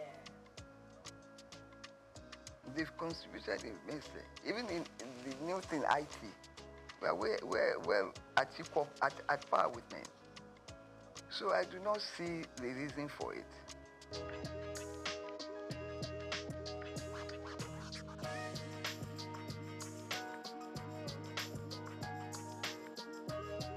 Unfortunately, I did not experience it, because when I left university, I practiced law briefly in my uncle's chambers before I went to University of Zambia as a lecturer. There, my position was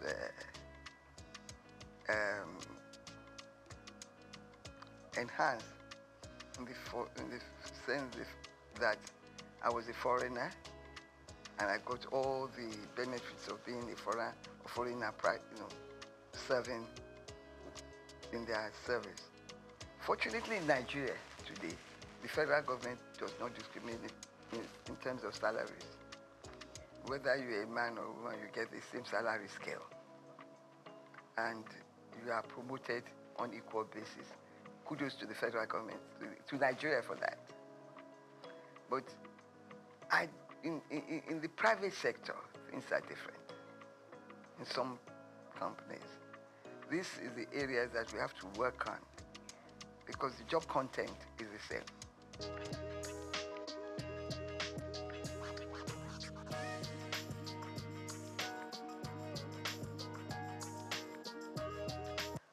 Some of these facilities are available in Nigeria. I learned by being a member of the Society for the Disabled that every government body must admit a certain percentage of women and of disabled people. So most times this opportunity is not taken. They are bound to employ them. We continue to push for that to be implemented in most ministries. It's important because it's there. You have to take a certain percentage of disabled people to work in government positions. It's important that we work to enforce that rule in our society. When it comes to discrimination, Nigeria is way, way ahead of some developed countries because we, through slavery, we faced discrimination right from the beginning. We now know how to resist it. But in my country, Nigeria, in the federal government, in the state government, there is no discrimination. It may happen in private organizations, but they must continue to push to let them understand that the job content is the same.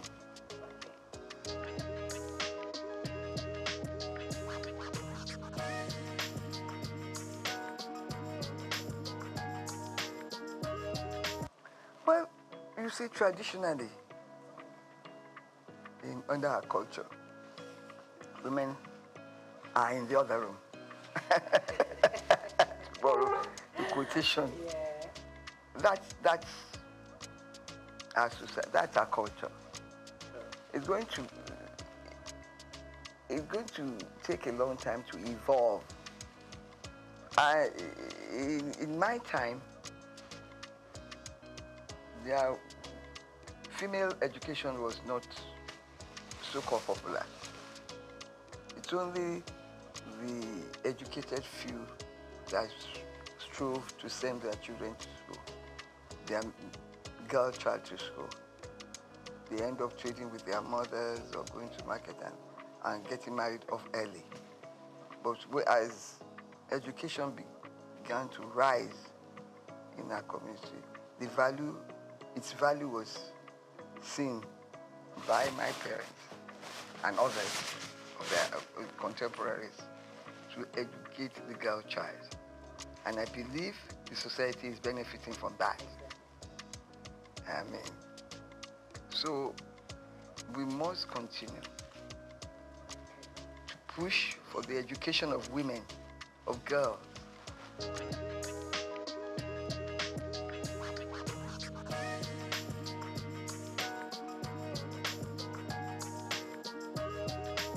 I have thought that, when I read that,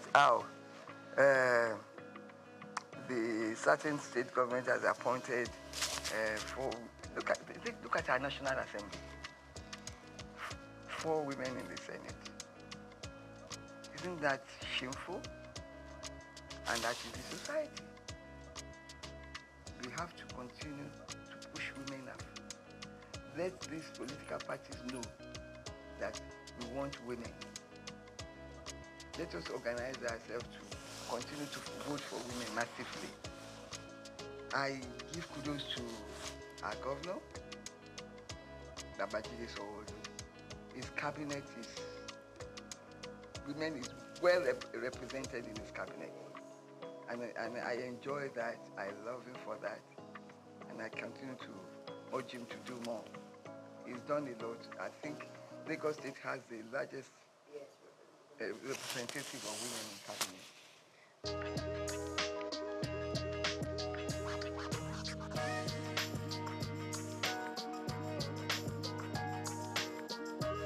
First of all, they have to project themselves in their office space, their workspace.